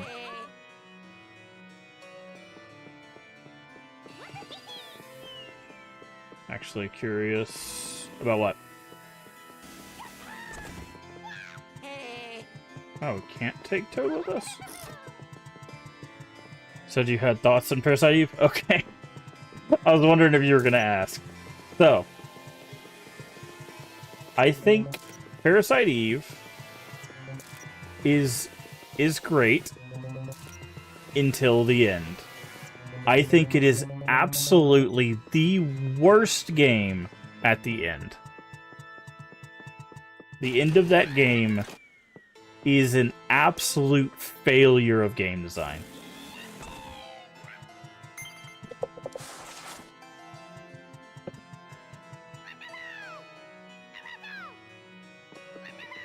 And if you want more details, I can give you why.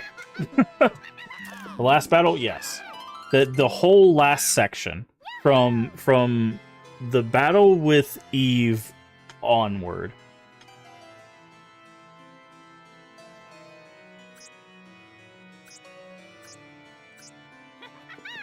Come on.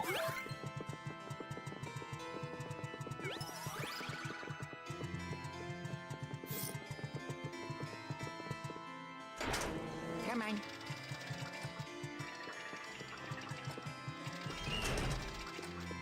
Okay. Playing as an adult, I question how I played it as a kid. I didn't like the last battle. Yeah, it's... Come on. It legitimately was one of those that made me go, I'm very curious. Okay, I missed the gem. Come on. Because everybody, like, talks about how much they love Parasite Eve, and I get it. I think up until the end, I completely understand. But once you get to the end, everything that's wrong with the game hits at once, right? Everything that's wrong with the game hits at once. And it's very sad because when we were doing that game basically started to show what happens in a lot of other games, and it's where like a great game will get to the end and then just fall off a cliff, right? And it was very funny because after we got done with Parasite Eve, we played 2, which was alright. It didn't have as much issue with at the end. It still had kind of a clunky ending, but it wasn't as bad. But there were a lot of games after we played Parasite Eve that had that same problem where it was like, this game's pretty solid, and then we got to the end and it was just bad. And it was just this kind of cascading, like, solid, bad. Solid, bad. And the fact that... Hold on, let's finish this mission. Here you go. Let's finish this this mission in this game here. Because I do want to talk about it.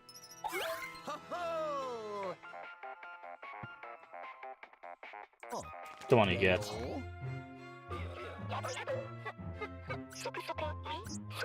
I'll bring you back. Because this will be the end of the mission, too. Oh, yes. Never played 2? 2 is a departure from 1. Like, basically categorically a departure from 1. But I still think it's overall a pretty solid game. Like, it transitions to being more of an action game than like a body horror game. It still has body horror, don't get me wrong, but it feels like it morphs into focusing on being like a survival action horror and less on being, or more just action horror and less survival horror.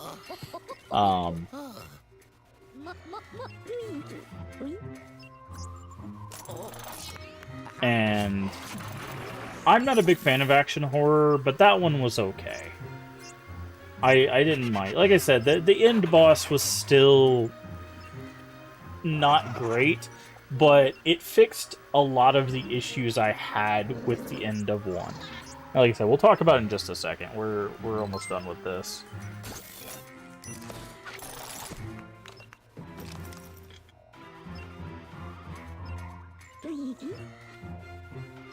Costume's more powerful than the others. Until you get trapped in painting and chased by booze and something. He's very happy to help you, won't stop bragging about it. Okay. Yep, here's the rotor. You need it for the next mission. Yep. It's gonna be probably the boss mission.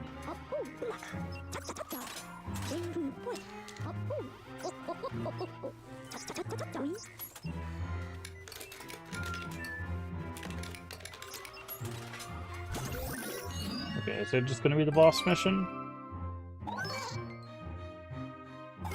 Showtime. Yep. Okay, perfect. So, with that, we're gonna call Luigi Mansion 2 it for the stream. We will be back Monday. Again, we swapped our days. We don't normally stream on Saturday. We normally stream on Sunday. But if you're watching over on YouTube, that's where we're going to end the stream. Thank you so much for watching on YouTube. Don't forget to like, comment, and subscribe. And we will see you Monday. Bye-bye, YouTube. If you're watching on Twitch, hang out with us. We're going to chat for a little bit.